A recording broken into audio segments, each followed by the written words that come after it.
Has Ruanruan woken up yet? Not yet. She's got a huge bump on her head. The doctor said there's a blood clot inside. How could she just wake up so easily? Should I go fetch the doctor again to take another look?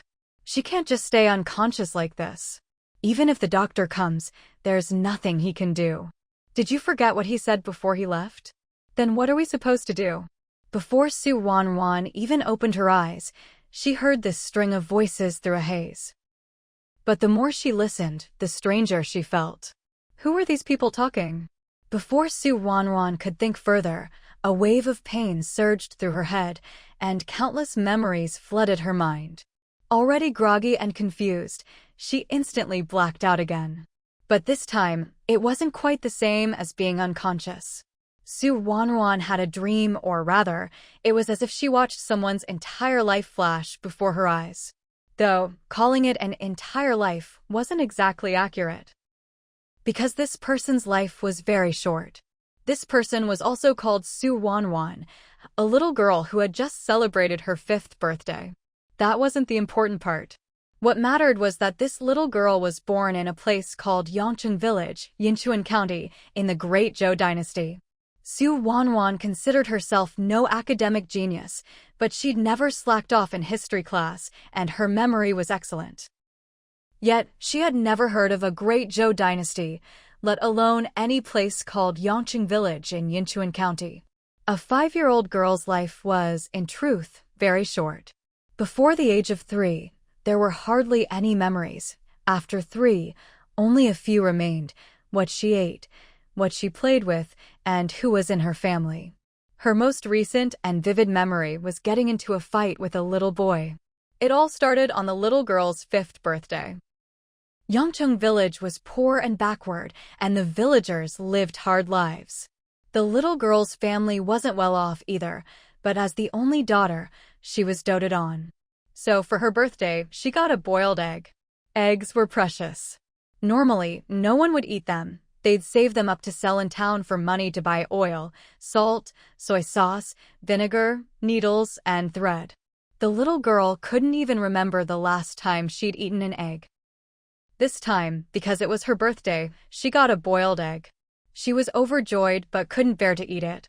When she went out to play with the village kids, she couldn't help but show it off.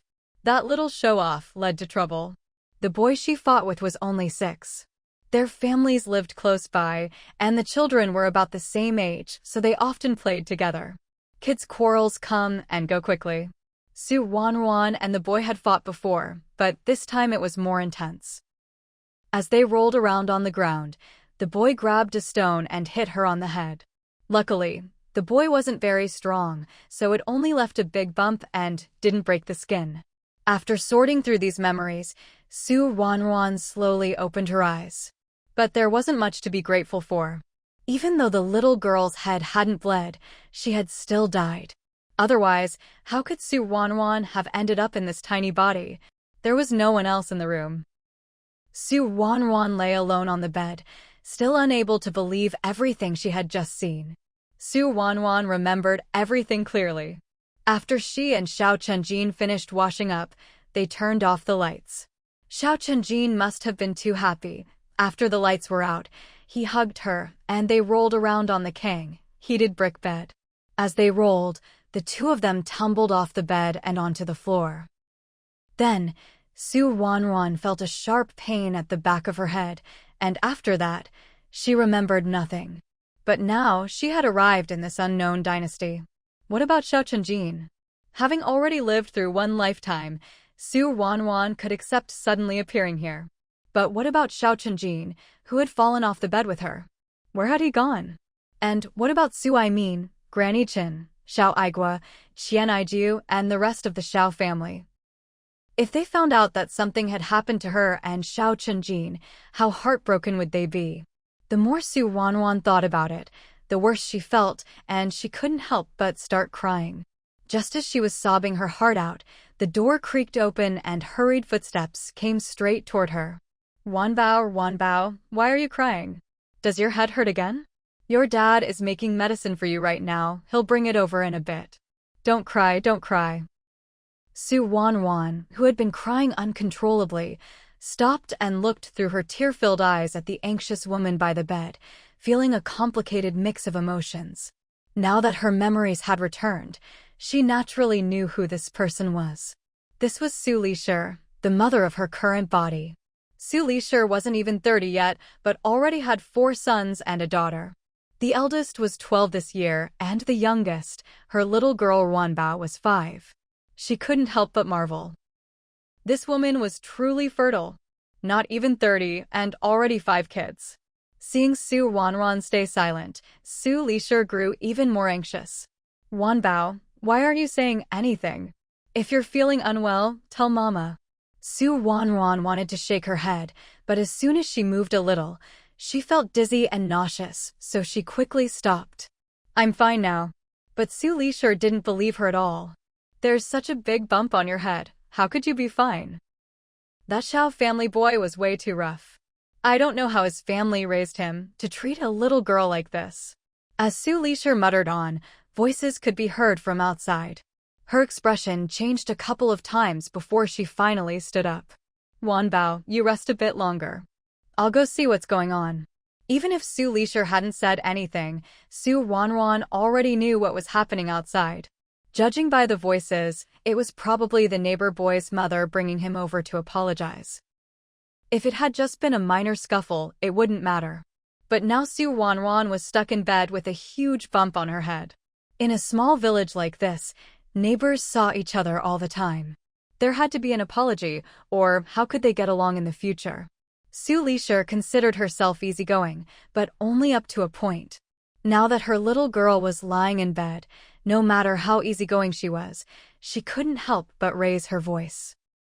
Sister-in-law Xiao, I know you only have the one boy, but boys are still boys. You can't spoil them too much. Look at what's happened. He's already hitting little girls at such a young age. Who knows what he'll be like when he grows up? Madame Xiao looked apologetic. Yes, you're absolutely right. I've already scolded Jibao for it, and even gave him a spanking at home. Who knew the child would get so worked up he fainted? Well, as soon as he woke up, I dragged him over here to apologize. Madame Xiao said all this, but Madame Su didn't believe a single word. Just as Madame Su was about to speak, Madame Xiao cut her off and gave the little boy she was holding a push. Jibao, what are you standing there for? Hurry up and give the eggs you brought to Ruanruan. Ruanbao's hurt. Eating a couple of eggs will help her recover. Pushed forward by Madame Xiao, Xiao Chenjin took 2 steps, glanced at Madame Su, and then ran into the house with the eggs. The Su and Xiao families were neighbors.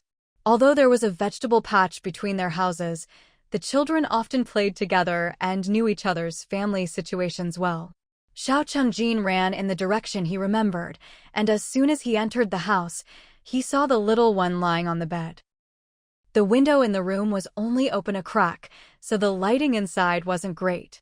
Luckily, it was broad daylight, so Xiao Chenjin could still see clearly who was lying on the bed. Xiao Chenjin paused, then tentatively called out Ruanruan. Su Ruanruan, who had just been crying, widened her eyes in disbelief when she heard the name. She stared at Xiao Chenjin. Chenjin. Xiao Chenjin nodded vigorously and rushed to the bedside. Is it really you, Ruanruan? Su Ruanruan wanted to nod hard too, but her head was injured and moving it made her dizzy and nauseous, so she had to hold back. It's me. She almost burst into tears again, but realizing now wasn't the time, she quickly asked, I woke up and found myself lying here. What about you? This body got slapped twice by his mother, and who knows why, but he just fainted. When I woke up, it was me in here.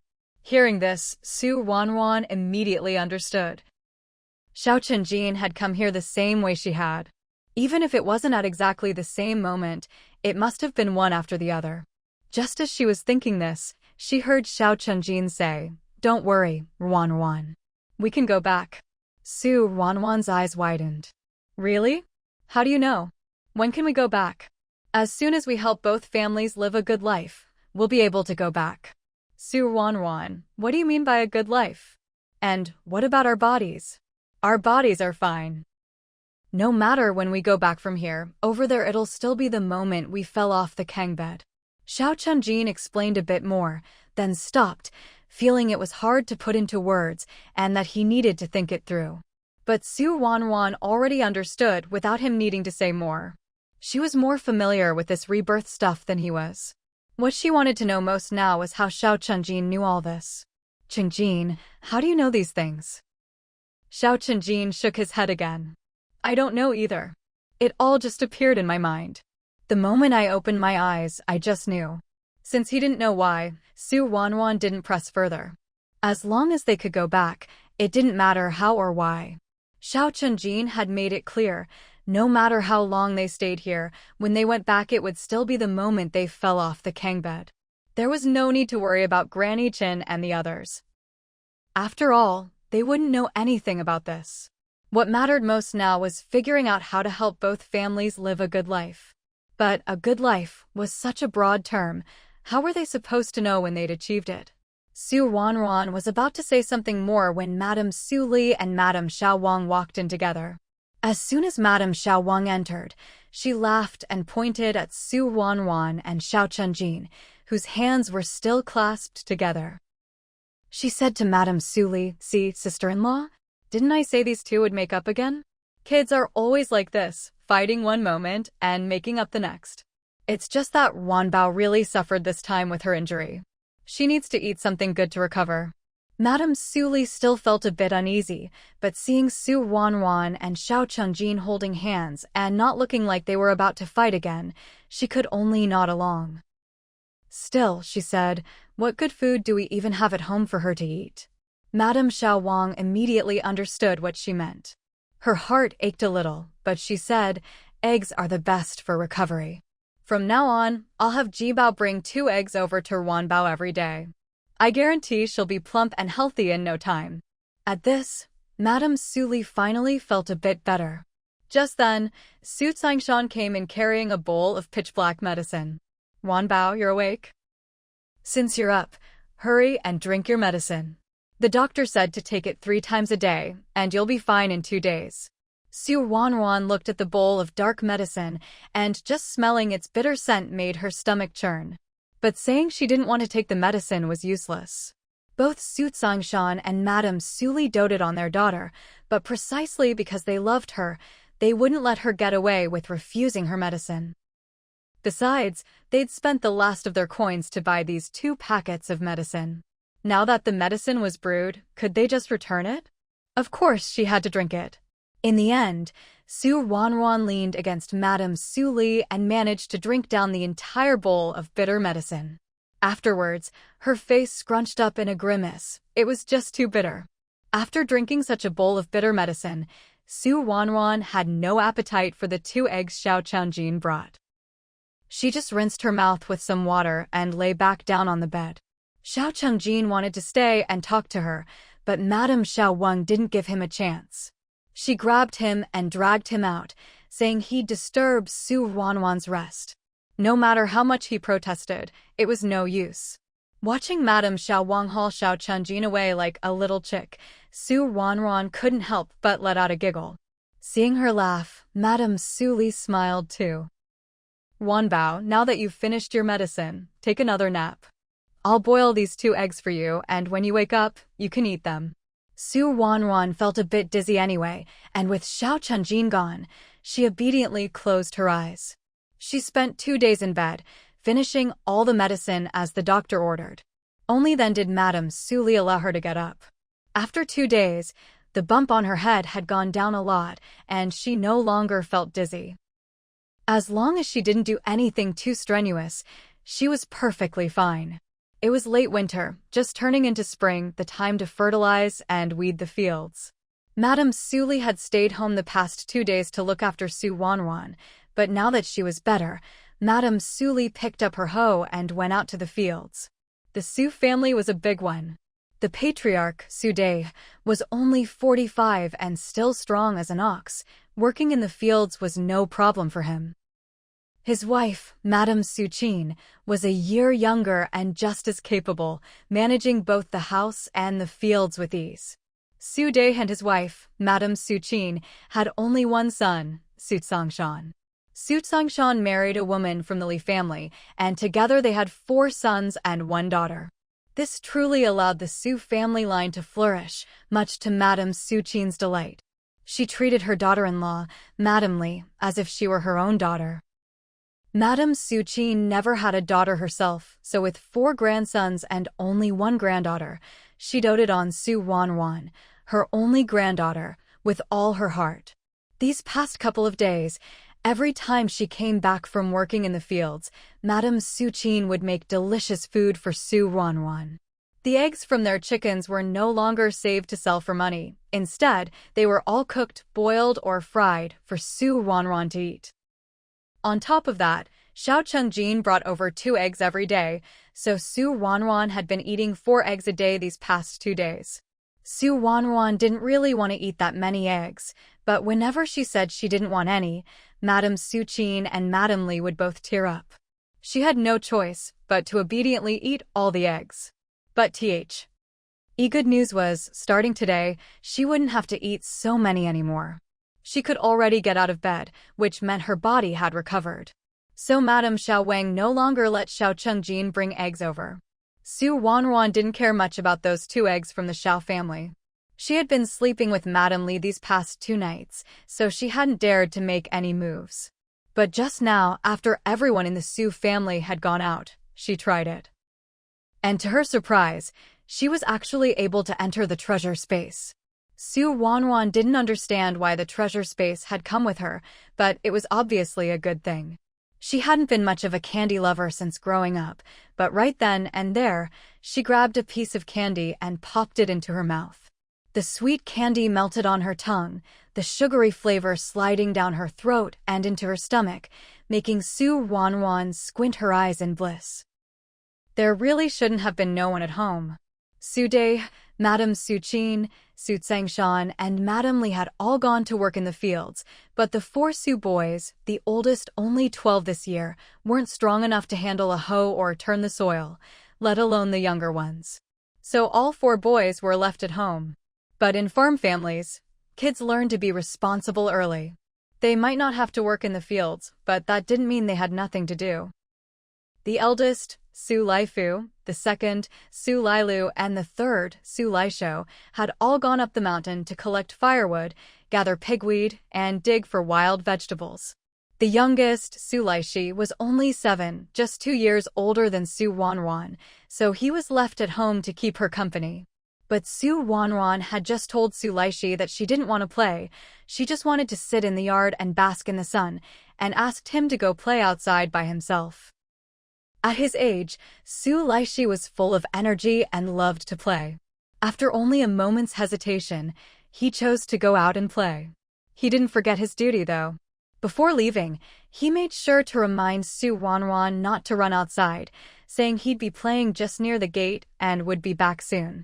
Now, Su Ruanruan was sitting alone in the yard, eating candy and soaking up the sun, listening to the laughter and shouts of children playing outside. She actually felt quite relaxed and at ease. She'd been working for over 2 years now, always busy. Days like this, where she could leisurely eat candy and bask in the sun, were truly rare. Now that she had this chance, she was determined to cherish it.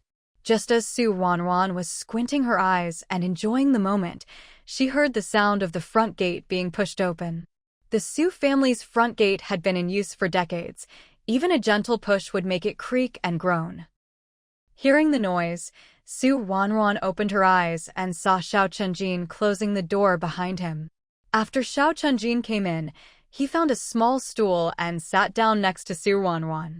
"Ruanruan, how are you feeling today?" Su Ruanruan nodded with a bright smile. "Much better. I think I'm already well." Xiao Chengjin knew Su Ruanruan very well. Hearing this, he couldn't help but laugh. "You just don't want to take your medicine anymore, do you?" "I really don't. You have no idea. That medicine is just too bitter." Just thinking about the taste of that dark, murky medicine made Su Ruanruan frown involuntarily. Seeing her expression, Xiao Chengjin laughed even harder.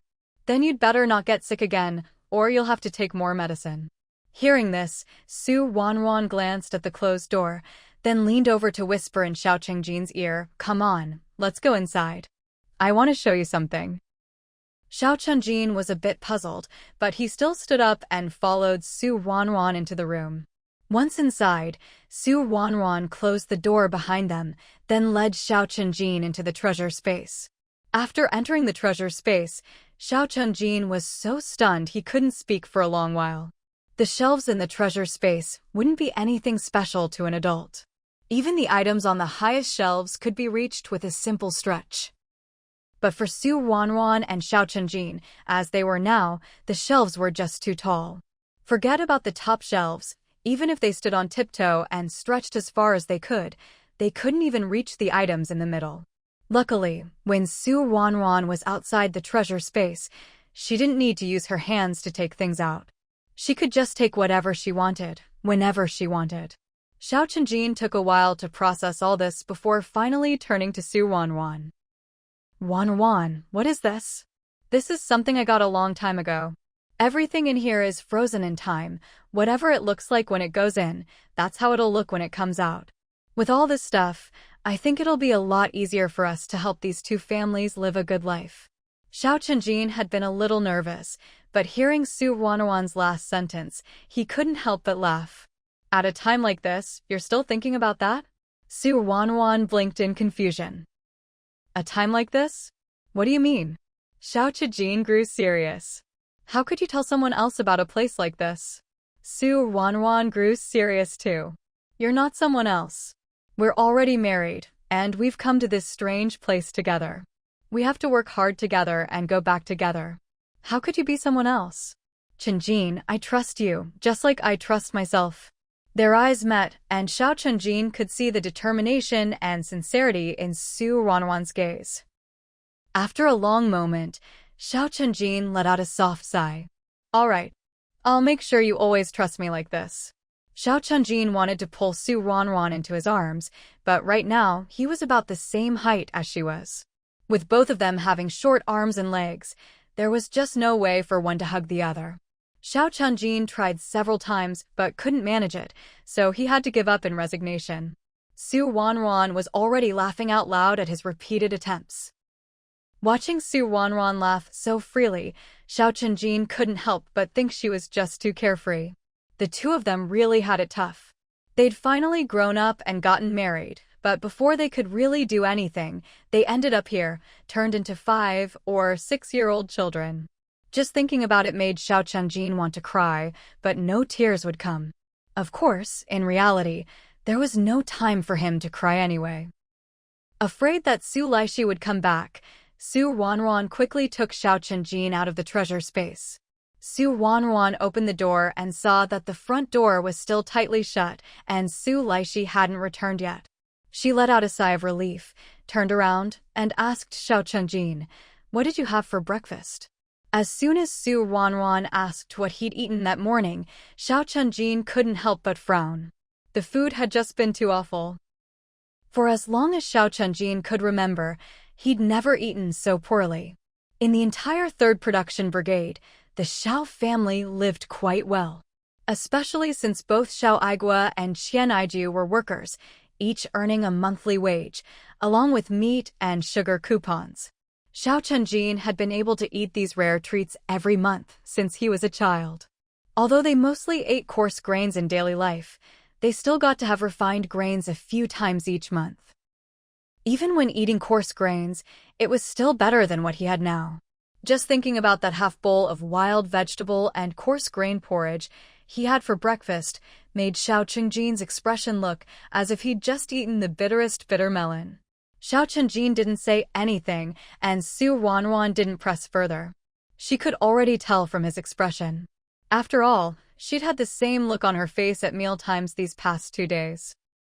And that was already because, as someone who was ill, the family let her eat thicker porridge. Everyone else, including Su Laishi, who was only 2 years older than her, had to drink watery wild vegetable soup so thin it could be used as a mirror. As for the flatbreads, there was even less to say. They were hard and dry. Most likely, they were made from unhulled wheat ground straight into flour, with a good amount of wild vegetables mixed in. They were completely tasteless, and even fresh out of the pan, they were so tough you could choke on them. When Su Ruanruan ate, she could only break the flatbread into pieces and soak them in the porridge before she could barely swallow them. She ate while staring enviously at Su Laishi. If she wasn't afraid her family would think she was acting strange, Su Ruanruan honestly wanted to give her bread and porridge to Su Laishi. Seeing that Su Laishi wouldn't be back for a while, Su Ruanruan simply took out 2 bowls from the treasure space. When Xiao Chenjin saw the 2 bowls appear out of thin air, he was startled. Ruanruan, I'll make you some malted milk. You can have it with some sponge cake.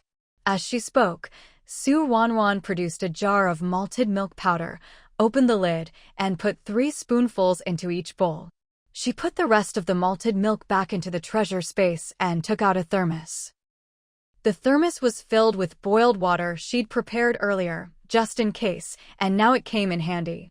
For a 5-year-old, the thermos was actually a bit big and heavy. But Su Ruanruan's strength had come with her, so the thermos was nothing to her. She poured hot water into both bowls and handed Xiao Chenjin a spoon to stir slowly. As he stirred, a sweet, fragrant aroma began to fill the room. Once the malted milk was ready, Su Ruanruan put the thermos away and took out 2 sponge cakes.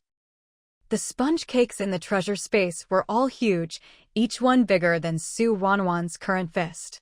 Each of them got a sponge cake and a bowl of malted milk, and both ate until they were full. They had just finished eating and hadn't even put the bowls away when Su Ruanruan heard Su Laishi's voice. Startled, Su Ruanruan quickly stashed the empty bowls back into the treasure space, grabbed Xiao Chenjin, and dashed into the yard.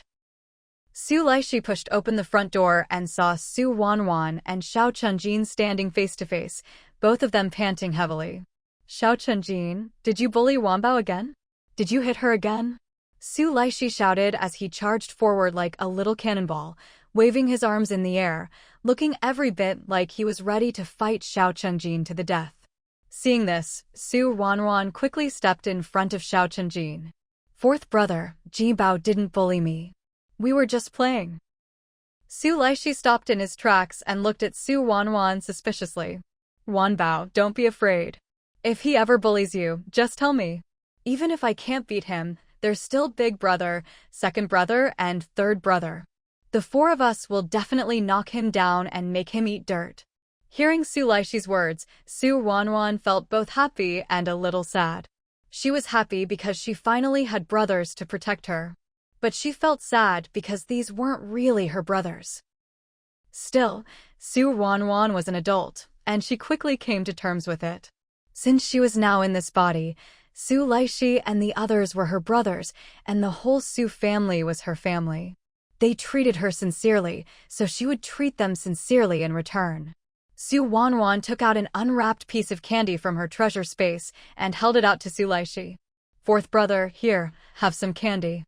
Su Ruanruan was honestly impressed with her own adaptability. Calling a 7-year-old kid fourth brother didn't even make her blush. When Su Laishi saw the candy in her hand, his eyes lit up. Wanbao, where did you get the candy? Before Su Ruanruan could answer, Su Laishi turned to look at Xiao Chenjin. Did he give it to you? Well, at least he has some conscience. Su Ruanruan didn't say yes or no. Instead, she continued, fourth brother, you can have the candy, but you can't tell anyone else, okay? Su Laishi hesitated for a moment, but didn't eat it. Wanbao, you eat it. I promise I won't tell anyone. What if someone told Xiao Chenjin's sisters? Those girls didn't dare bully Xiao Chenjin, so they'd definitely pick on Wanbao instead. No way he'd let that happen. Seeing that Su Laishi really wasn't going to eat it, Su Ruanruan was at a loss. But she couldn't just take out another piece right now. After thinking for a moment, Su Ruanruan simply broke the candy into 3 pieces. Fourth brother, Jinbao, let's eat together. Without hesitation, Xiao Chenjin took his piece and popped it into his mouth, squinting his eyes in delight. He had never realized candy could taste so good. And the sponge cake and malted milk from earlier, he never used to eat those, but when he tried them just now, he thought they were the best things he'd ever tasted. Seeing Xiao Chenjin eat the candy without a second thought, Su Laishi's eyes widened in surprise. Wasn't that candy for Wanbao? Why are you eating it? Xiao Chenjin glanced at Su Laishi but didn't answer. When did he ever say he gave her the candy? He wished he could, but he didn't have any. Su Laishi wanted to say more, but Su Ruanruan simply stuffed the candy into his mouth. Fourth brother, just eat it. With that, Su Ruanruan popped the last piece into her own mouth. So sweet. Su Ruanruan squinted with happiness as she ate, but reminded herself that she couldn't have any more candy today. At her age, even if she wasn't losing her baby teeth this year, she would soon. She really shouldn't eat so many sweets. Su Laishi smacked his lips, and the look he gave Xiao Chengjin softened considerably. This was the sweetest candy he'd ever tasted.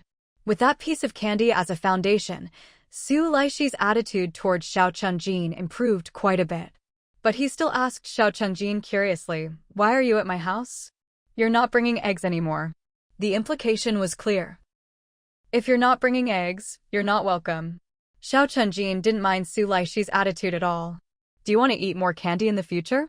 Even though the candy wasn't his, it belonged to Su Ruanruan, and to him, that was basically the same thing. Su Laishi recalled the sweet taste from earlier and nodded vigorously. Then he added, "But you can't bully Ruanbao. If you do, I'll still beat you up, and I'll give all your candy to Ruanbao." Xiao Chengjin. Su Laishi didn't wait for Xiao Chengjin to respond. Acting like a little grown-up, he sighed, "You're so lucky. You're the only boy in your family, so they buy all the good food just for you." Xiao Chengjin chuckled and asked, "Would you want to be the only boy in your family?" "Of course not." Su Laishi shook his head right away. "Ruanbao needs more big brothers so no one will bully her. I even want my mom to have a few more boys for Ruanbao." Xiao Chengjin. "Wow, aren't you so meeting? Even if your mom has more kids, she can't give Ruanbao any more big brothers." But since Su Laishi was still just a child, Xiao Chengjin didn't bother arguing about it. "Why don't we go out for a walk?" Xiao Chengjin suggested. If they wanted both families to live better lives, they couldn't just conjure up food out of thin air. Both Xiao Chengjin and Su Ruanruan understood that it was better to teach someone to fish than to give them a fish. They needed to find a way to make money. You wouldn't come up with any good ideas just sitting at home, so Xiao Chengjin wanted to go out and take a look around, at least to get a sense of the local environment. Su Ruanruan thought the same thing. Even though both of them had the memories of their bodies, how much could you really expect a 5- or 6-year-old to remember? If they wanted to understand the area, they'd have to explore it themselves. Su Laishi was a bit reluctant to let Su Ruanruan go out, so he said to Xiao Chengjin, "If you want to go out, go by yourself. Why are you dragging Ruanbao along? She's not fully recovered yet." Hearing this, Su Ruanruan quickly said, "Fourth brother, I'm all better now." She'd had enough to eat and drink, and even though the bump on her head hadn't completely gone down, she felt much better. Su Laishi looked at Su Ruanruan helplessly, thinking his little sister was a bit silly. It's only been a few days, and she's already playing so well with Xiao Chengjin. But seeing how excited Su Ruanruan was, it was obvious she wanted to go out, so in the end, Su Laishi agreed, and the three of them headed out together. There was no need to lock the front door, just closing it was enough. After all, anything even remotely valuable in the house had already been locked away by Su Laishi, and there wasn't anything worth stealing outside anyway. Besides, it was broad daylight and there were plenty of people in the village. Who would dare sneak into someone's house to steal something? This was the first time Su Ruanruan had left the yard since coming here, so she was very curious about everything around her. But after making a round of the village, Su Ruanruan's curiosity faded. There wasn't much difference between here and the 3rd Production Brigade. If there was one, it was that this place was even poorer than the 3rd Production Brigade. The 3rd Production Brigade was up north, where every household slept on heated brick beds. But Yongcheng Village was different. No one slept on kangs here. Every family had wooden plank beds. And they didn't grow rice here either. Su Ruanruan figured this must be somewhere in the central region. From her original memories, Su Ruanruan knew that in Yongcheng Village, and even all of Yinchuan County, the land was farmed twice a year. As for places farther away, her memories didn't cover them, so Su Ruanruan had no way of knowing. Every year after the autumn harvest, wheat would be sown, with a small amount of rapeseed planted as well. In the spring of the following year, the rapeseed would bloom, and the wheat would start growing rapidly. Rapeseed would be harvested in May, and the wheat would be reaped in early June. This period was called the summer harvest. Not long after the summer harvest, it was time for the summer planting. This season, people mostly planted coarse grains like corn, peanuts, sorghum, and sesame. In theory, with 2 harvests a year, even if people weren't wealthy, they should at least have enough to eat. But now, taxes were heavy and yields were low. After handing over the required amount, the grain left could barely keep a family 70 or 80% full for the year. Fortunately, every household had a vegetable plot in addition to their fields. By growing more vegetables and raising a few chickens, ducks, pigs, or geese, they could just about get by. But that was only if no one got sick or there was no disaster. Because life was just barely manageable, no family had any spare money. If someone fell ill, it would drain everything they had. Right now, it happened to be the lean season. Nothing had been planted in the vegetable plots yet, which was why meals at home were so difficult. With short legs and a small body, and with Yongqing village being so spread out and sparsely populated, Ruanruan was already sweating after making a round through the village. However, it was nearly impossible to find any way to make money in the village. So Ruanruan turned to Sulaishi. "Fourth brother, let's go take a look in the mountains." Sulaishi shook his little head like a rattledrum. No. Wanbao, you're not fully recovered yet. How can you go into the mountains? We've already walked around the village. Why don't we just go home? Of course, Ruanruan didn't want to go home. Although she knew that it didn't matter how long she stayed here, if she could go back earlier, she'd much rather do so. Xiao Chenjin clearly felt the same way as Ruanruan. His wedding night hadn't even started yet. Come on, let's go see what's in the mountains. Maybe we'll find something tasty. Kids always cared about food. As soon as Xiao Chenjin mentioned something to eat, Sulaishi, who had just been reluctant, started to waver. Seeing this, Ruanruan quickly added a few more words. With his already weak willpower, Sulaishi finally gave in. All right then. Let's go. Sulaishi thought, anyway, big brother, second brother, and third brother were all in the mountains. If they went, they'd run into them, so there was nothing to worry about in terms of safety. Ruanruan and Xiao Chenjin set off for the mountains in high spirits. But when they actually reached the foot of the mountain, the two of them were dumbfounded. Was this really a mountain? To put it nicely, it was a mountain. To put it bluntly, it was just a slightly higher dirt mound. Sulaishi pointed at the mound and said to Ruanruan and Xiao Chenjin, "We can only walk around here. We can't go inside or we'll get lost." Ruanruan and Xiao Chenjin exchanged a glance and nodded weakly. They had already lost hope in the so-called mountain. Ruanruan had even been thinking about hunting a wild boar to improve life at home, but now it felt like her plans had failed before they even started. With drooping heads, the two of them followed Sulaishi up the dirt mound. It was about 6 or 7 meters high, but it was a gentle slope, and after being trampled by the villagers, a path had formed, making it easy to walk on. When Ruanruan reached the top of the dirt slope and looked back, she had been feeling disappointed, but now she cheered up again. There weren't any towering, majestic mountains here, but there were rolling hills stretching as far as the eye could see. None of the mountains were very tall, but they extended for a great distance. Standing atop the slope and looking out, all she could see were forests just beginning to sprout tender green shoots, with no end in sight. No wonder Sulaishi had just told the two of them not to go deeper into the woods, warning they'd get lost. Turns out, it wasn't just childish talk. Getting lost was a real possibility. Ruanruan tugged on Xiao Chenjin's sleeve. "Jibao, let's go in a little further." Sulaishi, who had been scanning the area with his little eyes, searching carefully for his 3 older brothers, immediately objected when he heard this. "Wanbao, didn't we agree? We're not going any further in." Ruanruan thought about it seriously, then replied earnestly, "That was what you said, not what I said. Come on, let's just go in a little bit, we'll come right back. Look at all the people out here digging for wild vegetables. There's nothing good left for us. We're better off going a little deeper." For the village children, aside from playing around every day, their main activity was going out in groups to dig for wild vegetables. Because they all remembered the adults' warnings not to venture too far in, the wild vegetables on the outer slopes had already been picked over. Su Laishi knew this too. He figured his 3 older brothers must have realized this as well, which was why they'd gone elsewhere. Otherwise, why hadn't he seen any sign of them after searching for so long? When Su Laishi didn't respond, Su Ruanruan waved her little hand. "Fourth brother, let's go. Don't worry, I'll protect you." "It's supposed to be me protecting you," Su Laishi protested. Su Ruanruan beamed at him. "So you agree, fourth brother. Let's go." Su Laishi. He scratched his head, feeling like something wasn't quite right.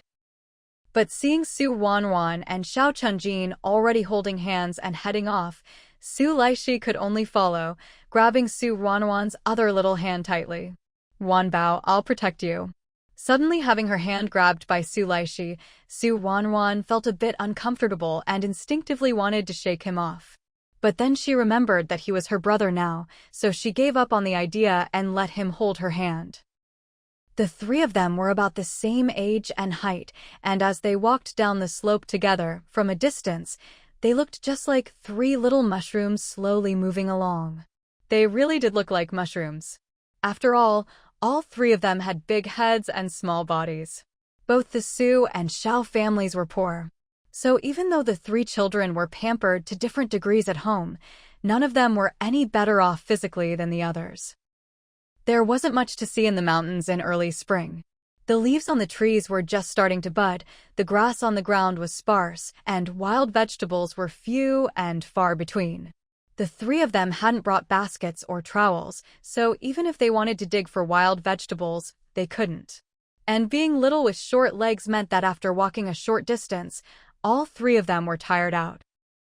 Unable to go any further, they simply plopped down on the ground without a second thought. Su Ruanruan looked around and said in disappointment, "There's nothing here at all." Su Laishi glanced at her in confusion. "What do you expect to find in the mountains? Even wildflowers and wild fruits weren't in season yet." Su Ruanruan was just about to say something else when her ears suddenly twitched. She fell silent, holding her breath and listening intently. Su Laishi found her behavior strange and was about to ask what was wrong, but before he could get a word out, Xiao Chunjin covered his mouth. MMMPH, Su Laishi protested. Su Ruanruan ignored the 2 of them, focusing on listening carefully. Then she glanced down and, on a whim, grabbed a handful of pebbles. She stood up quietly and looked around. Sure enough, she spotted several wild pheasants, their tail feathers shimmering with vibrant colors. The pheasants strutted about, plump and well-fed, making Su Ruanruan's mouth water at the sight. She hadn't expected the feng shui here to be so good otherwise. These pheasants wouldn't have grown so fat and healthy. Although Su Ruanruan knew she'd brought her strength with her to this world, her body was still small. She couldn't guarantee she'd be able to catch all the pheasants. After thinking it over, she set her sights on the biggest one. The largest bird would have the most meat. Add some vegetables when cooking, and it should be enough to feed the whole family for a meal. Once she'd made up her mind, Su Ruanruan didn't hesitate. She raised her hand and hurled the pebbles at the pheasants. She used all her strength, and the stones shot out like arrows from a bow. But she was too short, and her aim wasn't great. After a flurry of stones, only a few actually hit the pheasants, and not even all on the same one. Startled, the pheasants scattered in all directions, except for one that collapsed to the ground. The fallen pheasant struggled desperately, flapping its wings and kicking up clouds of dust. Seeing this, Su Ruanruan didn't have time to think. She rushed over to the pheasant. By now, Xiao Chunjin had let go of Su Laishi. Seeing Su Ruanruan dash off, he hurried after her. Su Ruanruan threw herself on top of the pheasant. Though she was small and skinny, she still weighed several dozen jin, and the sudden weight pinned the pheasant motionless. Su Laishi, who had run over, quickly helped her up. "Wanbao, are you okay?" Su Ruanruan was perfectly fine. She grinned from ear to ear at the unconscious pheasant. "Fourth brother, hurry and find something to tie it up with, or it'll start flapping again when it wakes up. Looking at the fat pheasant, Su Laishi swallowed hungrily and quickly went to pull some vines. The dry vines weren't very strong, but Su Laishi twisted a few together, and with Su Ruanruan's help, they tied the pheasant up tightly. Neither of them really knew how to tie up a pheasant, and the vines weren't as handy as rope, so by the time they finished, the pheasant was wrapped in more than a dozen loops. Even if it woke up now, it wouldn't be able to move. Su Ruanruan was very satisfied with this. As long as the goal was achieved, the process didn't matter. It was only then that she remembered Xiao Chenjin. "Where's Jinbao?" Su Laishi looked around, confused. "I don't know. After he let go of me, I just followed you over here." As they spoke, they heard another pheasant squawking in the distance. Su Ruanruan froze for a moment, then hurried toward the sound. Su Laishi wanted to follow, but he hadn't forgotten about the pheasant. He couldn't carry it, so he had to drag it along as he ran. With her hands free, Su Ruanruan ran much faster and quickly found the source of the pheasant's cries. The pheasant was lying flat on the ground, its wings flapping nonstop. And sitting right on top of the pheasant was Xiao Chenjin. Seeing this scene, Su Ruanruan was silent for a long moment before finally coming to a conclusion. "You must be lighter than me." Xiao Chenjin didn't understand why Su Ruanruan would say that. "How do you know?" Su Ruanruan pointed to the pheasant trapped under Xiao Chenjin's bottom. "Just now, I also landed on a pheasant, and it fainted from being squashed by me." She didn't finish her sentence, but Xiao Chenjin understood. Xiao Chenjin was sitting on a pheasant, and the bird was still alive and kicking. Xiao Chenjin didn't know whether to laugh or cry. "You smacked that pheasant quite a few times just now, remember? You were just the last straw that broke the camel's back. Or, well, knocked the chicken out." Su Ruanruan thought about it carefully and realized that was probably true, which made her happy again. No matter what, she never wanted to be heavier than Xiao Chenjin. While they were talking, Su Laishi came over, dragging the other pheasant. When he saw the pheasant under Xiao Chenjin, Su Laishi's mouth dropped open in surprise. "Jinbao, you're amazing." Before Xiao Chenjin could say anything, Su Laishi continued, "Now that you've caught your own chicken, we won't have to share ours with you. Actually, that one was supposed to be yours anyway. If Ruanbao hadn't knocked all the chickens down, how could you have caught one?" As he spoke, Su Laishi looked at Su Ruanruan with admiration. "Ruanbao, you're incredible. You actually hit a chicken with a stone. Can you teach me how?" Su Ruanruan: "I could teach you, but you'd need to have that much strength first."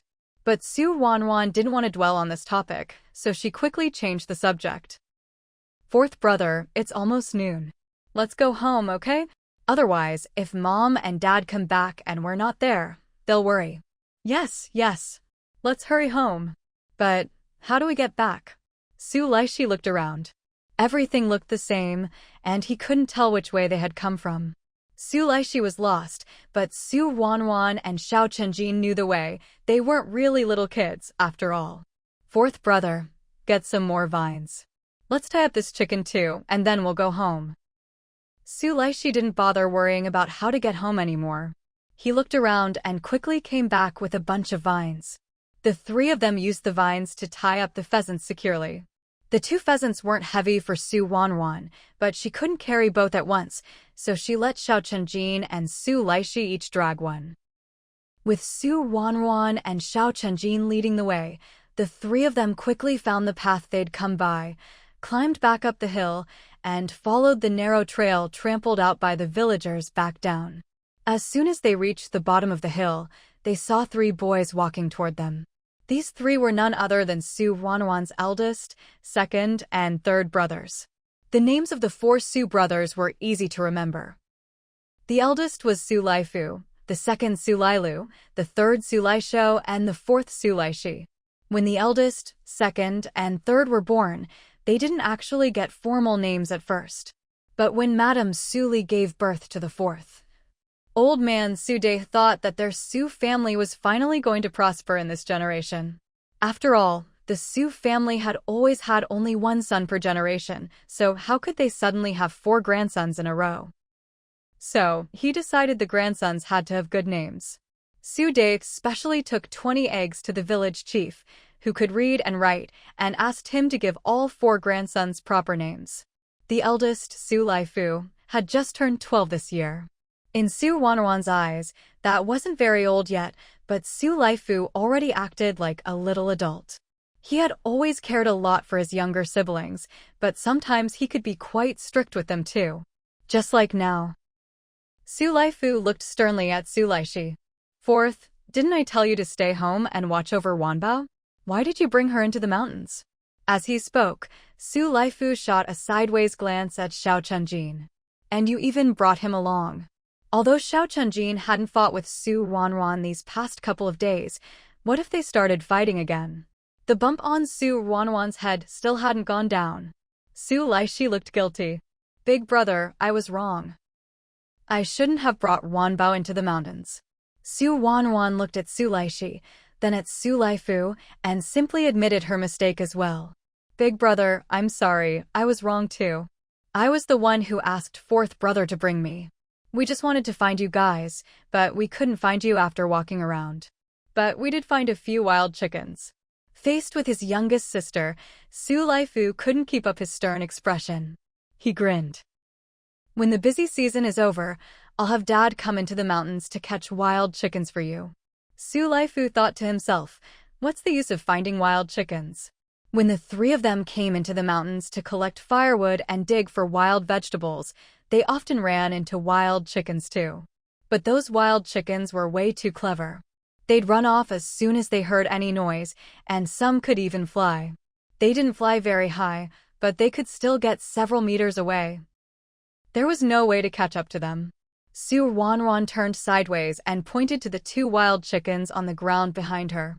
Big brother, you don't have to wait for Dad to have free time to catch them. We already caught some. Su Laifu looked in the direction she pointed, and sure enough, there were 2 wild chickens on the ground, tightly bound. They must have dragged the chickens all the way back. Their feathers were covered in dirt and weeds. One chicken's eyes were closed. It wasn't clear if it was dead or not. The other had its eyes half open, but it didn't make a sound. Seeing the 2 wild chickens, Su Laifu was startled. Wanbao, where did you get these wild chickens? Thinking Su Ruanruan was too young to explain clearly, Su Laifu didn't wait for her to answer and turned to Su Laishi. Fourth, you tell me. Su Laishi, who had just been scolded and looked dejected, immediately perked up at this. Big brother, let me tell you, Wanbao is amazing. When we saw the flock of wild chickens, she grabbed a handful of stones from the ground and knocked the chickens right down. Then we caught them.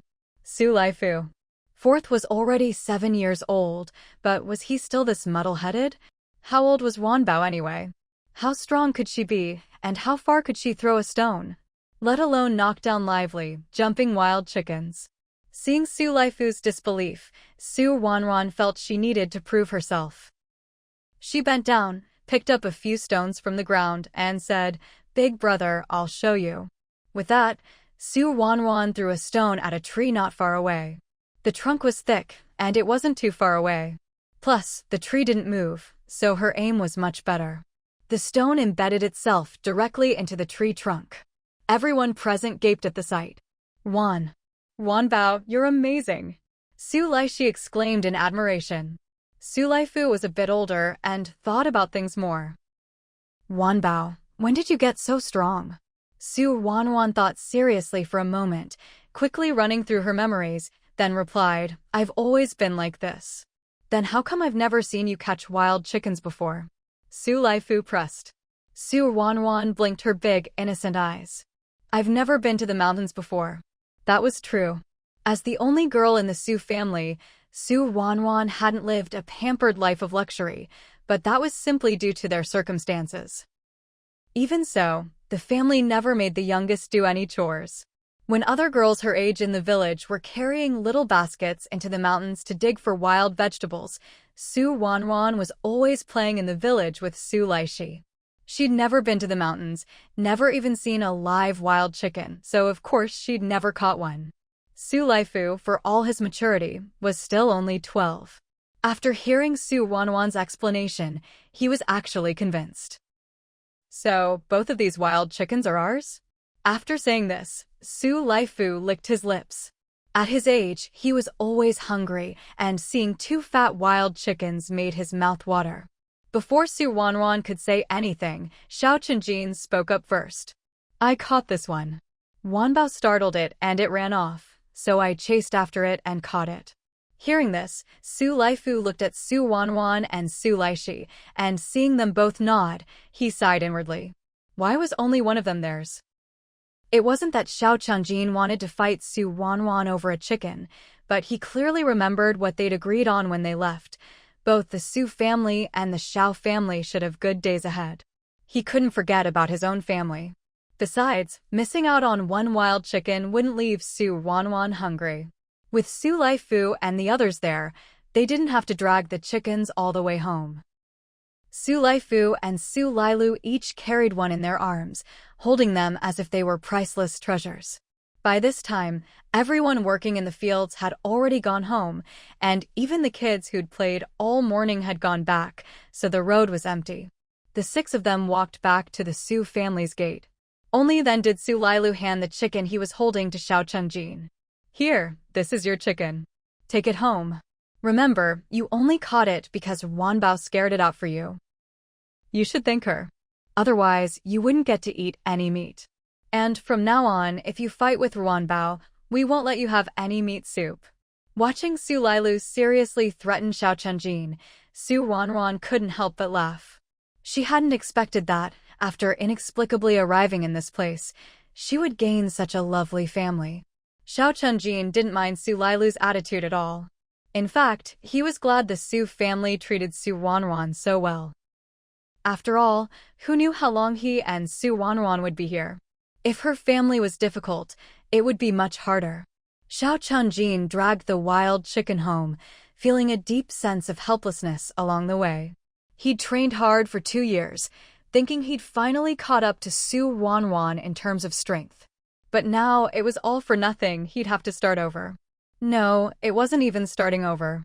After all, even when he first began, he could at least carry a wild chicken. Su Ruanruan and the others watched Xiao Chenjin drag the chicken through the Xiao family's gate before turning and heading into their own courtyard. Su Laifu had just pushed open the Su family's front gate when Su Tsangshan came out of the house. Seeing Su Ruanruan walking into the courtyard with her brothers, he let out a huge sigh of relief. You're back. You're back. Hearing Su Laifu's voice, Su Dai and the others also came out of the house one after another. Su Lishir was kneading dough at the time, so her hands were covered in flour when she came out. She wanted to hug Su Ruanruan but didn't dare to with her messy hands, so she could only grumble helplessly, Ruanbao, didn't I tell you? I told you and your 4th brother to just play at home. Why did you run off? Where did you go? Su Laifu raised the wild chicken in his arms. Dad, Mom, Grandpa, Grandma, look what I've got. Everyone turned to look. When they saw the wild chicken Su Laifu was holding, they were all stunned. Laifu, where did you get that wild chicken? Su Laifu was old enough to explain things clearly now, so he immediately recounted what had just happened. Su Lishir and the others were left dumbfounded by his story. Su Tsangshan looked at Su Ruanruan in disbelief. Our Wanbao really has this kind of skill? How come he'd never known? Su Lishir didn't think too much about it. She figured it was just a stroke of luck for Su Ruanruan and the others. Alright, Wanbao's still recovering from her injury and needs some good nourishment. Since you've caught a wild chicken, let's cook it up and give Wanbao a good meal. Su Laishi, being younger and simpler-minded, immediately looked at Su Lishir with hopeful eyes when he heard this. Mom, does that mean we don't get any? Su Lishir laughed. How big is your sister's stomach? How much could she possibly eat? The rest is all for you. Su Laishi instantly cheered up. Dad, Mom, Grandpa, Grandma, you all have to eat too. Our whole family should eat together. Of course. Our Laishi is growing up. He knows to care for his parents now. Your dad will go take care of the chicken, and at noon we'll have chicken soup with flatbread. Chicken soup with flatbread, now that was a treat they didn't even get at New Year's. It wasn't just little Su Laishi. Even the eldest, Su Laifu, couldn't help but swallow hungrily. Seeing this, Su Lishir felt both amused and a little sad. It was all because of poverty. If they weren't always short on food, would they really be drooling just at the mention of a good meal? Su Lisher quickly composed herself and went back to the kitchen to knead the dough. Su Qishir followed her in. She needed to boil a pot of hot water to pluck the chicken. Su Tsangshan pulled the vines off the wild chicken and realized it was still warm, just unconscious, not dead. But that was fine. At least when it came time to kill the chicken, it wouldn't be flapping and squawking everywhere. The hot water was soon ready. Su Tsangshan grabbed a knife and the chicken, while Su Laifu carried a basin of hot water. Father and son headed to the backyard together. Su Ruanruan wanted to follow, but Su De stopped her. Wanbao, your dad's going to kill the chicken. You'd better not watch. Killing a chicken could be pretty bloody, and Su De was afraid it would scare Su Ruanruan. Su Ruanruan wasn't afraid. She'd even killed wild boars before. But seeing the concern in Su De's eyes, she could only nod obediently. Okay, fine, she wouldn't watch, as long as she could eat it. That was what mattered. Su Qingshi brought out a basin of warm water and called Su Ruanruan over to wash her hands and face. Once she was clean, she told her to go sit in the sun and wait for lunch. Su Ruanruan obediently grabbed a stool and sat down next to Su De. Grandpa, how many acres of land do we have? Su De was idly rubbing his tobacco pipe when he suddenly heard Su Ruanruan's question. He found it a bit odd. Why are you asking about that, Ruanbao? I'm just curious. Why can't our family eat white flour at every meal? Is it because we don't have enough land? Her words were full of childlike innocence, so Su De didn't find it strange anymore. Smiling, he began to explain to Su Ruanruan. The Su family had lived here for generations, always passing down the family line to a single son. 2 generations back, Su De's own grandfather was especially clever. Back then, there was an old scholar in their village. Su De's grandfather learned to read and do arithmetic from him, and later went to the county town to work as a bookkeeper. He worked as a bookkeeper for over 20 years. When he felt he was getting old and could no longer keep the accounts straight, and since his own son wasn't smart enough to take over, he brought his family back to live in Yangcheng village. After more than 20 years as a bookkeeper, Su De's grandfather had saved up some money. He rebuilt the family house and, on top of their ancestral land, bought a few more acres. At this point, Su De looked a little wistful. In all our family's generations, only your great-great-grandfather was truly capable. He went to live in the county town, built us a new house, and bought more land. Your great-grandfather and grandfather weren't so capable. They couldn't even work as bookkeepers, barely knew a handful of characters. After that old scholar passed away, there were no more learned people in our village. Only the village chief went to a private school in the county for a few days when he was young. Seeing Su De lost in thought, Su Ruanruan gently called him, "Grandpa, you still haven't told me, how much land do we actually have?" Snapping out of it, Su De smiled and said, "We have 12 acres in total." "So much?" Su Ruanruan exclaimed in amazement. Where she and Xiao Chunjin lived, land wasn't privately owned. Each family could only grow a small vegetable patch in some corner. Now, learning that the Su family actually owned 12 acres, how could she not be surprised? "It's not a small amount of land," Su De said, "but a couple of years ago, we rebuilt the house and used up all our savings. And just our luck, the past 2 years have been full of natural disasters. The harvests weren't even half as good as usual, but the taxes didn't go down at all. Otherwise, how could our days be this hard?" In the whole of Yangcheng village, the Su family's household was considered a simple one. Few people, lots of land, as long as the family worked hard, life could be pretty good. Unfortunately, natural disasters don't care about people's wishes. Having lived through many disasters herself, Su Ruanruan knew that there was nothing people could do in the face of such things. After thinking for a moment, she asked, "How's the weather this year? Do you think we'll have a good harvest?" Su De chuckled at how much she worried, but still answered her, "This year looks better. As long as the weather stays good, even if it's not a bumper crop, it should at least be better than the last 2 years." What Su De didn't say was that having few people and lots of land was both a blessing and a curse. To grow good crops, you need enough fertilizer. But with fewer people in the family, there's less manure to go around. Especially since they had so much land, they could only afford to fertilize part of it. If they tried to spread the fertilizer evenly across all 12 acres, the harvest would probably be even smaller. Su De didn't tell Ruanruan about these things because he thought she was too young to understand, even if he explained it to her.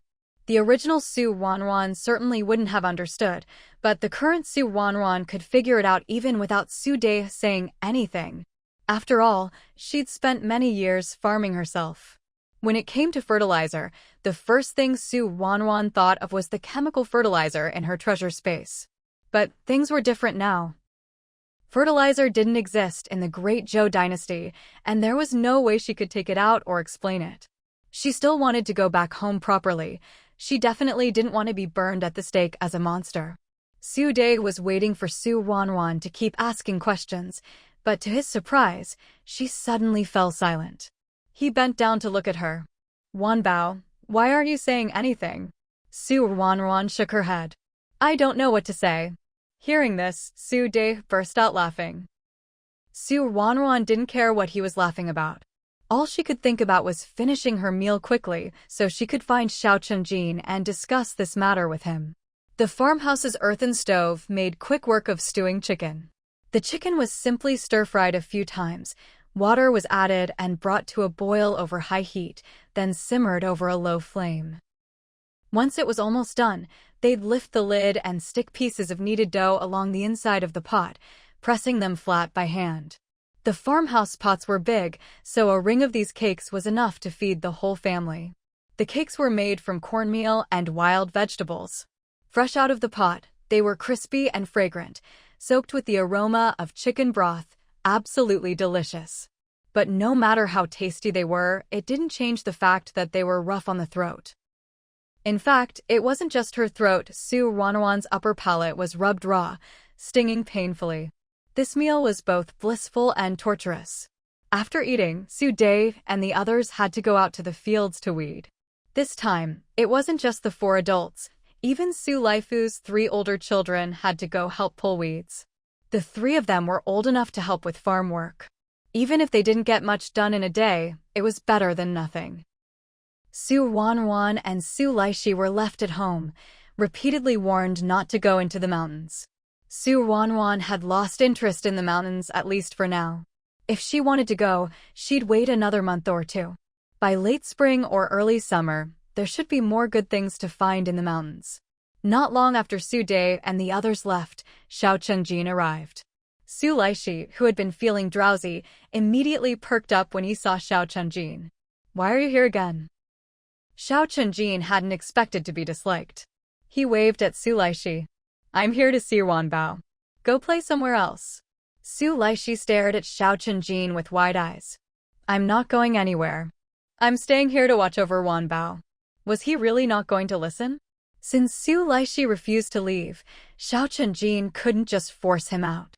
The 3 of them could only sit in the courtyard, staring at each other. But soon, Su Laishi couldn't hold out any longer. After eating and drinking, it was easy to get sleepy, and after being out in the sun all morning, he could barely keep his eyes open. Seeing he was about to topple over, Ruanruan and Xiao Chenjin exchanged a glance, then went over, one on each side, to help him up and take him to the bed inside, even taking off his shoes and covering him with a quilt. Once Su Laishi was settled, Ruanruan and Xiao Chenjin returned to the courtyard and quietly discussed what she'd learned at lunch. Xiao Chenjin listened quietly as Ruanruan finished her story, then shared what he had found out himself. The situation in the Xiao family was even worse than in the Su family. The Xiao family had already split up their property. Xiao Qingjin's father, Xiao Yizhen, only got 4 mu of land, yet he had to support 5 children. With 7 people in the family, life was extremely tight. Xiao Chenjin had 4 older sisters. The eldest, Xiao Dainio, was 13 this year. The second, Xiao Ernu, was 11. The third and fourth, Xiao Sanu and Xiao Siniu, were twins, both 9 years old. When the Xiao family divided up their property, Xiao Yuzhen only got 4 mu of land because he didn't have a son at the time. For years after the split, Xiao Yuzhen and his wife, Xiao Washer, finally had Xiao Chengjin. After years of marriage and 4 daughters, Xiao Yuzhen and Xiao Washer finally had a son, so naturally, they doted on him like a precious treasure. But the family's circumstances were what they were. The couple weren't the type to let their daughters starve just to feed their son. No matter how much they doted on him, at most they'd give him slightly thicker porridge, while they and the girls drank the thin stuff.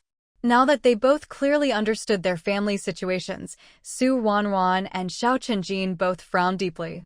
After a while, Su Ruanruan spoke first. "I think we should find a way to solve the fertilizer problem." Hearing this, Xiao Chengjin immediately thought of the chemical fertilizers in Su Ruanruan's treasure space. He hurriedly said, "Ruanruan, you can't take those out. We'd never be able to explain it." "I know," Su Ruanruan replied, fully aware of the issue. "So, is there any other way?" Xiao Chengjin thought for a long time, but in the end, he could only shake his head. If there really was another way to make fertilizer, his grandfather Xiao Dashan would have used it already. Why else would he be worried about manure all day long? After sitting in silence for a while, the two could only give up on the idea of making fertilizer. If they couldn't increase grain yields, they'd have to find another way. Su Ruanruan immersed her mind in her treasure space and rummaged through everything inside. Suddenly, her eyes lit up. There were watermelon and strawberry seedlings in the treasure space. These were extras left over from when Granny Chen planted them in the backyard. Since there was no place to plant them, Su Ruanruan had simply stored them in the treasure space, thinking she'd use them the next year. But by the next year, before she could take them out, Su Aimin had already grown enough seedlings, not only enough for themselves, but with plenty left over. So she secretly put the extras back into the treasure space. After a few years of this, she'd actually accumulated quite a few of both kinds of seedlings. Luckily, the treasure space kept things fresh, so nothing ever spoiled. Otherwise, the seedlings would have long since withered. Su Ruanruan took out one of each seedling and showed them to Xiao Chengjin. "Chengjin, look, these are watermelon and strawberry seedlings. If we plant them, once the watermelons and strawberries grow, we can sell them for money. I asked around at noon, fruit is really rare and expensive here. With these two, we should be able to improve our lives."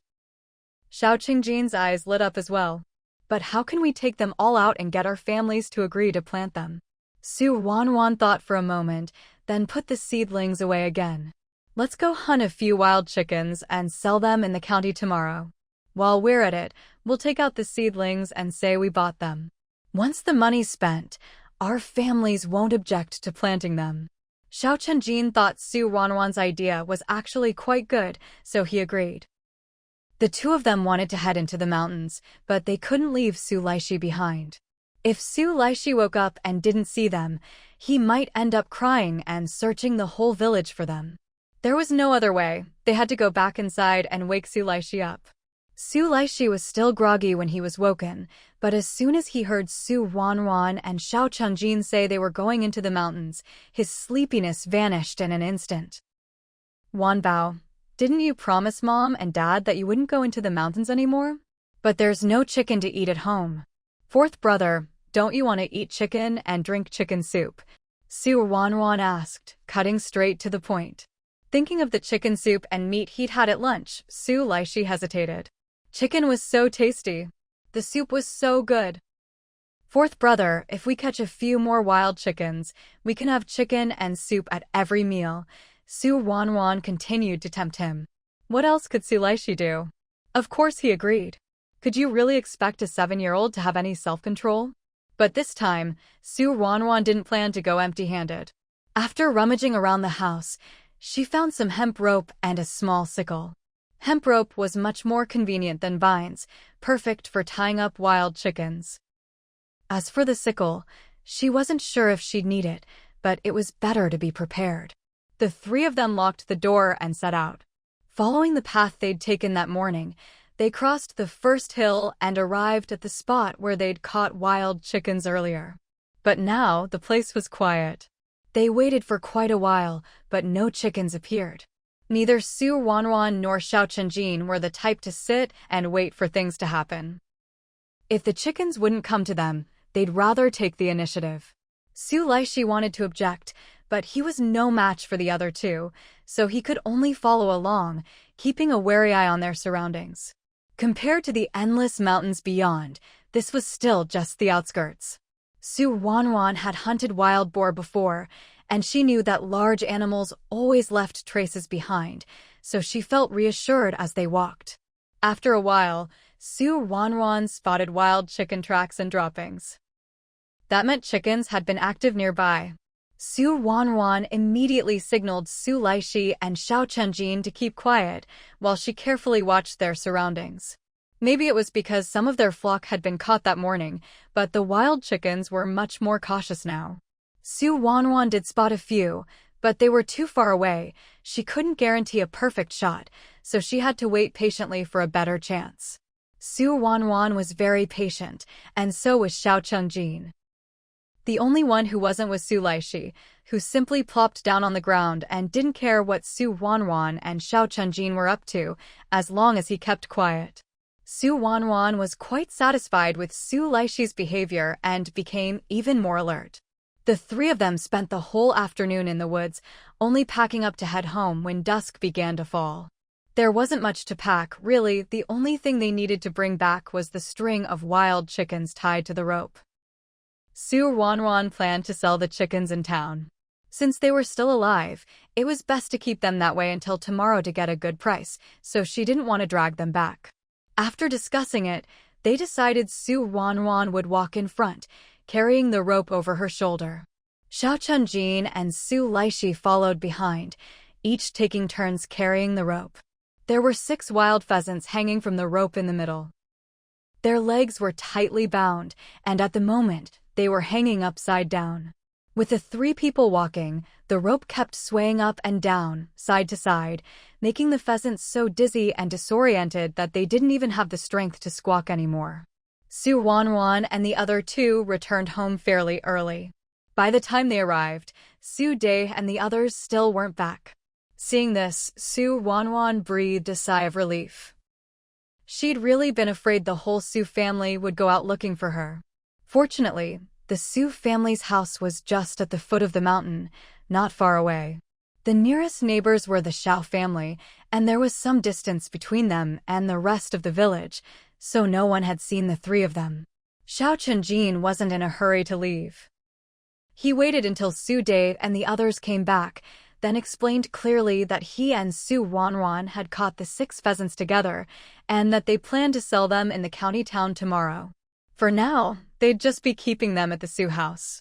Su Dai and the others were still reeling from the shock of seeing 6 pheasants. When they heard Xiao Chenjin's explanation, they were stunned all over again. Su Dai didn't fully believe Xiao Chenjin's story, so he turned to Su Laishi. "Laichi, tell Grandpa, how did you get these pheasants?" Su Laichi had spent the whole afternoon following Su Ruanruan and Xiao Chenjin, picking up pheasants, so of course he knew how they'd gotten them. Now, hearing Su Dai's question, he immediately told the whole story in detail. Su Dai and the others listened in amazement. But since all 3 of them told the same story, and there hadn't been anyone else running around hunting, in the end they had no choice but to believe it. "Jibao, since you and Wanbao each get half of these pheasants, I'll help you take 3 back and give them to your parents. They can decide whether to eat them or sell them." Xiao Chenjin shook his head. "I caught tea. So I get to decide. Let's just leave them here and sell them together in the county town tomorrow." Su Dai hadn't expected Xiao Chenjin to be so assertive, but since he wasn't their own child, and Xiao Chenjin was so insistent, he could only agree in the end. After Xiao Chenjin left, Su Dai turned to Su Ruanruan. "Wanbao, what are you planning to do with your 3 pheasants?" "Of course I'm going to sell them in the county town," Su Ruanruan replied without hesitation. "I want to go to the county town tomorrow too." Truth be told, Su Dai was reluctant to eat them as well. There wasn't much in the house that could be sold for money, and besides, they'd already eaten one pheasant today, with some left over for another meal tonight. These 3 would be better off sold for cash. Having a bit of money at home would ease his worries. Now that Ruanruan's thinking matched his own, Sude happily picked her up and tossed her into the air. Ruanruan was startled and had to fight hard to suppress a scream. Before she'd come here, she'd just been playing this tossing game with Xiao Xiaolan's daughter. How long had it been, and now she was the one being tossed into the air. Ruanruan felt all sorts of complicated emotions. After tossing her twice, Sude noticed Ruanruan's face had gone a bit pale. Thinking her head injury hadn't healed and that tossing her had made it hurt again, he quickly hugged her close. "Wanbao, are you okay? It's Grandpa's fault. Grandpa won't throw you anymore." Ruanruan, whose mental age was already several decades old. Why did she have to be stuck in such a small body? Why did she have to be held in someone's arms? Despite her inner turmoil, Ruanruan realized she didn't actually dislike it. That night, Ruanruan was once again told to sleep with Madame Suli. Although Ruanruan had her own room, she'd injured her head. Madame Suli didn't feel comfortable letting her sleep alone, insisting that only when her head was fully healed could she sleep by herself. Ruanruan protested, but it was no use. In the end, she had no choice but to obediently share a bed with Madame Suli. The night passed uneventfully. Early the next morning, just as dawn was breaking, Madame Suli woke Ruanruan. Rubbing her eyes, Ruanruan sat up, looking at Madame Suli in confusion. "Mom, why are we up so early?" Madame Suli chuckled. "Weren't you the one who told me before you fell asleep last night to wake you up early? You said you wanted to go to the county town to sell wild pheasants with us. What's wrong? Changed your mind?" At the mention of selling wild pheasants, Ruanruan instantly snapped awake. That's right. She still had to go sell wild pheasants. I'm going, she said, scrambling to get dressed. But the clothes here weren't easy to put on, and she was still so little. After struggling for a while and still not managing, Madame Suli ended up helping her get dressed. Even though it was barely dawn, Madame Suli had already been up for a while and had made 2 flatbreads, one each for Su Tsangshan and Ruanruan. Eat as you walk, don't go hungry. Afraid that Su Tsangshan might forget about Xiao Chenjin, Ruanruan quickly asked, "What about Jibao? Hasn't he arrived yet?" "You. Small as you are, you sure remember everything." "Jinbao's already here, waiting at the door." Sure enough, when Ruanruan followed Su Tsangshan out the main gate, she saw Xiao Chenjin waiting there. The Su family only had one handcart. Su Tsangshan placed 2 large baskets on it and had Ruanruan and Xiao Chenjin sit inside. The 2 of them were still small, so they fit just right.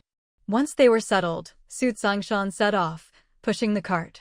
Yangcheng village was quite a distance from Yinchuan County. Even at Su Tsangshan's pace, it would take at least an hour and a half to walk there. After 3 days here, Ruanruan had already figured out how time was measured. An hour and a half meant 3 hours. It actually took 3 hours just to get to the county town. How exhausting. On the way, Ruanruan and Xiao Chenjin sat quietly. They wanted to get down and walk to give Su Tsangshan a break, but with their short legs, they'd only slow things down. So, they sat obediently, not wanting to make more trouble for Su Tsangshan. They set out at dawn and didn't reach the county town until the sun was fully up. Ruanruan could still judge the time by the sun. She guessed it was about 9 o'clock now. The city gate wasn't all that grand, but it looked sturdy enough. From her current height, the city wall looked very tall.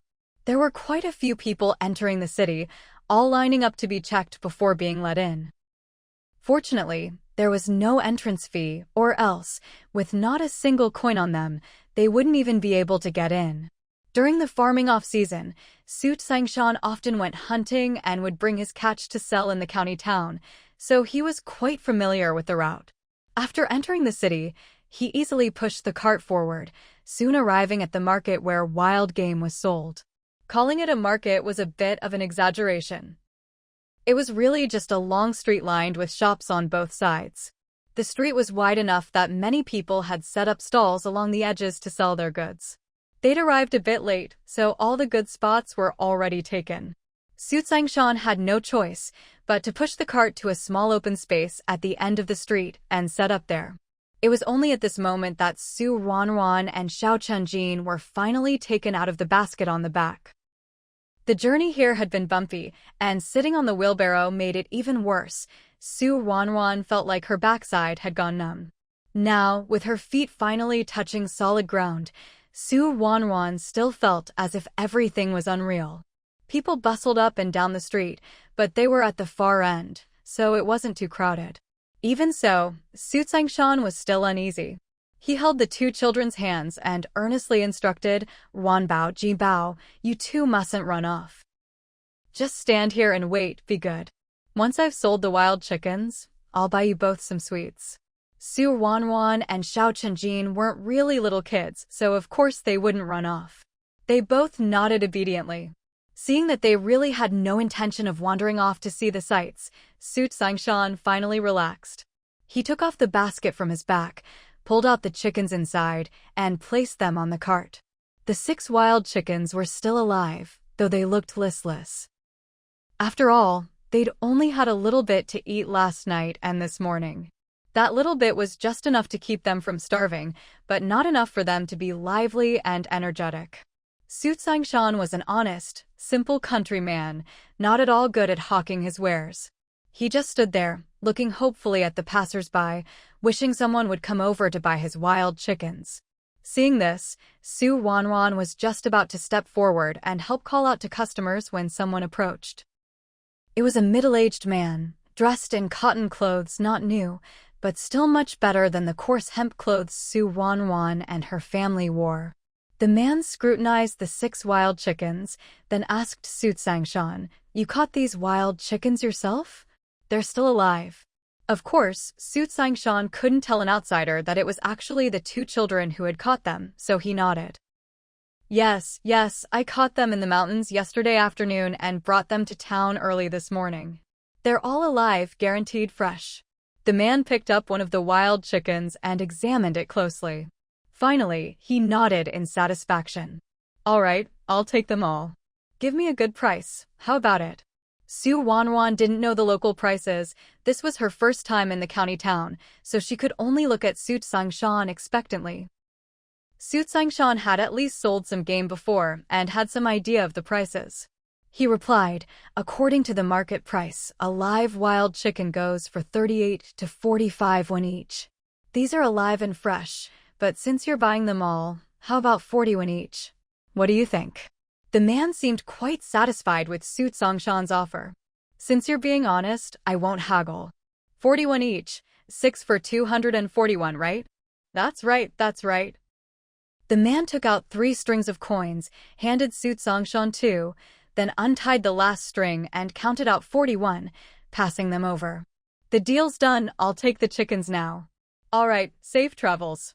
Su Sangshan watched the man walk off with the chickens, grinning from ear to ear. He was still smiling when he felt someone tugging at his clothes. He quickly looked down. Su Ruanruan gave him a sweet smile. Dad, I caught those wild chickens, so I want 21. The rest is for you, okay? 21 was no small sum. Su Sangshan's face wrinkled up. Ruanbao, what do you need so much money for? Dad, are you giving it to me or not? Su Ruanruan stared at Su Sangshan with her big, unblinking eyes, making his already wavering resolve crumble even further. Gritting his teeth, Su Sangshan finally counted out half of the 40 copper coins in his hand and gave them to Su Ruanruan. But he still couldn't help but remind her repeatedly, don't go spending the money carelessly. Before Su Sangshan could finish, Xiao Chunjin interrupted, Uncle Su, give me 20 coins too. The words Su Sangshan hadn't finished were stuck in his throat. After a long moment, he finally asked, Jibao, what do you need money for? Xiao Chunjin didn't answer directly. Instead, acting like a little adult with his hands behind his back, he said confidently, of those 6 chickens just now, 3 were mine. You should give me 120 coins, but I'm just a kid. It's not safe for me to carry that much. So just give me 20 for now, and you can give me the rest when we get home. After hearing this, Su Sangshan looked at Xiao Chenjin in surprise. Jinbao, when did you learn to do arithmetic? Who taught you? How did you get so good at it? Xiao Chenjin. Why is that what you're focusing on? Su Ruanruan inwardly cried out in alarm. Both the Su and Xiao families were poor, let alone sending kids to school in town. They couldn't even recognize a single character. For Xiao Chenjin to suddenly do math so well, it would be strange if Su Sangshan wasn't suspicious. Su Ruanruan was just thinking about how to explain when she saw Xiao Chenjin purse his lips and say, "If you don't give it to me, I'm going to cry." Su Ruanruan. No matter what Su Ruanruan was thinking, it turned out that Xiao Chenjin's method was effective. Su Sangshan, looking pained, handed over the remaining 20 copper coins to Xiao Chenjin. Jinbao, you'd better hold onto these tightly and don't lose them. Xiao Chenjin, only 6 years old this year, didn't have big hands, and the 20 copper coins filled them to the brim. He gripped the coins tightly in both hands. I know. How could he possibly lose them? He'd just wait for a chance to hand them over to Su Ruanruan for safekeeping. The wild chickens had all been sold, but Su Sangshan still had other things to do. Su Qinsher and Su Lisher both knew a bit of embroidery, not the expensive kind, but they could take on small jobs like handkerchiefs and pouches. Before Su Sangshan came to town, the two had specifically told him, if the wild chickens fetched a good price, he should go to the silk shop and pick up some embroidery work, and also buy some fabric scraps and thread. With a bit of patching, they could make Su Ruanruan a new set of clothes.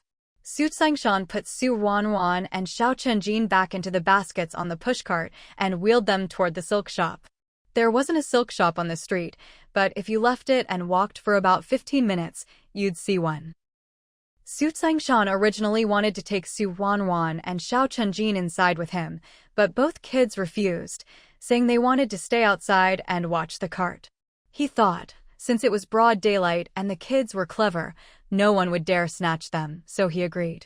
Xiao Chenjin stood by the cart, watched Su Sangshan enter the silk shop, glanced around to make sure no one was nearby, and quickly handed all the coins to Su Ruanruan.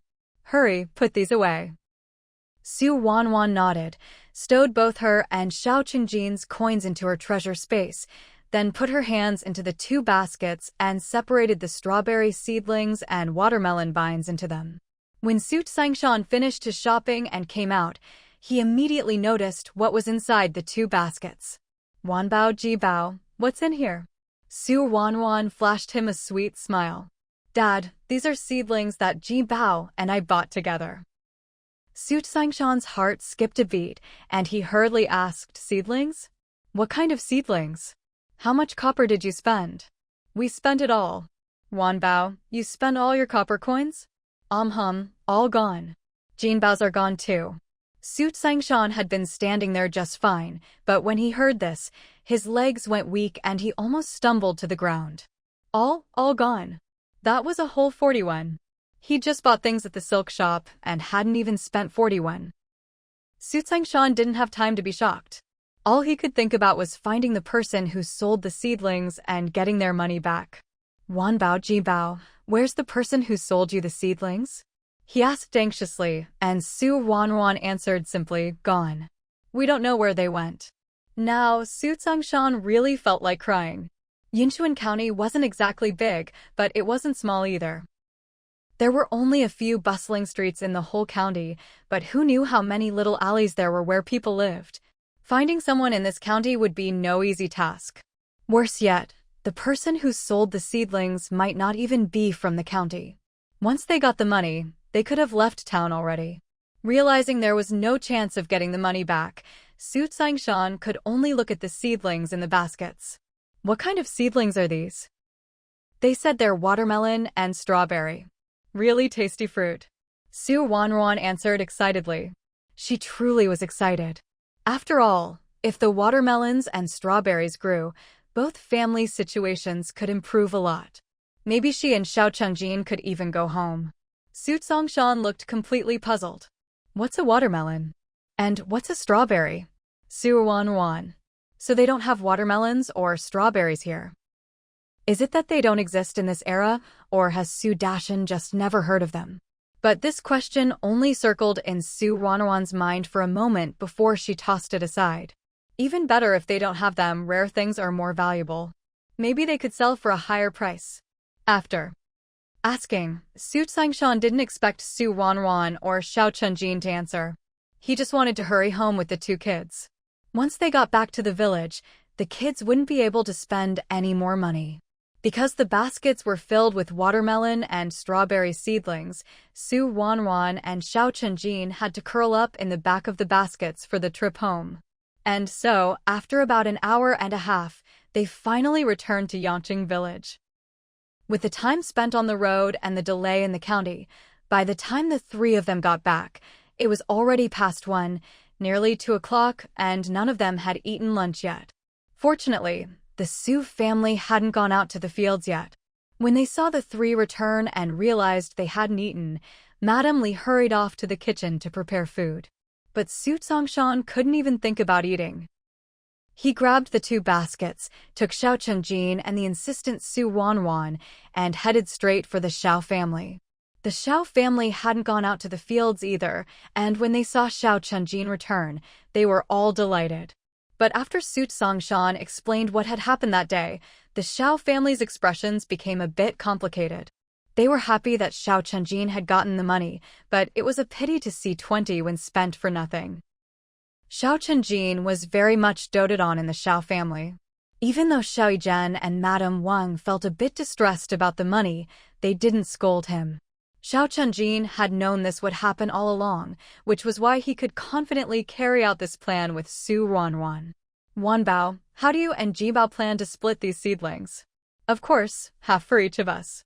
Hearing this, Su Tsingshan turned to look at Xiao Chunjin. Jibao, is that what you want too? Xiao Chunjin nodded. Yes. All right then, you each get half. Su Tsingshan had no objections. He took half of the seedlings from each of the 2 baskets and placed them on the ground.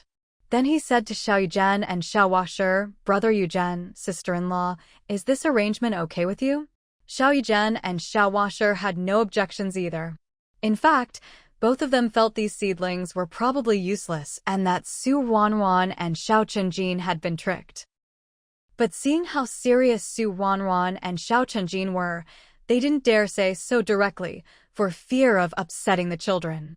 Anyway, since they'd already bought them, and there weren't that many seedlings, planting them wouldn't take up much land.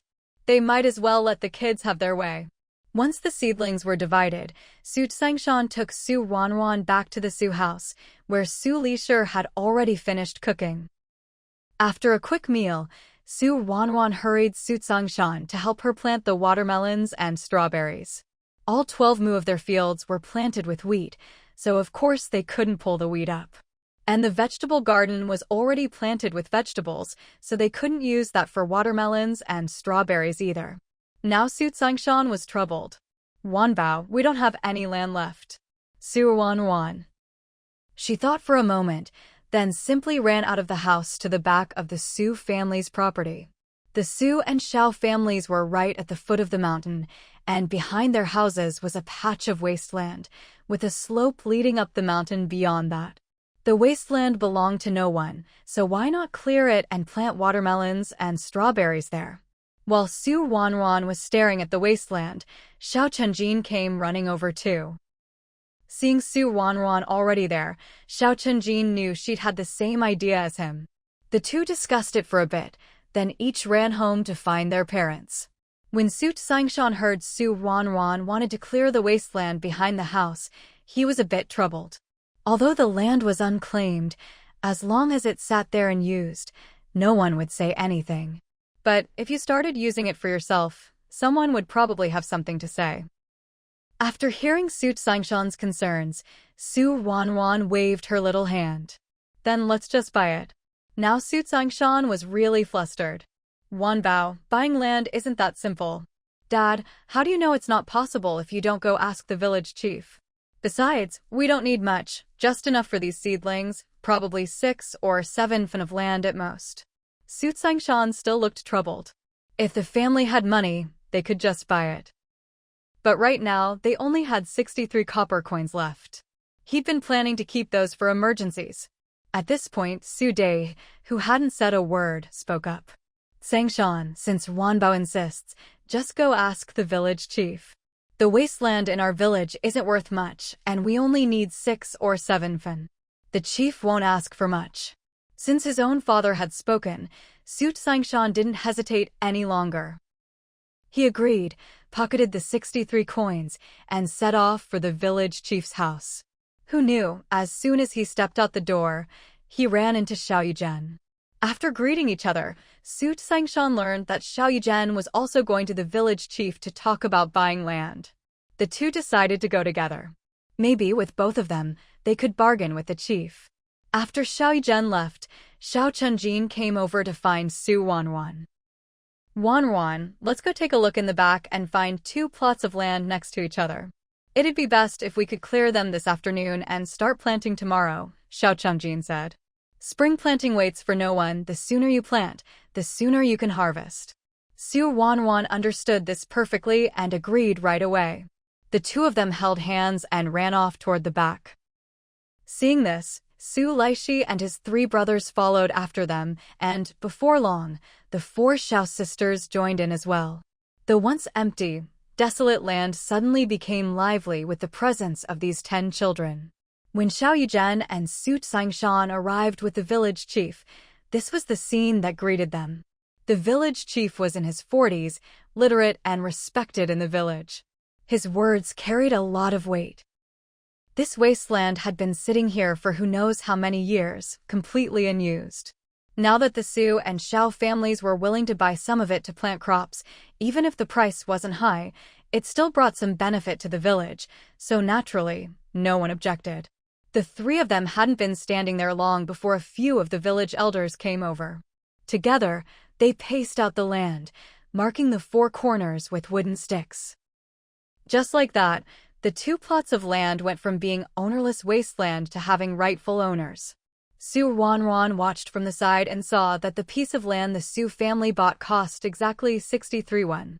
She felt it wasn't that the land happened to be worth that much, but rather that Su Sangshan had bought as much land as he could for the 63 when they had.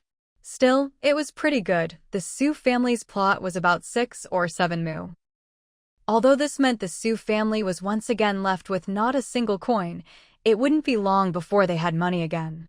Su Ruanruan was optimistic, but Su Sangshan couldn't help worrying. He'd spent all the family's remaining copper coins on this wasteland, and who knew how much the seedlings would bring in. Watching the weeds in their own fields grow taller by the day, he didn't want to waste a single moment. So he said to Su Laifu, take your brothers and clear the weeds from this plot. I'll handle the rest when I get back. Let's try to get all the seedlings planted by tomorrow. On the other side, Xiao Yuzhen was giving similar instructions to his eldest daughter. Soon, all the adults from the Su and Xiao families were out in the fields with their hoes, leaving only the children on the 2 plots of land. Su Ruanruan didn't want to wait until tomorrow to plant the seedlings. Who knew if some might die overnight?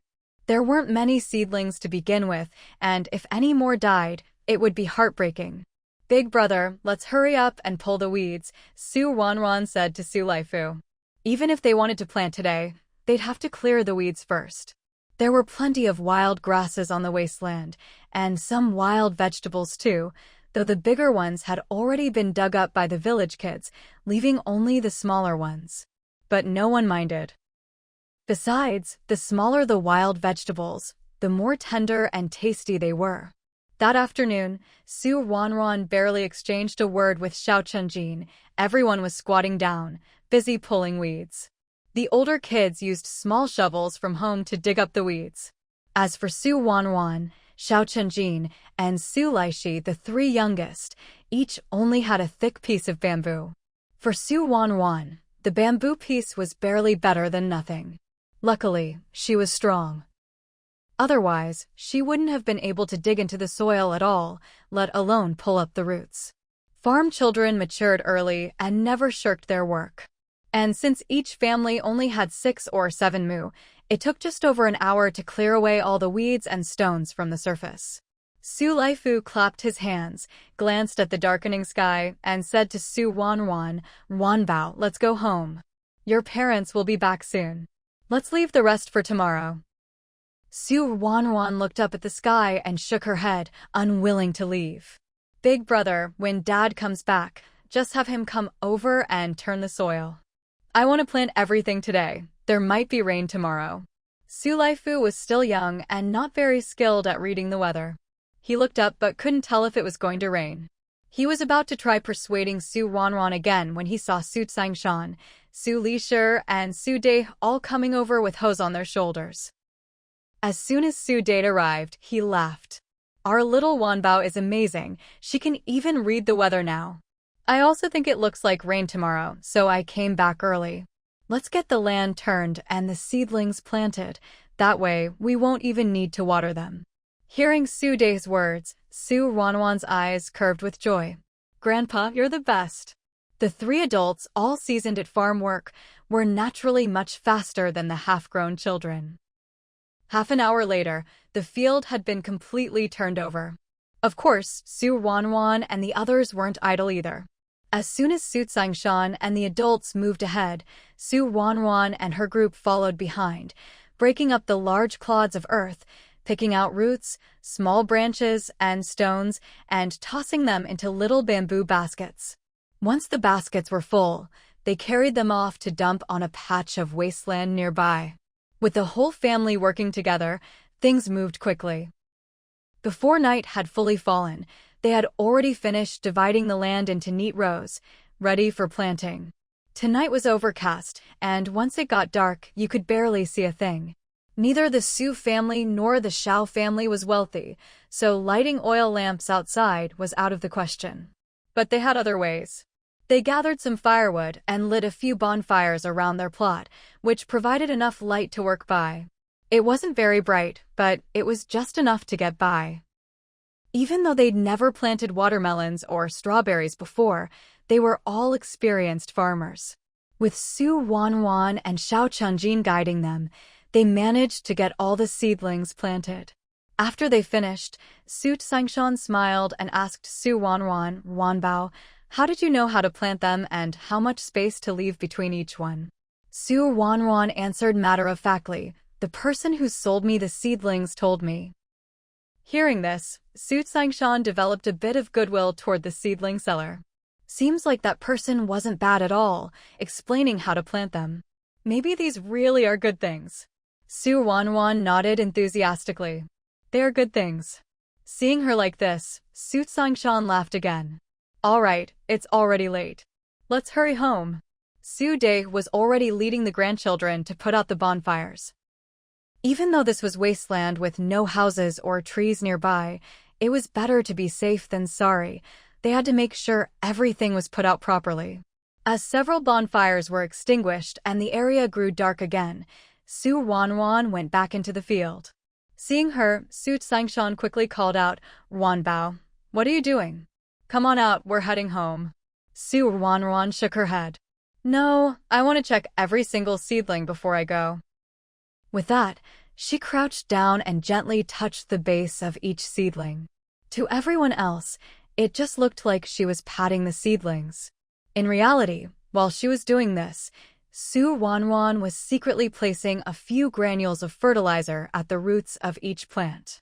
Su Tsangshan tried to persuade Su Ruanruan twice, but she still refused to come out. When he tried to carry her out, she was on the verge of tears. Left with no choice, Su Tsangshan could only watch as Su Ruanruan went around, touching each seedling one by one. Who would have thought that after she finished with the Su family's field, she wasn't satisfied and ran over to the Xiao family's plot. Together with Xiao Chunjin, she touched every single seedling in their field as well. Seeing this, Su Tsangshan was truly at a loss for words. The rest of the family had already gone home. Only Su Tsangshan stayed behind, waiting for Su Ruanruan and Xiao Chunjin. Fortunately, Su Ruanruan wasn't really a little child, so she moved quickly. After about half an hour, she finished touching all the seedlings.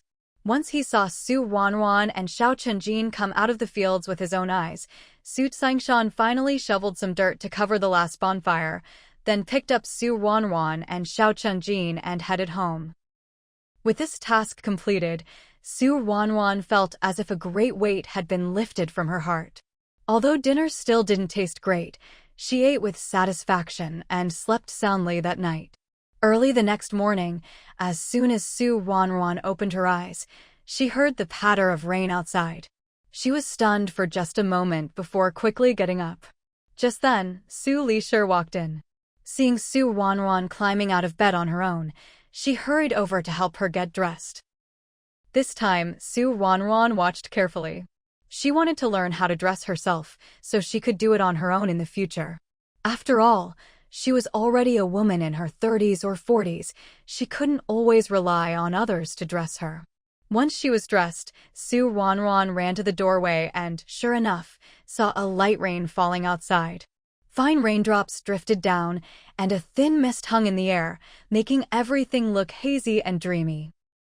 The sound of the rain added a touch of charm to the scene. Su Ruanruan watched for a while, then broke into a smile. Now we don't have to water the fields. The watermelons and strawberries will definitely grow well.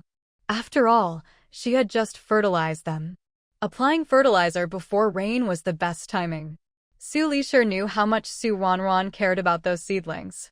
Not just Su Ruanruan, even she herself cared a lot. After all, they'd spent 20 copper coins to buy those seedlings. She was curious to see what would actually grow. For farming families, every coin counted, and 20 coins was no small sum.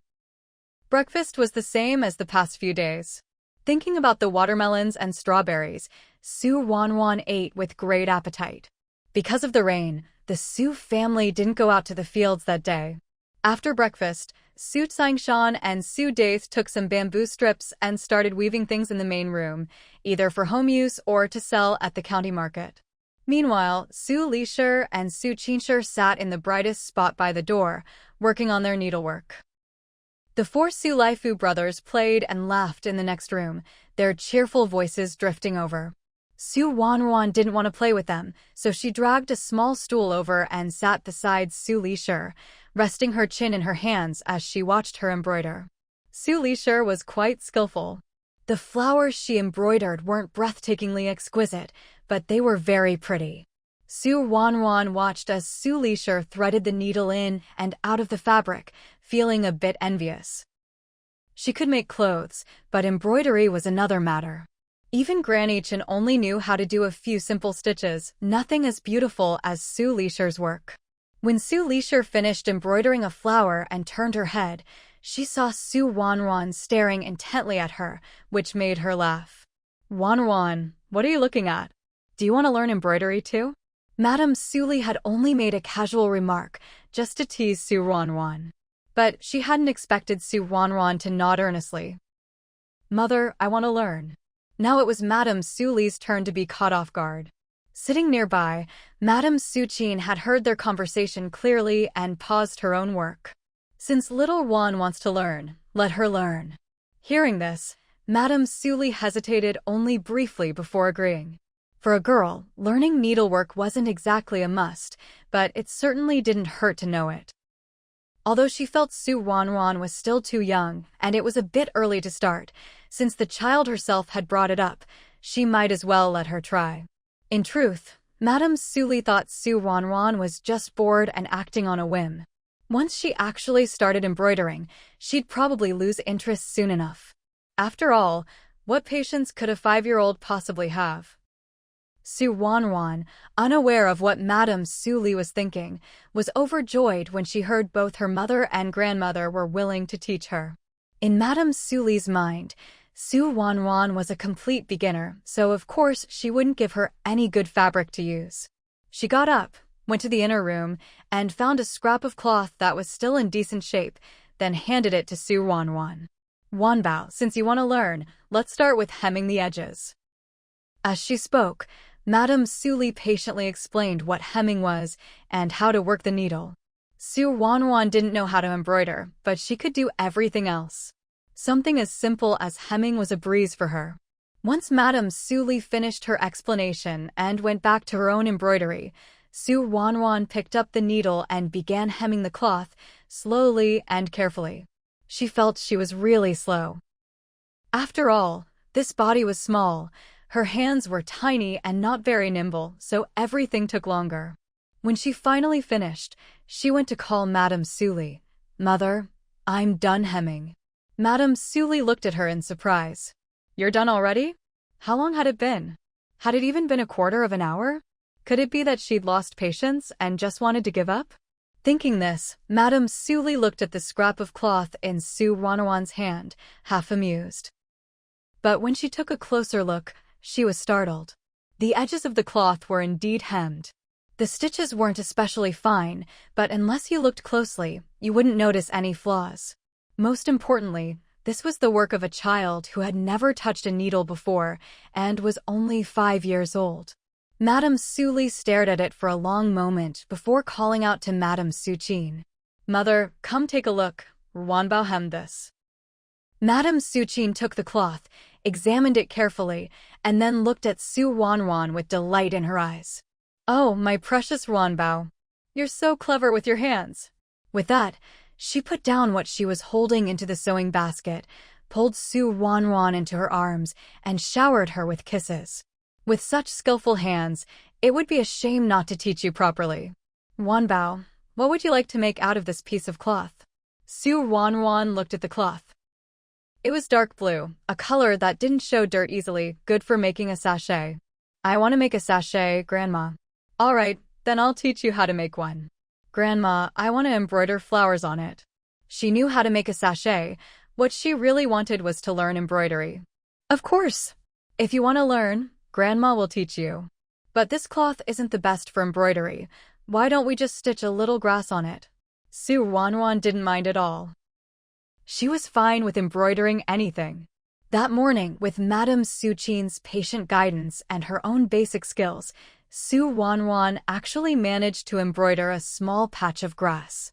But after staring at it for a long while, Ruanruan had to admit that although her grass had the right shape, it lacked spirit. It was clearly the work of a beginner. Still, since she really had just started learning, Ruanruan felt at ease. It was only the beginning, after all.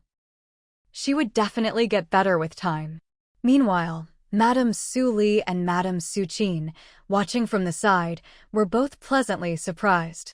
They had always thought Ruanruan was talented, but they hadn't expected her to be this gifted.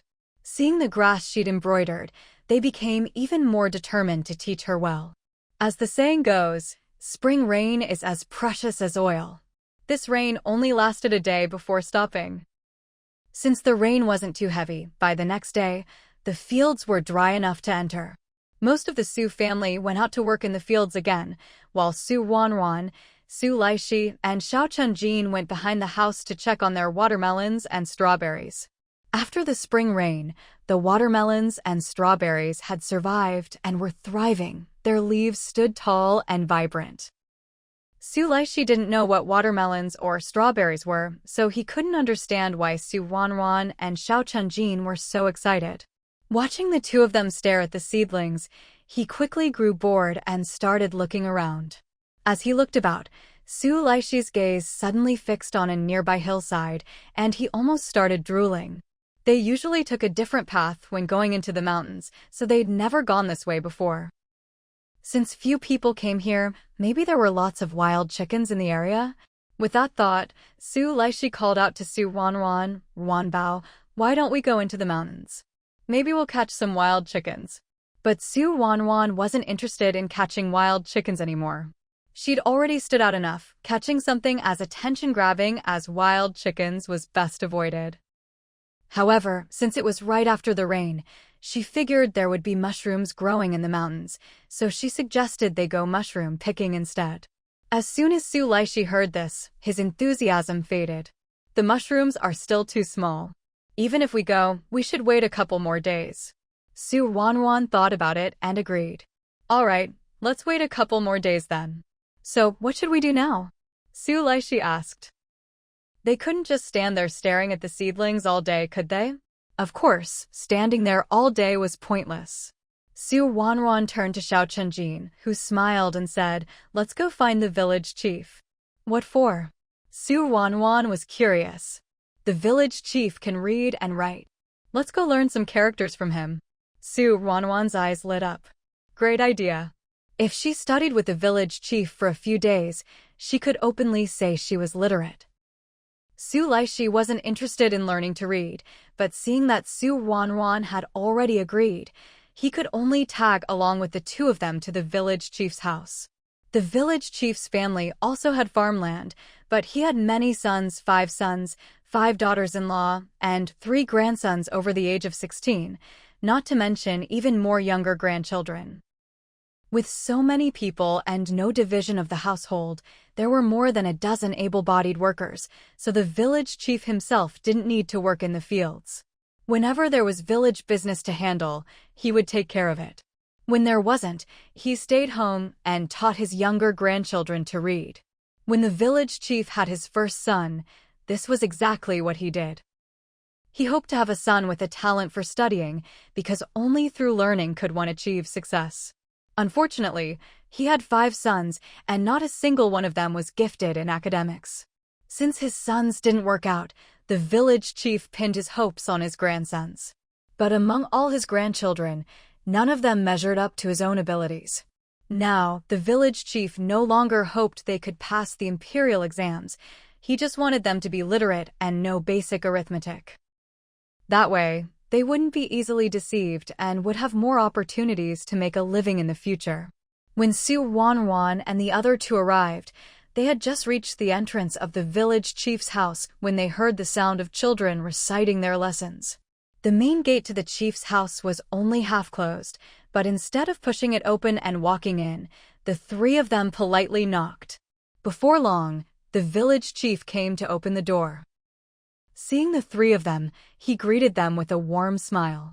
"Oh, it's you. What brings you here?" Su Ruanruan and Xiao Chenjin both looked up at him earnestly. "Grandpa Village Chief, we'd like to study with you."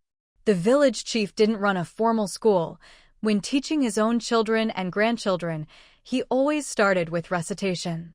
Once they could recite the texts, he'd use a twig to write characters on the ground. Every farmhouse had a dirt courtyard, so writing with a thin branch on the ground made the characters clear and easy to see. The chief's goal was simply for the children to recognize characters. He didn't expect them to write well, so he certainly wouldn't waste paper and ink on them. He'd been teaching his descendants this way for many years. There were always villagers who came by to watch the fun, but no one had ever asked to join in and study. This was the first time.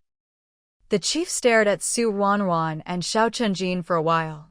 "Do your families know you're here?" Su Ruanruan was about to say no, but Xiao Chenjin quickly replied, "My parents know. They said if I learn well, it's all thanks to you, village chief, and we'll bring you eggs as thanks." Su Ruanruan swallowed her words and chimed in, "I'll bring eggs for the village chief too." "Su Laishi, we haven't even started learning yet. Why are we already giving eggs?" The village chief burst out laughing at their words. "All right, I'll be waiting for your eggs. Come on in." Teaching one child or a group made no difference to him.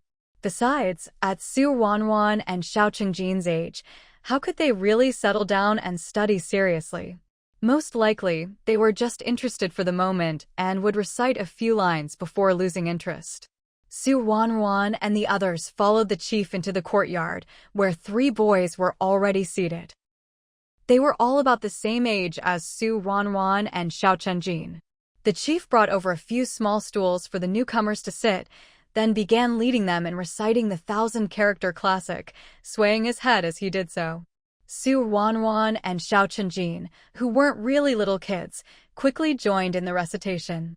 Hearing their clear, ringing voices, the chief glanced at them in surprise, but said nothing. When the recitation was over, the chief took a twig and began writing characters on the ground. Naturally, he focused on teaching his own grandchildren first, so they were already in the latter half of the 1,000-character classic, where the characters were harder to write. His 3 grandsons looked at the characters with frowns on their faces. Su Ruanruan and Xiao Chenjin also stared at the writing, and before long, they too were frowning. These weren't the characters they'd learned before. But they weren't completely unfamiliar either. They must be traditional characters. Su Ruanruan and Xiao Chenjin exchanged a glance, both seeing the helplessness in each other's eyes. What started as just an excuse to learn to read had unexpectedly turned into actually having to start over and learn from scratch. But when it came to studying, neither Su Ruanruan nor Xiao Chenjin saw it as any big deal. Both of them genuinely enjoyed learning. Plus, since they already had a bit of a foundation, they were picking things up even faster than the village chief's 3 grandsons. The village chief knew his own grandson's abilities, so he never taught too much at once, just 8 characters at a time. It didn't take long for Su Ruanruan and Xiao Chenjin to master them completely. They went to find the village chief, reciting and writing the characters for him to see. After watching them, the village chief was silent for a long time. All these years, he had always hoped to find a talented grandchild to nurture and teach. But after searching for so long, none of his own descendants had shown much promise.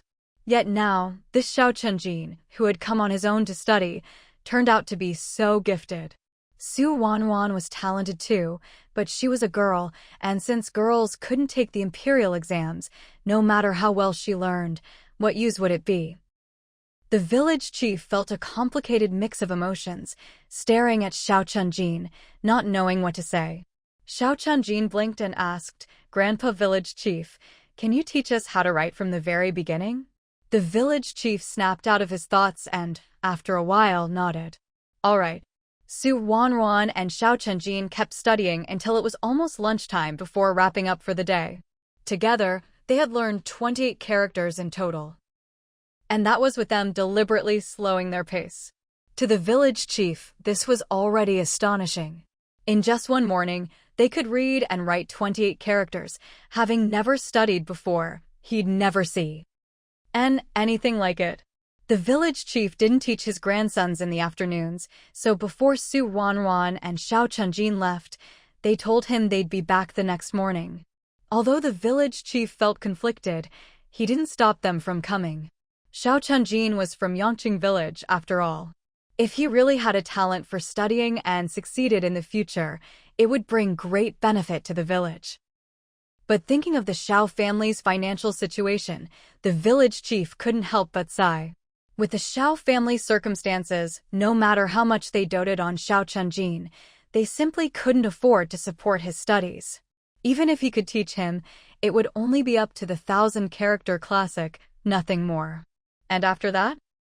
The village chief stood at the doorway with his hands behind his back, watching as Su Ruanruan and the other 2 gradually walked away, a trace of worry clouding his brow. Su Ruanruan and Xiao Chenjin had no idea what the village chief was troubled about. The 2 of them were just happy they could study, and life here didn't seem so hard to bear. Knowledge, once learned, was yours forever. Sooner or later, it would come in handy. Su Laishi trailed behind them, unable to share in their happiness at all. Studying was just too hard. Why did those characters have so many strokes? Whenever he wrote, his characters always seemed to be missing arms or legs. Outside the door, Su Ruanruan and Xiao Chenjin went their separate ways and headed home. Back at the Su house, before anyone else could say a word, Su Laishi asked Su Ruanruan, "Ruanbao, do we have to go to the village chief's house to learn to write again tomorrow? Can we not go?" Su Ruanruan nodded with a smile. "Of course I'm going. Learning to read and write is so much fun." Hearing this, Su Laishi scrunched up his face. "We still have to go? Can I not go?" Before Su Ruanruan could answer, Su Chaoshan, who had overheard their conversation, smacked Su Laishi on the back of the head. "You little rascal, the village chief is willing to teach you kids to read and write, and you still don't want to go?" After saying that, Su Chaoshan ignored Su Laishi and turned to Su Ruanruan with a big grin. "Ruanbao, how come you all went to the village chief's house to learn today?" "It was Jinbao's idea. He said that reading and writing helps you understand the world, so we went to see Grandpa Village Chief. He was so nice, he even told us to come back again tomorrow." At this, not only Su Chaoshan, but even Su Day's eyes lit up. "Ruanbao, what did you learn today?" Su Ruanruan recited everything she'd learned, then picked up a stick and wrote the 28 characters she'd learned on the ground. Not everyone in the Su family was completely illiterate. At least Su Day recognized a few characters. But after so many years without writing, He'd long forgotten how to write them. Still, it didn't matter if he couldn't write. It didn't affect his judgment. At the very least, he could tell that what Ruanruan wrote were indeed real characters, not just random scribbles. After looking at the characters Ruanruan had written, Dave turned hopefully to Lychee. Lychee, did you learn all these characters too? Lychee. Why ask Wanbao and then ask him too? Lychee pulled a long face and said nothing, but that was already the best answer. Seeing Lychee like this, Dave understood clearly Lychee hadn't learned anything. Lychee was 2 years older than Ruanruan, yet she'd learned so many characters in just one morning, while he hadn't learned a thing. Sigh, asterisk. Looks like all the Su family's smarts ended up with Ruanruan. But Dave wasn't someone who favored boys over girls. He was just as happy that Ruanruan had learned so much. Old lady, see if we have a few eggs at home. Later, let Chaoshan take them to thank the village chief. He may not have set up a proper school, but he's still teaching our Wanbao to read and write. We can't give much, but a few eggs are the least we can do. Madame Su naturally had no objections. She agreed and went inside to fetch some eggs. Ruanruan had always known that her family doted on this little girl.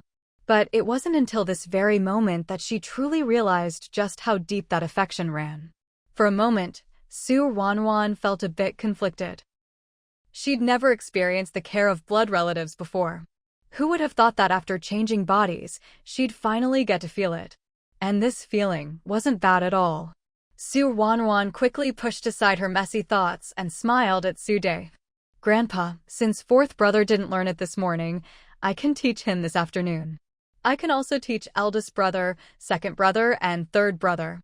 Hearing this, Dave's smile grew even wider. Good, good, that's wonderful, Wanbao. Eldest, second, third, fourth, you all need to study hard with your little sister every day from now on. We don't expect you to take the imperial exams, but if you can read and do arithmetic, at least you won't be cheated in the future.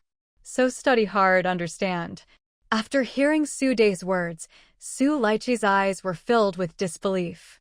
So that means, not only does he have to study in the morning, but now he has to study in the afternoon too.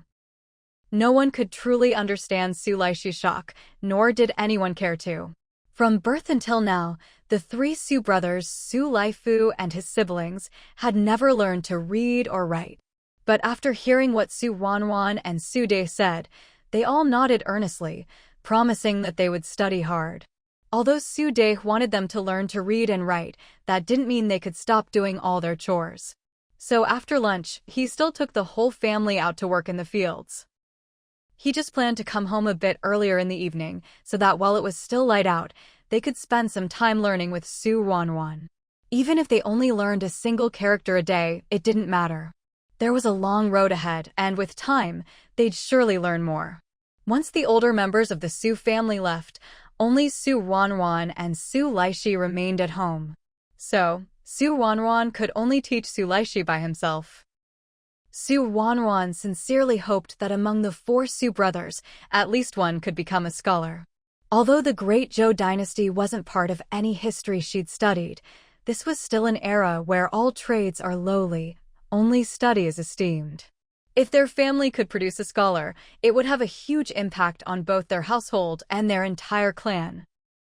This was still a time when scholars, farmers, artisans, and merchants were strictly ranked, and families valued both farming and studying. Even if the Su family could make money selling watermelons and strawberries, they were still just ordinary farmers, and that might attract envy from others. It was still best to have a scholar in the family, even if he only managed to pass the county-level exam. With this in mind, Ruanruan was especially patient when teaching Lychee. She had been a teacher before, so she had her own methods. She wouldn't just have him memorize something a few times and then copy it out, like the village chief did. Ruanruan first explained the meaning of the characters, then told some interesting stories. Once she had piqued Lychee's interest, she had him carefully read, write, and memorize. By the end of the afternoon, Lychee had actually learned the first 8 characters of the 1,000-character classic. Heaven and earth, mysterious and yellow, the universe, vast and wild. Su Laishi was just a child, only 7 years old, the age when kids love to play. To learn 8 characters in one afternoon was already quite impressive in Su Ruanruan's eyes. Fourth brother, you're really smart. As long as you study hard, you'll definitely pass the exams in the future, and our family will have good days ahead. Then we'll have money, and we can eat white flour and meat at every meal. You could even become a high official, and everyone will have to listen to you. With children, you have to paint a big, beautiful picture for them. That's how they find the motivation to move forward. Hearing Su Ruanruan's words, Su Laishi's eyes sparkled, and he nodded enthusiastically, nothing like the reluctant learner he'd been before. While Su Ruanruan was teaching Su Laishi at the Su house, Xiao Chunjin was at home teaching 3rd Nyo and 4th Nyo. 3rd Nyo and 4th Nyo were 9 years old this year and could already do a lot. But since they had 2 older sisters, they didn't have as many chores to do each day. That afternoon, with nothing else to do, Xiao Chunjin took the opportunity to teach them to read and write.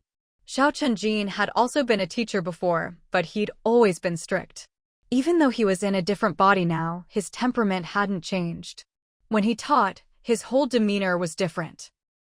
3rd Nyo and 4th Nyo weren't very eager to learn, but faced with Xiao Chunjin like this, they didn't dare to slack off. Unfortunately, whether it was an issue of intelligence or ability, after an entire afternoon, the 2 of them could only stammer through reciting 2 lines, and hadn't managed to learn a single character. Xiao Chunjin felt helpless, but there was nothing he could do.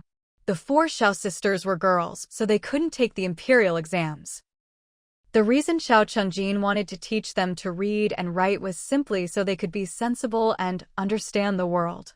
But judging by the current situation, they weren't interested in learning. The next day, when Xiao Chunjin saw Su Ruanruan, he told her about it.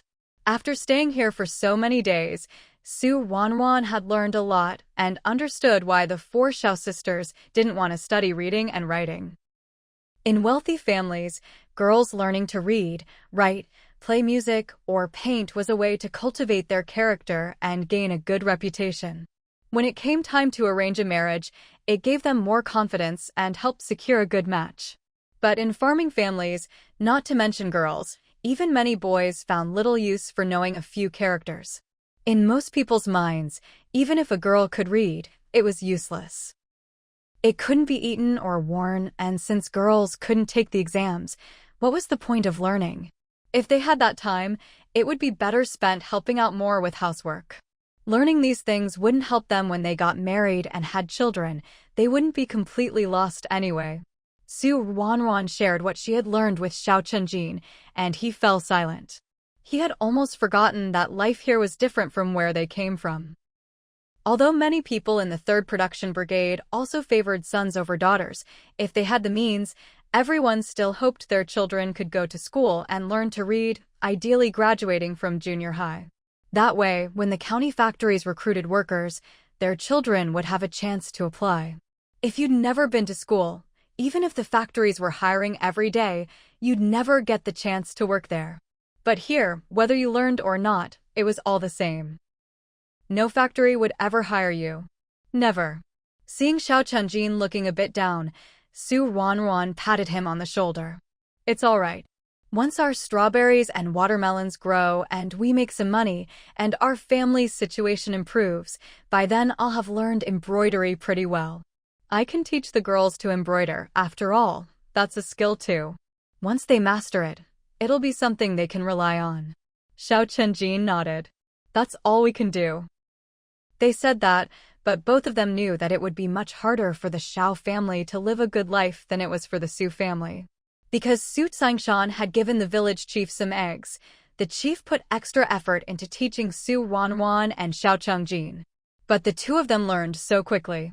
On the first day, they only learned 28 characters, but by the second day, they could learn 40. After that, they learned more and more each day. The 1,000-character classic, which usually took local kids ages to learn, was mastered by Su Ruanruan and Xiao Chunjin in just over half a month. The day they finished learning the 1,000-character classic, the village chief's expression was complicated. Especially when he looked at Xiao Chunjin, he couldn't hide the regret in his eyes. After a long silence, the village chief finally said, "Ji Bao, when your family's situation improves, have your father send you to school. You're so smart. It would be a real shame if you didn't study." Unfortunately, he himself hadn't read many books. Teaching the 1,000-character classic was already stretching his abilities. Even if he wanted to teach more, he just didn't have the skills. Ruanruan and Xiao Chunjin bowed respectfully to the village chief. "Thank you for your guidance, Grandpa Village Chief. Good kids. Go on home now." As they left the chief's house, Ruanruan said to Xiao Chunjin, "Once our watermelons and strawberries are growing, next year we could bring the village chief's family in to plant them too." Xiao Chunjin was thinking the same thing. Farming was not something that could be kept secret for long. Right now, no one in the village paid much attention because the strawberries and watermelons hadn't started growing yet, and there hadn't been any profits to see. But once people learned how profitable strawberries and watermelons could be, it was inevitable that some would start having ideas. If they could get on good terms with the village chief, they wouldn't have to worry about others scheming against them. Besides, the village chief had truly been good to them. If it weren't for him, the two of them would probably have remained illiterate for quite some time. Su Swanswan and Xiao Chunjin learned quickly, but the 4 Su brothers were nowhere near as fast. After all this time, they had only learned a quarter of the 1,000-character classic. But Su Swanswan was already quite satisfied. She thought the 4 of them were pretty smart. Right now, the most important thing was to start making money as soon as possible. As long as the family had money, they could all go to school. More than half a month passed, and both the watermelon vines and strawberry seedlings had grown a lot. But if you counted the days, it was only March. Strawberries ripened earlier, but even so, they wouldn't be ready until May. Watermelons wouldn't be ready until the end of June. There was still a long wait. Even though there was still a lot of time, Su Swanswan didn't dare slack off for a moment. Weeding, fertilizing, watering, she didn't dare neglect any of it. Only the fertilizing was done secretly by her and Xiao Chunjin. Everything else required help from the rest of the family. Weeding was fine, the kids could handle that. But for watering, they had to ask Su Zongshan and Xiao Yuzhen for help. After all, the fields were some distance from the river, and every time they watered, they had to walk far to fetch water. But whenever Su Zongshan and Xiao Yuzhen were watering, Su Swanswan would watch from the side, and when no one was looking, she'd secretly help out too. It was much easier for her to fetch water. She just needed to walk to the river, fill up a big basin in her treasure space with river water, and then bring it back to the fields. Su Swanswan had used this trick to help water the wheat fields for both families, but she always did it secretly while the adults were watering, never daring to be too obvious. Both Su Zongshan and Xiao Yuzhen were seasoned farmers. They knew exactly how many buckets of water it took to thoroughly water an acre of land. Once April arrived, the weather turned completely warm.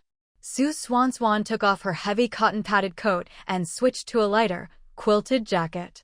Wearing lighter clothes, with spring in full bloom and the grass growing and birds singing, Su Swanswan finally wanted to venture deeper into the mountains. Over the past month or so, she had gone into the mountains a few times, but only to the outskirts, gathering wild vegetables and picking mushrooms. This time, Su Swanswan wanted to go further in. It was said that there were more medicinal herbs deeper in the mountains, and Su Swanswan had read quite a few books about them. She hadn't had the time to explore before, but now that she had the chance, of course she wanted to go. Who knows, maybe she'd get lucky and find some ginseng. Right now, things weren't too busy in the fields, so even the eldest, Su Laifu, didn't need to work, let alone the younger ones. Because of this, it was impossible for Su Swanswan to sneak into the mountains by herself.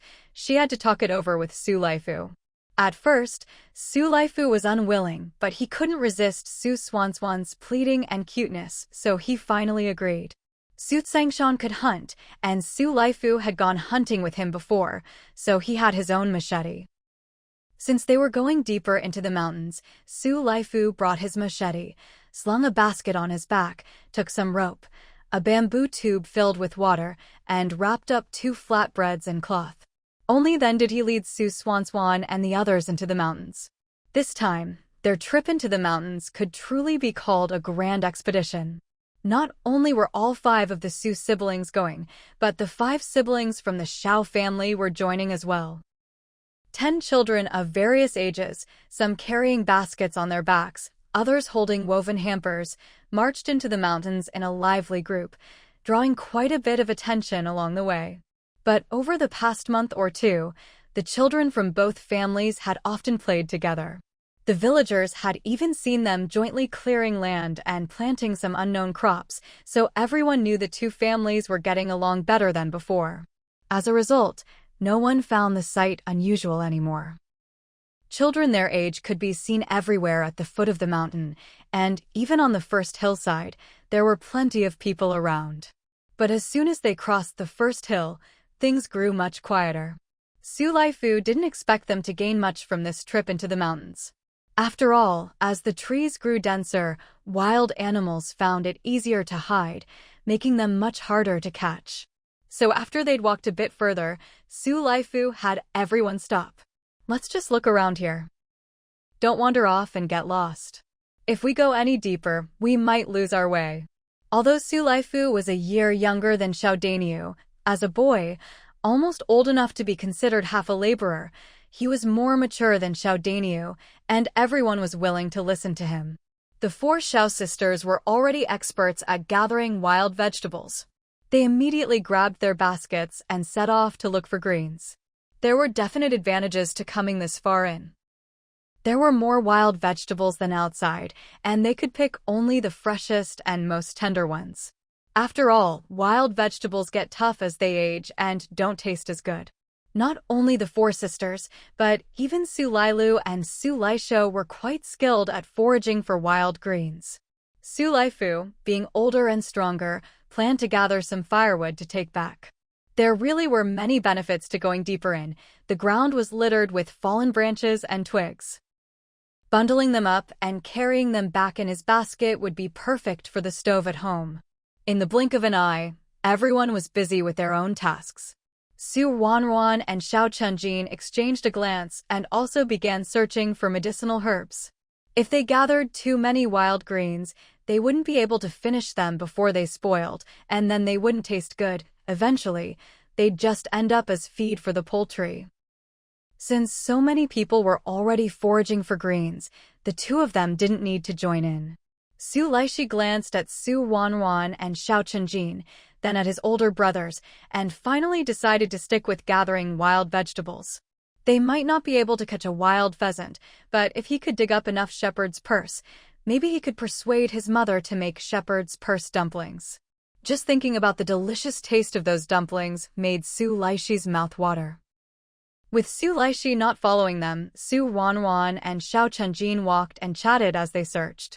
Whenever they spotted a plant that looked like a medicinal herb but weren't sure, Xiao Chenjin would keep watch while Su Ruanruan secretly took out her book to compare and identify it. This method was accurate, but also a bit disappointing. After searching for nearly half an hour, they still hadn't found any medicinal herbs. They walked a bit further, and Su Ruanruan finally plopped down on the ground.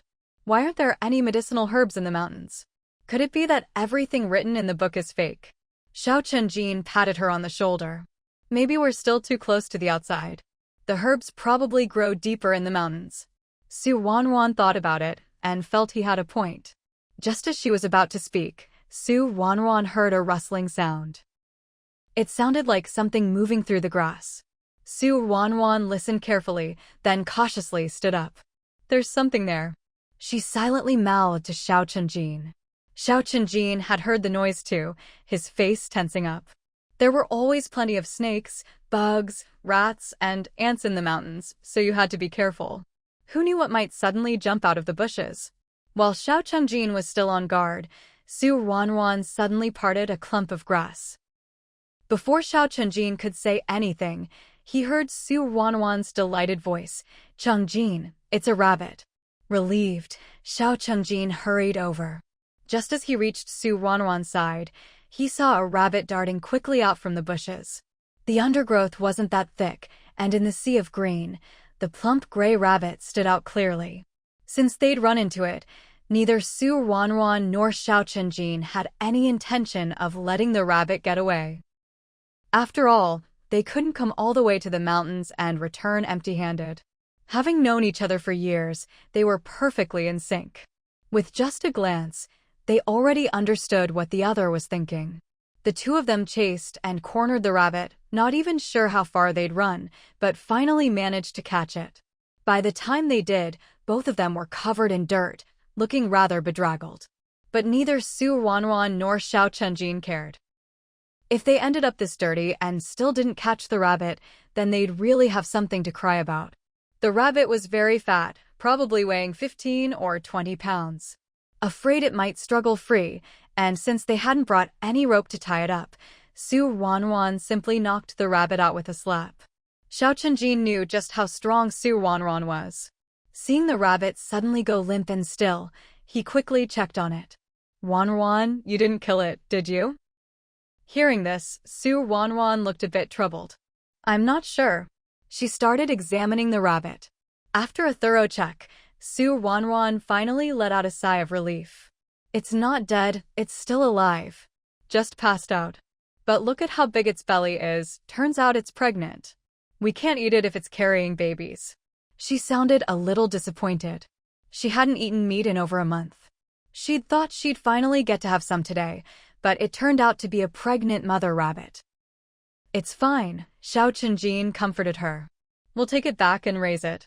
It won't be long before we have lots of rabbits. Then you can eat as much as you like."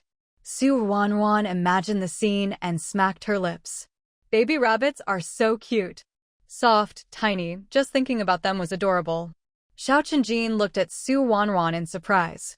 Was she really going to spare the rabbit just because it was cute? Before he could ask, Ruanruan said, "But no matter how cute they are, when it's time to eat, we'll still eat them." Xiaoqianjin laughed. "That's right."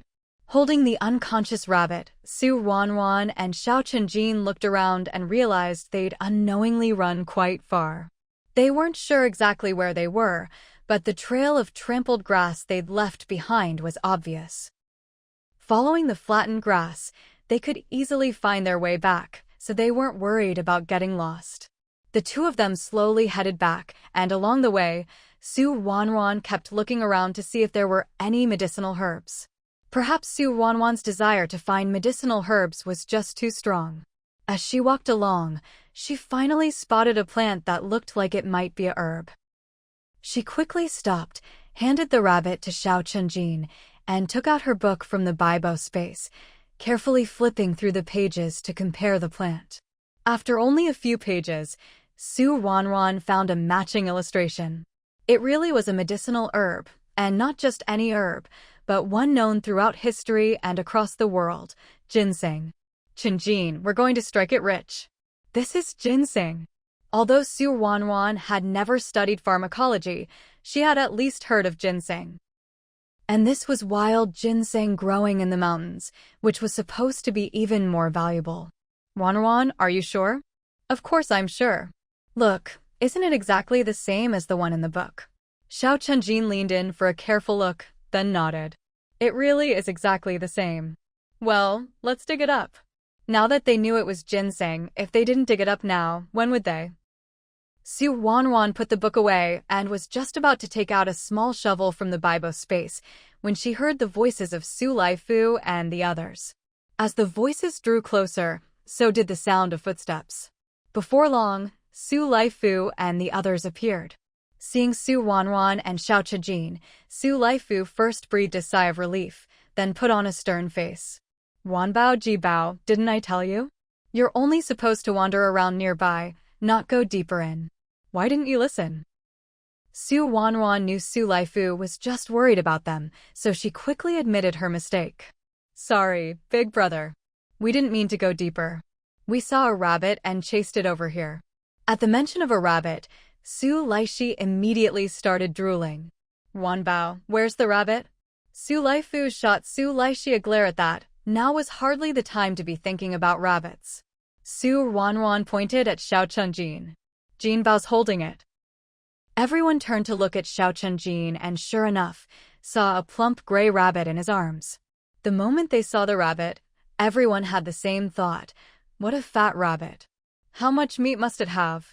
Su Ruanruan didn't even need to ask to know what they were thinking. Although she felt a bit sorry, she still broke their fantasy. This rabbit's belly is really big. I felt it, and I think there are babies inside. So we can't eat it. Su Laishi was instantly disappointed. We can't eat it? Then what good was the rabbit? Su Laifu, being a bit more experienced, came over and felt the rabbit's belly, then nodded. She's pregnant. Let's take her back and raise her. Soon we'll have lots more rabbits. The rabbit was quite heavy, and it wasn't fair to make Xiao Chunjin keep holding it. Su Laifu had brought some rope, so he simply tied the rabbit's legs and put it in the basket on his back. Once the rabbit was taken care of, Su Laifu said to Su Ruanruan and Xiao Chunjin, "All right, time to go home. We can't carry anymore." Their baskets and packs were already full of firewood and herbs, and now they had a rabbit too. This trip had been a real haul. "Big brother, I still need to dig something up. Where's the shovel? Let me borrow it," Su Ruanruan hurriedly said. Su Laifu handed her the shovel. "Wanbao, what are you digging up? Want me to do it for you?" Su Ruanruan shook her head. "I want to dig up ginseng." "Ginseng? Where did you find ginseng?" Su Laifu thought Su Ruanruan was joking. After all, Su Ruanruan had only been to the mountains a handful of times. How could she possibly recognize ginseng, let alone know what it looked like? But Su Ruanruan had already anticipated that others would be suspicious, so she had prepared an excuse in advance. "When I went to the county town with Dad, I overheard people saying that ginseng is really valuable. I even asked them what it looked like, and this one looks exactly like what they described." Hearing that Su Ruanruan had learned about ginseng in the county town, Su Laifu nodded and let her dig it up. Still, deep down, Su Laifu didn't really believe it. So many villagers came to the mountains every day, and no one had ever found ginseng. Su Ruanruan had only come a few times, and she just happened to stumble upon ginseng? Though he thought this, Su Laifu didn't say anything more. Since Su Ruanruan wanted to dig, she could go ahead and dig. It wouldn't take much time anyway. 8 people formed a circle, watching as Su Ruanruan and Xiao Chunjin crouched down to dig up the ginseng. The more they watched, the more nervous they became. It wasn't just them, even Su Ruanruan was a bit anxious. She had already checked the book several times to make sure this was indeed ginseng, but she had never dug one up herself, nor seen one with her own eyes, so she still wasn't completely confident. That's why she dug so carefully. After all, ginseng was truly valuable. Even breaking off a single root would be enough to make someone feel heartbroken for days. After carefully digging for a quarter of an hour, they finally managed to unearth the whole ginseng. Looking at the ginseng, which looked almost like it had arms and legs, Su Ruanruan was so excited that her eyes filled with tears. Even now, she didn't know exactly how much ginseng was worth. Just by looking at its appearance, she could tell it wouldn't be cheap. If she had known there were such treasures in the mountains, she would have come to dig for ginseng long ago. Of course, that was just wishful thinking. Ginseng was something you could only find by chance, not by searching for it. If people could dig up ginseng every day, it wouldn't be so expensive. Seeing that Su Ruanruan had finally dug it up, Su Laifu called everyone to head home. Su Ruanruan knew the importance of not showing off one's wealth.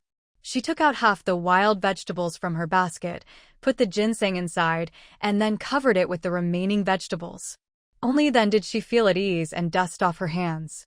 By the time their group returned home, it was already lunchtime. Su Tsingshan and Xiao Yuzhen were standing together, talking.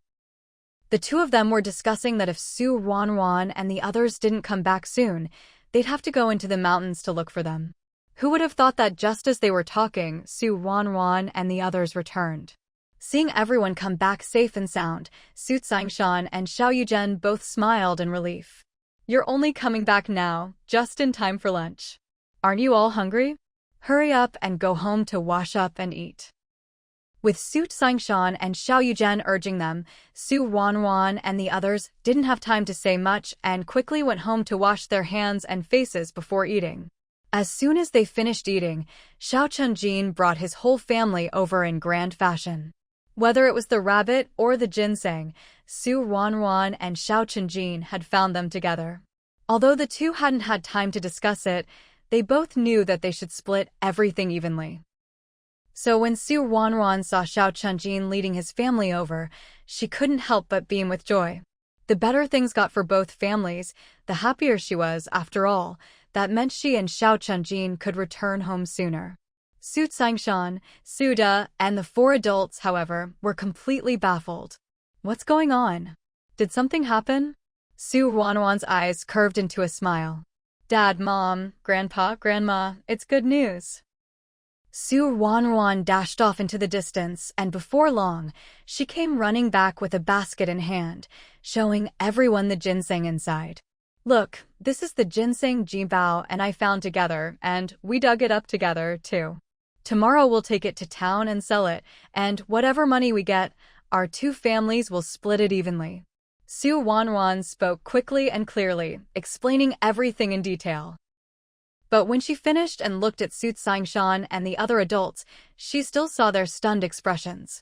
The oldest, Su De, always had a bit more composure and resilience, so he was the first to snap out of it. Well, it really does look like ginseng.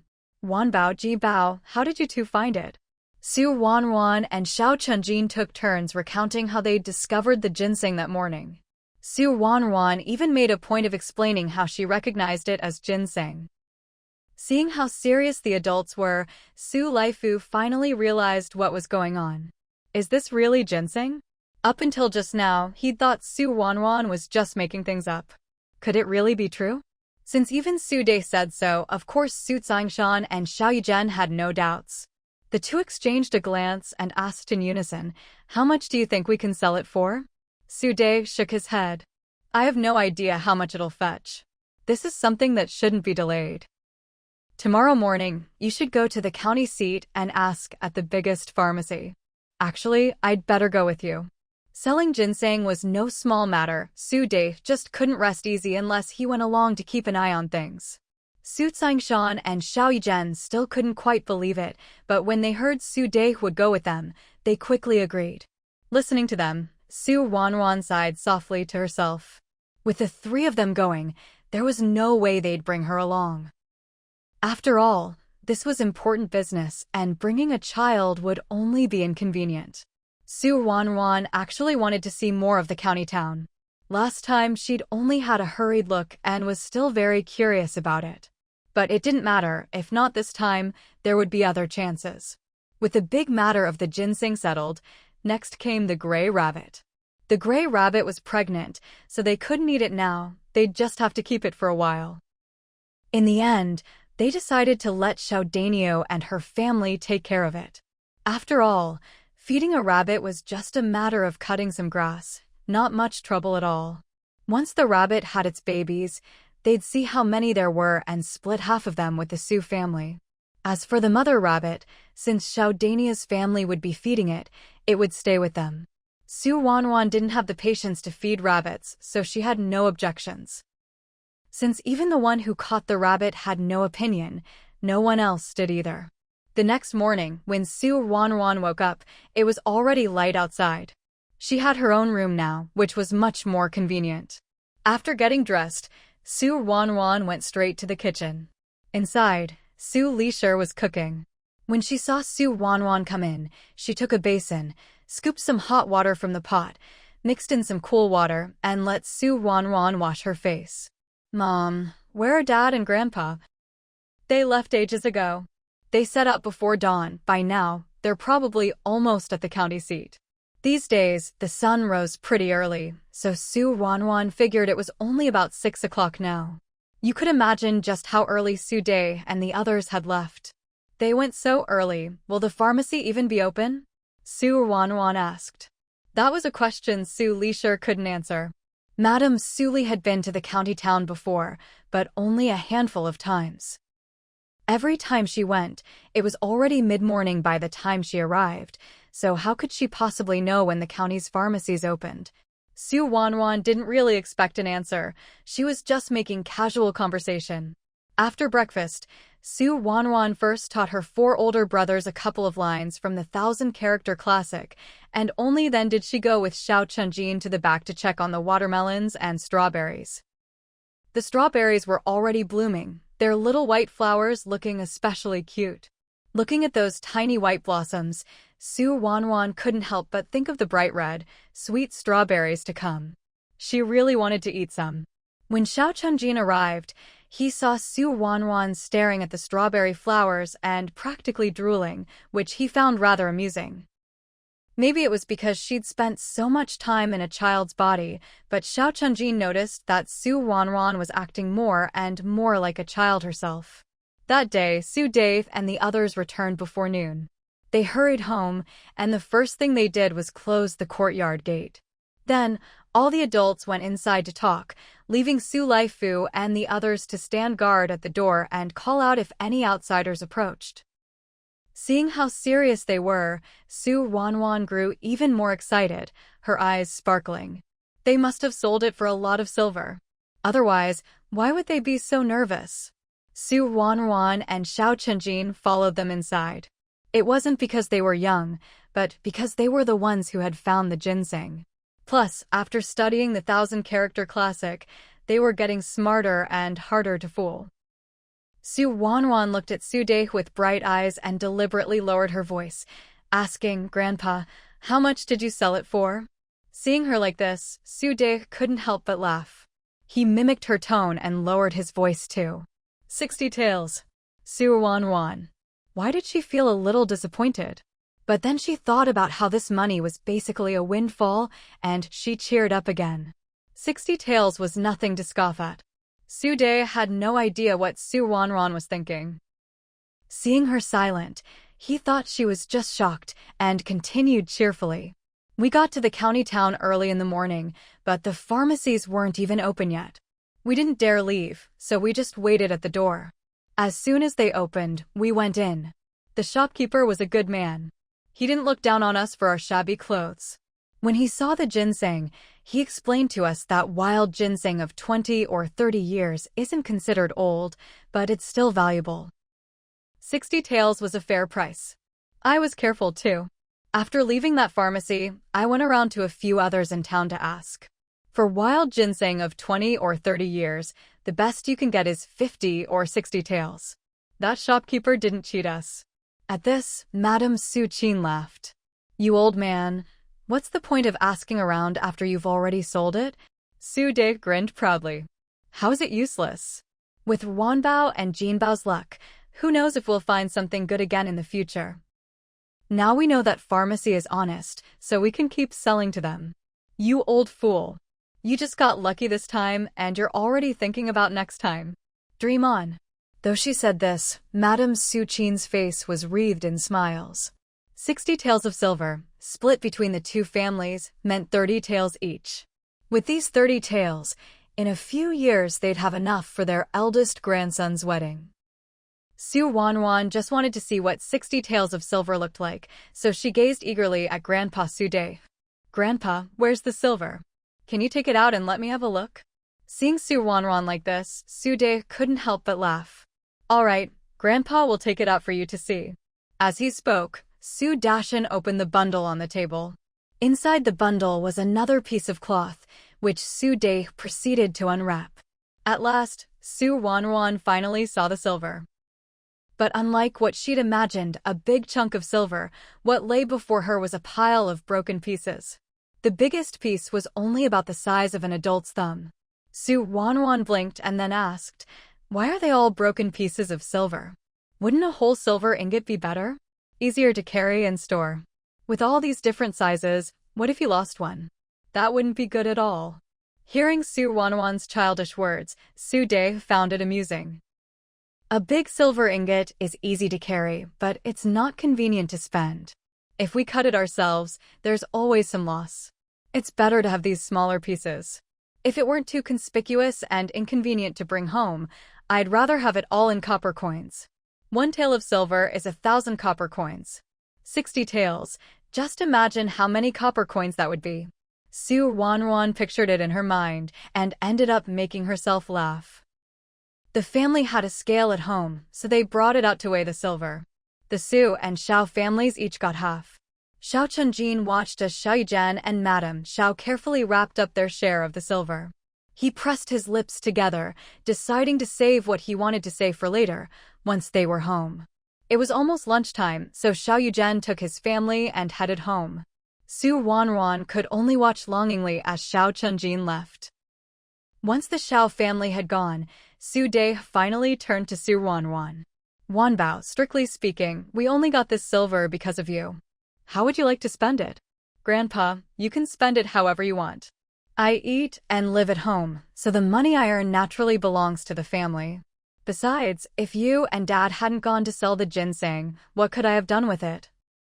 If I'd tried to sell it myself, people would see I'm just a little girl and might have just snatched it away without giving me a single coin.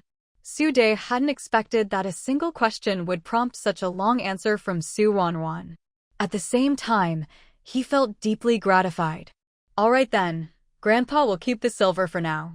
Later, I'll have your mother buy some cloth to make you a new set of clothes. Hearing this, Ruanruan's eyes lit up. Does buying cloth mean we'll go to the county town? Can you take me with you? Of course. I'll take you with me. Su De agreed immediately. It was just a trip to the county town, nothing major, of course he'd take her. It was just that, for now, they couldn't go. The wheat in the fields needed fertilizing, weeding, and watering. There was so much to be done. If they really wanted to go to the county town, they'd have to wait until this busy period was over. Ruanruan understood, too. The wheat in the fields determined whether their family would have white flour to eat this year, so she wasn't in a hurry to go to the county town. At the Xiao household. After lunch, before Xiao Chunjin could say anything, Xiao Yujian spoke up first. Jinbao, do you want to go to school and study? Xiao Chunjin was surprised, but he still nodded. If he wanted to make something of himself, studying was the only path here. He was the only boy in the Xiao family, so this responsibility naturally fell to him.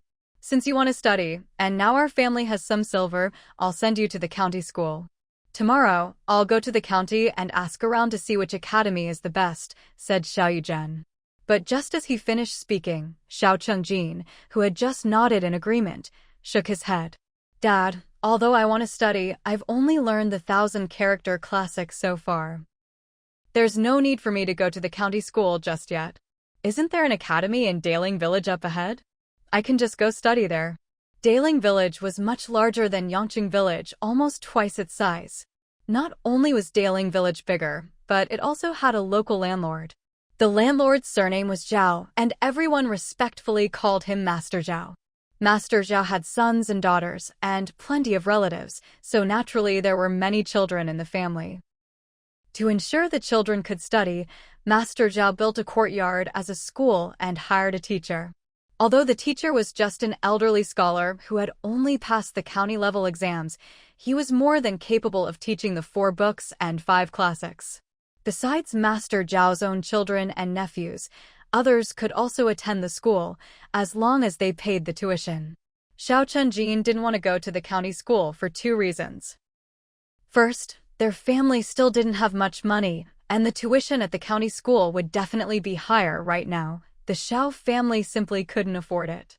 Second, it took at least an hour and a half to walk from Yangqing Village to the county. Classes at the academy would start early, so it would be impossible to go back and forth every day. If he were to board at the school, that would mean extra expenses for food and lodging. Not to mention he would miss Ruanruan. So for now, attending the school in Daling Village was the best choice. From Yangqing Village to Daling Village at Xiao Chunjin's current pace, it would only take about half an hour. Aside from not wanting to be apart from Ruanruan, Xiao Chunjin explained all his other concerns to Xiao Yujian, who nodded in agreement. Let's do as you say. I happen to have time this afternoon, so I'll take you to the school and see what we need to do to enroll. Before leaving, Xiao Chunjin went to find Ruanruan and told her about going to school. Ruanruan was envious. But in the Great Zhou dynasty, girls weren't allowed to attend school. Even if Su Ruanruan wanted to set a precedent, the teacher wouldn't accept her.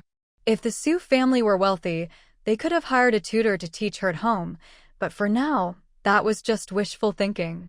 Xiao Chijin knew Su Ruanruan loved learning. Seeing her looking a little down, he comforted her, "Don't worry. I'll teach you what I learn when I get back." Hearing this, Su Ruanruan immediately cheered up. That's right. Once Xiao Chijin learned something, he could teach her when he got home. There was no need to dwell on it. Xiao Chijin was gone for an hour before he returned, bringing good news. He had successfully enrolled. The tuition at the academy was 2 taels of silver per year, which was quite a lot. If rural schools were this expensive, the county schools would be even more so. And tuition wasn't the only expense. Brushes, ink, paper, inkstones, and books were all costly, making it hard for ordinary people to afford an education. Comparing this to her previous life, Su Ruanruan really felt things had been much better before. At least studying hadn't been so expensive. As long as a family was a bit diligent, they could usually afford to send their children to school. Now that Xiao Chijin had successfully enrolled and would start classes the next day, he needed to buy brushes, ink, paper, and inkstones. So Xiao Yuzhen hurried off to the county again.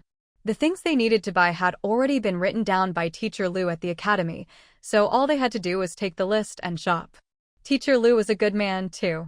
Worried that Xiao Yuzhen might get cheated, he carefully explained the value of each item they needed to buy. When Xiao Yuzhen returned from the county town, the sky was already pitch dark. Even so, he was lucky enough to catch a passing ox cart and spent a few coins to ride it home. Otherwise, he probably wouldn't have made it back until midnight. Su Ruanruan didn't know any of this. When she got up the next morning, she didn't see Xiao Chijin either. He had already eaten breakfast and taken his things to the academy for class. Although the 2 villages weren't very far apart, Xiao Yuzhen still didn't feel comfortable letting Xiao Chijin go alone. He got up early and personally escorted Xiao Chijin to the academy before heading back. Xiao Chijin couldn't talk him out of it and could only let him do as he wished. Xiao Chijin figured that after a couple of days, once Xiao Yuzhen was sure the road was safe, he'd finally be at ease letting him go to the academy by himself. With Xiao Chijin away and no need for Su Ruanruan to visit the village chief to learn characters, nor any interest in going into the mountains to gather herbs, she focused all her energy on her 4 older brothers, determined to help them master the 1,000-character classic as soon as possible. There were quite a few boys in the Su family, 4 in total, and even the eldest, Su Laifu, wasn't all that old yet. In this situation, it wouldn't be right to favor any one of them. After discussing it, Su Dave and Su Tsingshan decided that after the summer harvest, when the family had a bit more money, they would send all 4 boys to the academy together. That way, they could accompany Xiao Chijin to and from school and wouldn't have to worry about being bullied. But Su Ruanruan didn't want to wait that long. As soon as the strawberries ripened and the family's income increased, she planned to send her 4 brothers to school. With Xiao Chijin away, the strawberries and watermelons at the Xiao family's place were tended by the 4 Xiao sisters.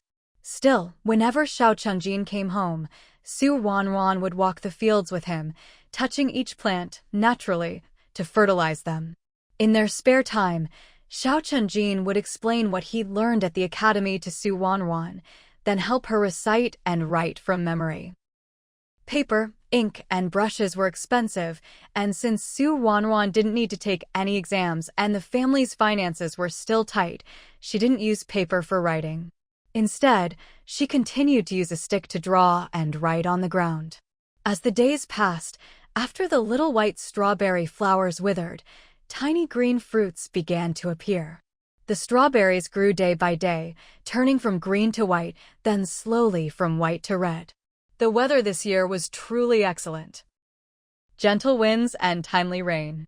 With Su Ruanruan diligently weeding and fertilizing, the strawberries grew beautifully. Just a few days into May, Su Ruanruan noticed that a batch of strawberries had ripened and were ready for picking. The ripe strawberries were all about the same size, bright red and mouth-watering. Ruanruan loved eating strawberries, but she knew they should be sold first. So she only picked a few, giving one to each family member so they could all taste what strawberries were like. Actually, as the strawberries grew, Laishi had been eyeing them for a while, desperate to pick and eat them. If Ruanruan hadn't stopped him, he would have picked and eaten them while they were still green and sour. Now that he could finally eat one, Laishi popped it straight into his mouth. Ruanruan watched him with a bright smile and took a bite of her own strawberry. The taste was truly wonderful sweet, as if the sweetness could reach right into your heart. Wanbao, can I have another one? Laishi licked his lips, looking at Ruanruan with hopeful eyes. Before Ruanruan could reply, Tsangshan handed the half-eaten strawberry in his hand to Laishi. Laishi, eat your father's. But don't pick any more from the field. These are precious things, we should take them to the county to sell for money. Don't you want to go to school? Laishi and his 3 brothers had already learned the 1,000-character classic from Ruanruan. Now, they were just waiting for the family to have enough money to send them to school. With Xiao Chunjin paving the way, Tsangshan now knew what preparations were needed for school. For 4 people's tuition, even if they started halfway through the year, they'd still have to pay for a full year. Next year at this time, they'd pay again. After all, Mr. Liu couldn't possibly calculate tuition based on each student's start date. That would be far too troublesome. It was 2 taels of silver per person, so 4 people would be 8 taels. After finishing the 1,000-character classic, the next step was the 4 books. Each person needed a set of the 4 books, plus brushes, ink, paper, and inkstones. Altogether, it would cost about 20 taels of silver. In the past, Tsangshan wouldn't even have dared to dream of such a thing. Even though the family now had over 29 taels of silver, he still didn't dare send the children to school just like that. This year's expenses might be covered, but what about next year? Besides, paper wasn't something you could buy once and use for a whole year. If you wanted to write well, scratching in the dirt with a stick wouldn't do. You still needed to practice on real paper. At first, Tsangshan had thought Ruanruan had been tricked. But once the strawberries bloomed and began to ripen, turning redder by the day, he finally started to take it seriously. He'd been to the county before, but he'd never seen fruit like this. Maybe it wasn't that it didn't exist, but only wealthy families could afford it, so ordinary folks like them never got to see it. Either way, just one look told you this wasn't cheap. They couldn't just eat them freely for a treat. These were as good as silver. Although Laishi hadn't had his fill, seeing that even the youngest, Ruanruan, had only eaten one and hadn't taken the one Tsangshan offered, he said, "Dad, you eat it." "I won't." "When are we taking them to the county to sell?" Tsangshan didn't insist. He finished the remaining half himself, glanced at the sky, and said, "It's already late today. If we go to the county now, we won't make it in time. Let's go early tomorrow morning. The earlier we go, the sooner we'll be back." Hearing this, Ruanruan quickly said, "Dad, I want to go too." Aside from the last time she went to buy fabric for clothes, she hadn't been to the county before. Besides, she wanted to sell the strawberries herself. It wasn't that Ruanruan didn't trust Tsangshan, she just worried he'd set the price too low. After all, after living together for several months, Ruanruan knew well that Tsangshan was a very honest man. Asking for sky-high prices or haggling hard, those things would never happen with Tsangshan. Since strawberries tasted best fresh, the next morning, just as the sky was beginning to lighten, both the Su and Xiao families were already up. After washing up, everyone took small baskets to pick strawberries. Ruanruan gave special instructions: only pick the reddest ones. If there was even a little white, leave it to ripen a bit more. This was just the first batch, so after picking, the family only had 1 basketful. The bamboo basket was neither too big nor too small, about the size of an adult's arms wrapped around it. Looking at the basket of strawberries, Ruanruan estimated there were about 10 jin, about 5 kilograms. 10 jin was quite a lot. As long as they could sell them for a good price, it would be a decent income. Besides, strawberries could be picked every day. At first, it might take 2 days to get enough for one picking, but soon, they'd be able to pick them daily. After Ruanruan and the others finished picking strawberries, breakfast was already ready. They ate breakfast in a hurry, then set out. Xiao Chungjin also had to go to school, so he walked with them. They only parted ways at the entrance to Daling Village. The ones going to the county town to sell strawberries, besides Ruanruan, were Su Tsingshan and Xiao Yuzhen. There were only 2 baskets of strawberries, but since Ruanruan, who didn't walk very fast, was coming along, Su Tsingshan still brought the handcart. On the way, Su Tsingshan and Xiao Yuzhen took turns pushing the cart, so their pace wasn't slow at all. By the time they reached the county town, it was about the same as when Ruanruan first came here, around 9 in the morning. This was the busiest time in the county town. They went to the street where things were sold, lifted Ruanruan down from the cart, and uncovered the cloth on the 2 baskets, revealing the strawberries underneath. The strawberries had only been picked 2 hours ago, each one bright red and glistening. As soon as they were revealed, they caught the attention of passers-by. Such bright red fruit was especially attractive to children and women. At that moment, standing in front of their cart was a woman with a child. The child looked to be about the same age as Ruanruan, and his eyes were fixed on the strawberries, practically drooling. The woman glanced at the strawberries, puzzled. What kind of fruit is this? I've never seen it before. Su Tsingshan rubbed his hands.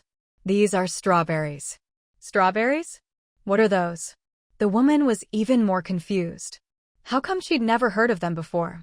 Su Tsingshan was at a loss for words. How was he supposed to explain what a strawberry was? He could only look at Ruanruan. Ruanruan couldn't really explain either, but she had another idea. She opened the bamboo tube with water, picked up a strawberry and rinsed it clean, then handed it to Su Tsingshan. Dad, where's our knife? Cut off a piece for Auntie to try. The woman saw Ruanruan washing the strawberry and guessed she was going to let her try it. She was just about to take it when she heard Ruanruan's words. Her brows furrowed slightly. What? You're only going to cut off a little piece for me to taste? What a precious thing. Forget it, I don't want it. With that, the woman turned to leave, but didn't actually go. The child beside her was still staring eagerly at Su Tsingshan. Su Tsingshan was displeased. If you're not buying, then there's no need to taste it. They were reluctant to eat these strawberries themselves, and here this woman was, wanting to just try one for free. How many strawberries were in a basket anyway? If every customer wanted to taste one, how many would be left? When the child heard Su Tsingshan's words, he immediately burst into tears. Mom, I want to eat. I want to eat. He didn't know what it was, but standing so close he could smell the fruity aroma, and the color was so appealing, he just knew it had to be delicious. Of course, he didn't want to leave without tasting it. The woman was both angry and embarrassed, but seeing her child crying with his mouth wide open, she finally gave in. Fine, just cut off a little for us to try. If it's good, I'll buy some. Only then did Su Tsingshan, frowning, cut 2 thin slices. He didn't even take them off the knife, just held them out to the woman. The woman was satisfied. She didn't want to eat something someone else had handled, especially if it had already been cut. She took both slices, gave the bigger one to the child, and popped the smaller one into her own mouth. At first, they just thought the strawberries looked nice, but after tasting them, they realized they weren't just pretty, they were delicious too. This time, before the child could even speak, the woman asked first, "How much are these strawberries?" They had already discussed the price back at home, so as soon as the woman asked, Su Tsingshan replied, 40 won per jean. What? The woman cried out in shock, nearly jumping up. A wild pheasant only costs 41, and you want 41 for a jean of wild fruit? Why don't you just go rob someone? With 41, I could buy several jean of pork, and that's way more filling than these. Su Tsingshan hadn't really expected her to buy any, especially since she was being so rude, so he didn't bother being polite either. Then go buy pork. Pork tastes like pork, and strawberries taste like strawberries. Besides, strawberries were a rare thing. Hadn't the townsfolk never seen them before? Su Songshan understood the value of a rare commodity. The woman was so choked by Su Songshan's words that she almost rolled her eyes. She was just trying to haggle. But Su Songshan refused to give her any leeway, and the child was still looking longingly at the strawberries. After stewing for a moment, the woman finally huffed, "Fine, give me half a jean." Half a jean was 21. Su Songshan took out his scale and carefully placed the strawberries on it one by one, letting the woman watch. "There you go, half a jean." Sure enough, the woman stared at the scale for a good while before nodding in satisfaction and counting out 21 to hand over. Before coming, Ruanruan had wondered what to use to pack the strawberries. If they gave away a bamboo basket with each sale, they'd lose too much. So Su Songshan had gone into the mountains and picked a bunch of large leaves to use instead. Ruanruan didn't know what kind of plant it was, but the leaves were big and perfect for wrapping things. She'd washed them clean and brought them along today, so now she wrapped the strawberries up in the leaves. "Auntie, strawberries bruise easily, so don't wrap them too tightly. If you can't finish them all at once, it's better to leave them uncovered at home, or else they'll spoil quickly," Ruanruan reminded her gently. Faced with a young girl speaking so kindly, the woman couldn't keep up her stern face. She nodded, took the strawberries in one hand, and led her child away with the other. Ruanruan didn't think the strawberries would last long anyway. Half a jean wasn't much to begin with. If they ate them right away, a child could finish them in no time. That's how business works. When no one buys, it stays that way for a while. But once someone makes a purchase, more and more people start to follow. Sure enough, not long after the woman left, people began to gather around, asking about the price of the strawberries. Su Songshan still had more than half a jean left, so he sliced them all thinly and let the crowd have a taste. After they'd tried them, Su Songshan explained, "These are strawberries. The seeds are precious and they're hard to grow.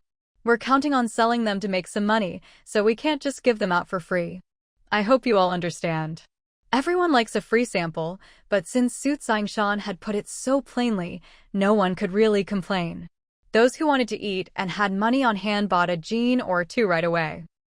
Those who wanted to try but were reluctant to spend bought half a jean or a jean. In no time at all, the 2 baskets, about 20 jean of strawberries in total, were completely sold out.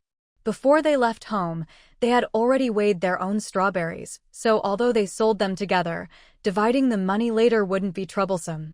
Of course, splitting the money couldn't be done in front of everyone, so after selling the strawberries, they packed up and headed home. It wasn't until they got home that they poured out the copper coins. Strawberries sold for 40 won per jean, so 20 jean came to 800 won. Although the 2 families had slightly different amounts of strawberries, the difference wasn't big. Each family got 300 to 400 won, so their earnings were about the same. Don't underestimate these 300 to 400 won. This was just the first day's income, and there would be more every day after this. The strawberries in the field kept ripening continuously. This wasn't like selling ginseng, which was a one-time deal. That afternoon, when Xiao Chunjin came back and learned that the strawberries had sold smoothly and at a good price, he was very happy. This was good. It meant they were one step closer to going home. From that day on, strawberries ripened every day.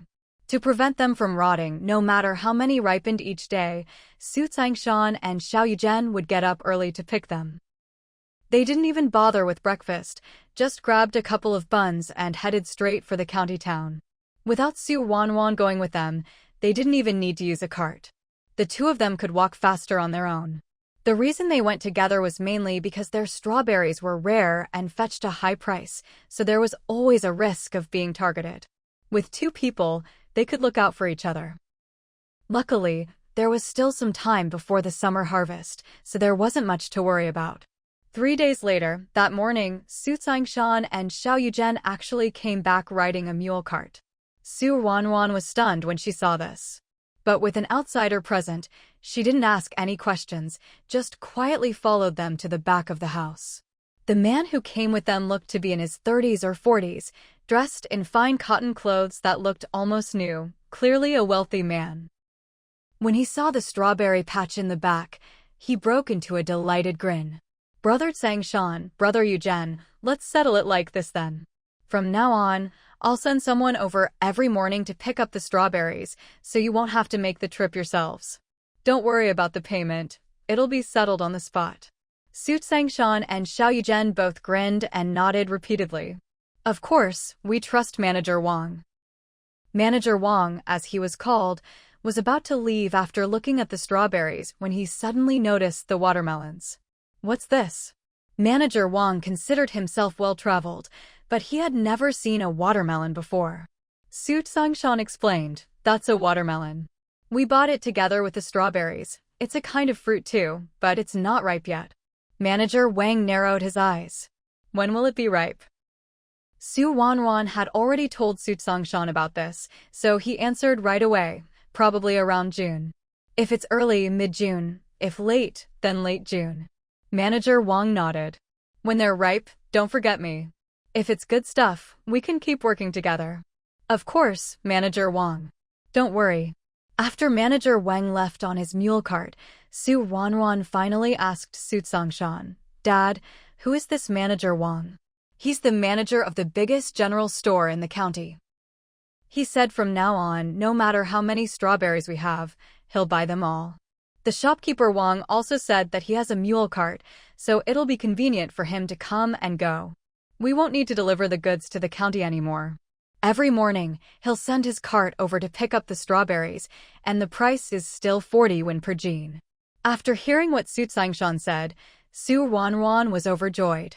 She hadn't expected this at all. Who would have thought that Su Sangshan and Xiao Yugen would be so capable? They'd already found a stable customer.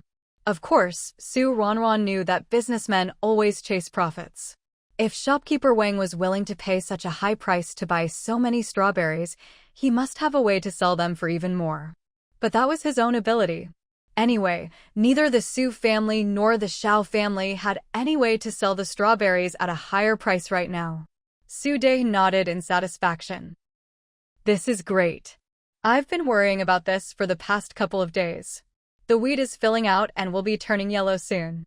Once June comes, it'll be time to harvest the wheat. By then, how would we have time to go sell strawberries? Now it's all sorted out, we can still make good money, and you won't have to run back and forth anymore. It really was a wonderful thing, and everyone in the family was beaming with happiness. That afternoon, when Xiao Chunjin came home and heard the news, he was delighted as well. Ruanruan, I think that once things get better for us, you should consider studying medicine. Su Ruanruan was a bit surprised by this sudden suggestion. Why did you bring that up all of a sudden? Xiao Chunjin had actually been thinking about it for several days. Look, even though there aren't any hospitals here, no medical equipment, no pills, and no way to give injections or IVs, traditional Chinese medicine has its own strengths. Since we have the chance to be here, it can't hurt to learn more. You've always wanted to be a doctor, so learning more will only help you. Su Ruanruan thought it over seriously and realized he had a point. She'd read some books on Chinese medicine before and always found it mysterious. But all of that had been done in secret. She'd never had a real chance to study it openly. Now the opportunity was right in front of her. If she didn't seize it, it would be a real waste. All right, once we have some money, I'll ask around and see how I can find a teacher. Xiao Chungjin added, finding a teacher is important, but before that, you shouldn't just sit around. You can start by buying some books on medicinal herbs and memorizing them. Su Ruanruan's eyes lit up. You're right. I'll go to town tomorrow. Since shopkeeper Wang is sending someone to pick up the strawberries, maybe I can catch a ride to the county and save some time. Xiao Chunjin chuckled and shook his head. No, I'm not suggesting you go to the county to buy books. You haven't been to a bookshop before, so you might not know books about medicinal herbs are quite rare, and books on medicine are even rarer. I've never met shopkeeper Wang, but he seems like a capable person. Since we're working together now, maybe we can ask him to help us buy a few books. It shouldn't be a problem. Su Ruanruan thought about it and decided there was no rush. Let's wait until the watermelons are ripe. By then, they'd have more bargaining power and shopkeeper Wang would be more willing to help. After they finished discussing, They got back to their studies for the day. Even if she wanted to study medicine, she couldn't neglect her other lessons. Only children make choices. Ruanruan wanted to do it all. After all, they had plenty of time now. As the days went by, the number of strawberries they could pick each day gradually stabilized, averaging about 15 gene a day. Although they took good care of the strawberry fields, the size of the plot was what it was, so the daily harvest couldn't be anything miraculous. Even so, each family was still earning 500 won a day. 500 won a day meant 1 tael of silver every 2 days. By the time the summer harvest arrived, each family had already made 15 taels of silver. With this money, after the summer harvest, Su Laifu and his 3 brothers would be able to go to school. At first, the wheat still looked a bit green, but in just a few days, it turned golden almost overnight. After the village chief took the elders for a walk around the fields, they started to reap the wheat. The summer harvest was hard work. By June, the weather was already hot. But everyone had to get up at the crack of dawn to work in the fields, only returning home after night had completely fallen. That's because June weather was as unpredictable as a child's face, sunny one day, and who knew if it would rain the next. No one wanted to see the wheat they'd worked so hard to grow for half a year get soaked by rain and start sprouting in the fields. So everyone worked as quickly as possible, racing to bring in the harvest before the rains came. That's why the summer harvest was also called the rush harvest. Su Ruanruan, Su Laishi, Xiao Chenjin, and the other younger children, of course, couldn't go into the fields to reap wheat. But they had their own tasks, either carrying baskets to pick up leftover ears of wheat in the harvested fields, or driving away birds where the wheat was being dried. The summer sun was scorching, and by the end of the day, no one knew how much sweat they'd lost, and their skin had gotten several shades darker. But at this time, food was the most important thing. From the elders to the children, no one in the village complained about the hardship or exhaustion. Everyone understood one thing: a little hardship was nothing, going hungry was truly frightening. The Su family had 12 mu of land, but only 4 adults who could work in the fields. Even 12-year-old Su Laifu didn't have the strength to reap wheat in the fields. There was reaping, carrying, drying. Everyone in the Su family was so busy they could hardly tell which way was up. This was when the advantage of the Xiao family became clear. The Xiao family only had 4 mu of land. Although only 2 people could reap wheat, the eldest daughter, Xiao Daniu, was already 13 and could lead her 3 younger sisters in using a cart to transport the wheat. They might have carried less each time, but little by little, it added up, and their wheat was harvested quickly. Once the Xiao family finished their harvest, Xiao Yuzhen and Xiao Washer had Xiao Daniu and Xiao Ernia watch over the drying wheat, while Xiao Saniu and Xiao Sinia carried baskets to pick up leftover wheat in the fields. The couple then went to help the Su family with their harvest. At first, Su Tsangshan was reluctant, but Xiao Yuzhen pretended to be angry, so Su Tsangshan finally agreed. Still, he thought to himself that after the summer harvest was over, he must treat Xiao Yuzhen to a drink. But that was for later. Right now, the most important thing was to get the wheat in as soon as possible.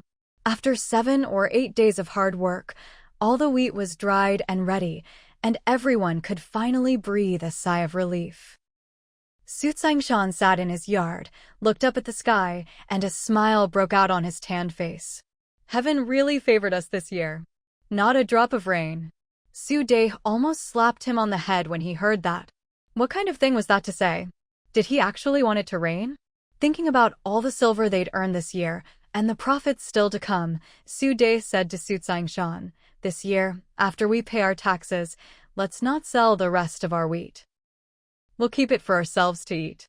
Su Tsangshan hadn't expected Su Dai to suddenly bring this up, so he hesitated a little. "Dad, isn't this a bit?" Before Su Tsangshan could finish, Su Dai cut him off. "We'll just keep it for ourselves to eat. In a few days, the school will start again, and Laifu and the other 3 will be going to study. Studying is hard on the brain, they need to eat well.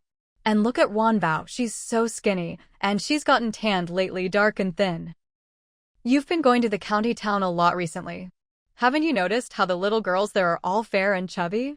Don't you want your own daughter to grow up healthy too? Of course Su Tsongshan wanted that. He just hadn't wrapped his head around it yet. After all, keeping wheat at home for their own consumption was something hardly any family in the village could bear to do. Every household would save a little for themselves and sell off the rest. Only during the new year would they grind some white flour to treat the family. But thinking about their current situation, Su Tsongshan finally nodded in agreement. All right, we'll do as you say, Dad. The rest of the Su family were also sitting in the yard and naturally heard the whole conversation. Everyone was grinning from ear to ear. Even Su Ruanruan couldn't help but beam with joy. Who would want to eat those coarse, scratchy mixed grain pancakes if they could have white flour? Mom, can we have noodles for lunch today? Su Laishi couldn't help but lick his lips. And if we could buy a pound of meat for the topping, that would be even better. Su Tsongshan couldn't help but laugh. You little rascal, you sure know how to eat for your age. But Su Dai had already turned to Su Qinshi. Go get some money and have Laifu buy 2 pounds of meat. We've all been working hard these past days. It's time for a good meal. Tsongshan and I will go grind the flour now. If we go too late, there'll be a long line. Everyone had been exhausted from all the work. They needed to treat themselves. Whether or not they could get meat was uncertain, but they were definitely going to have white flour today. Of course, they wouldn't go all the way to the county town for meat, but there was a butcher right in Daling Village. Daling Village was just a village. After all, they couldn't slaughter a pig every day. Even if they did, they couldn't sell it all. But the butcher there knew the one in the county town.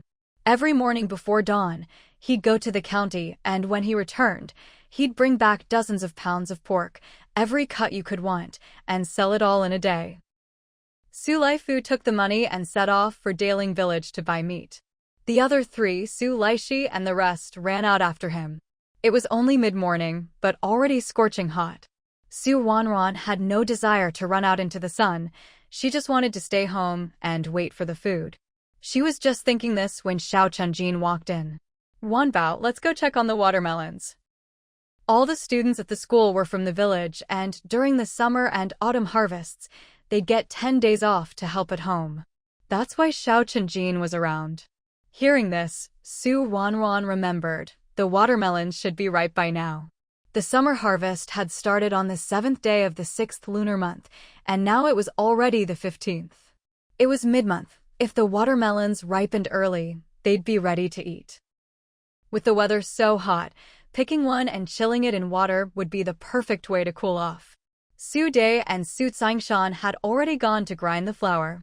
Su Laishi overheard the conversation and stood up. Come on, I'll go with you to take a look. Su Qinshi was interested too, and followed them out to the back of the house. In the watermelon patch, there were watermelons of all sizes as far as the eye could see, a truly impressive sight. Madame Su Li and Madame Su Qin had never seen a watermelon before. Now, faced with a field of them, they were completely clueless. They couldn't tell which ones were ripe and which weren't. They didn't know, but Su Ruanruan and Xiao Chunjin did. The 2 of them carefully walked into the watermelon patch, heading straight for the biggest watermelon they could see. This watermelon was huge. Su Ruanruan thought it was much bigger than her own head. She squatted down, gently patted the watermelon, listened to the sound it made, nodded in satisfaction, and said to Xiao Chunjin beside her, "This one's ripe." Xiao Chunjin had often picked watermelons with Su Ruanruan before and could also tell by the sound. Hearing her words, he nodded in agreement. "It's ripe." Su Ruanruan was strong enough, but her arms were too small to pick up such a big watermelon. She could only turn to Madame Su Li and Madame Su Qin and call out, "Grandma, Mom, come over here. This watermelon is ripe." Madame Su Qin and Madame Su Li exchanged a glance and walked over together. When they reached Su Ruanruan and Xiao Chunjin, they saw the big watermelon too. "Wanbao, how do you know this watermelon is ripe?" they asked. Su Ruanruan replied matter-of-factly, "It's so big, of course it's ripe." Neither Madame Su Qin nor Madame Su Li expected such an answer. They didn't know whether to laugh or cry. But since Su Ruanruan insisted it was ripe, they had no choice but to pick it. Madame Su Li carried the watermelon in front. with the other three following behind as they all headed back to the Su house. Once home, Ruanruan asked Madame Suli to fetch the big basin and fill it with plenty of water. The water had just been carried back by Su Tsangshan that morning and was stored in the big vat in the kitchen. The kitchen was cool and shady, so the water was still icy cold. After washing the watermelon clean, they soaked it in the big basin. Although Su Ruanruan really wanted to eat it right away, she held back. Let's wait for Dad and the others to come home. Then we can eat watermelon together. Madame Suli looked at Su Ruanruan and couldn't help but laugh. You silly girl, you've never even tasted watermelon before. How do you know it's delicious? You're practically drooling already. I'd never had strawberries before either, but weren't they delicious? Since watermelon grows with strawberries, it must be tasty too, Su Ruanruan declared. Madame Suli had meant to tease her, but after hearing Su Ruanruan's logic, she found herself unable to argue. Madame Suqin glanced at Madame Suli and said with a smile, "Let's go pick some vegetables to go with dinner." "Okay, Mom, I'll go right now." Madame Suli agreed and headed to the kitchen, while Madame Suqin turned to Su Ruanruan. "Wanbao, tell me, how much should we sell this watermelon for per jean?" Su Ruanruan already had an idea, but she couldn't say it just yet. So she replied, "Let's decide after we've tasted it." Su Ruanruan answered cautiously, but Madame Suqin was even more pleased after hearing her response. This granddaughter was even smarter than her 4 grandsons. It was just a pity she was a girl, she couldn't go to school or take the imperial exams. If she were a boy, the whole family would support him no matter what. Su Ruanruan had no idea what Madame Suqin was thinking. She was busy planning. When the person who came to collect strawberries returned tomorrow, she'd have him take a watermelon back for Manager Wang to try. No need to say much, once Manager Wang tasted it, he'd come on his own. Because the mill was right in the village, Su Tsangshan and Su Dai actually got back even earlier than Su Laifu and the others. Su Ruanruan went over to take a look. The flour was a bit dark, but it gave off a rich wheat fragrance that was very appetizing. She was sure it would taste great too. With the flour ready, Madame Suqin didn't sit around either. She got up and went to the kitchen, washed her hands, and started kneading the dough.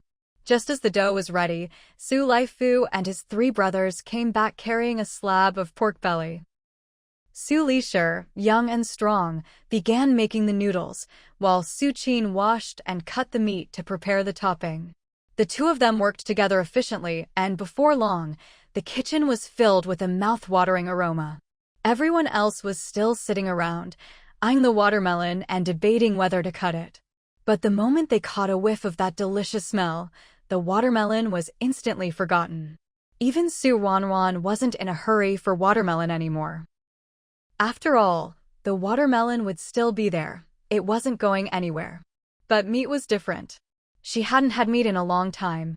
Now, finally, she could have a meal with meat, and with whole wheat noodles too. Just thinking about it made her mouth water uncontrollably. Both Suqin and Su Lisher were quick and capable. Working together, they soon had lunch ready. Everyone got a big bowl of noodles, which could be eaten with vinegar and garlic sauce or just plain. The taste was delicious either way. Xiao Chunjin hadn't left. He stayed to have lunch with the Su family. The 2 families were on especially good terms now, so sharing a meal together was nothing out of the ordinary. Xiao Chunjin didn't refuse either. The noodles were so good that Su Ruanruan wanted to eat more. But her stomach was just too small. After one bowl, she couldn't eat another bite. And her bowl was much smaller than everyone else's.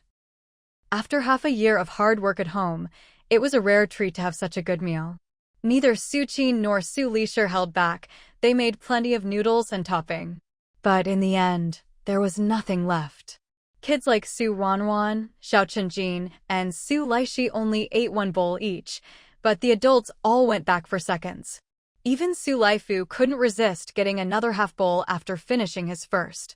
The noodles and topping were all polished off. Everyone looked completely satisfied, lounging in the shade of the courtyard, too lazy to move. People always say it's easy to get sleepy after a big meal, especially after being tense for so long. Now that they could finally relax, sleepiness hit even harder. But going to sleep right after eating isn't good for your stomach or your health. It's especially bad for children. They shouldn't nap right after a meal, or they might get indigestion. It's better for them to run around and play for a bit. After tidying up the kitchen, Su Lixi came out and saw Su Ruanruan and the others dozing off on their little stools.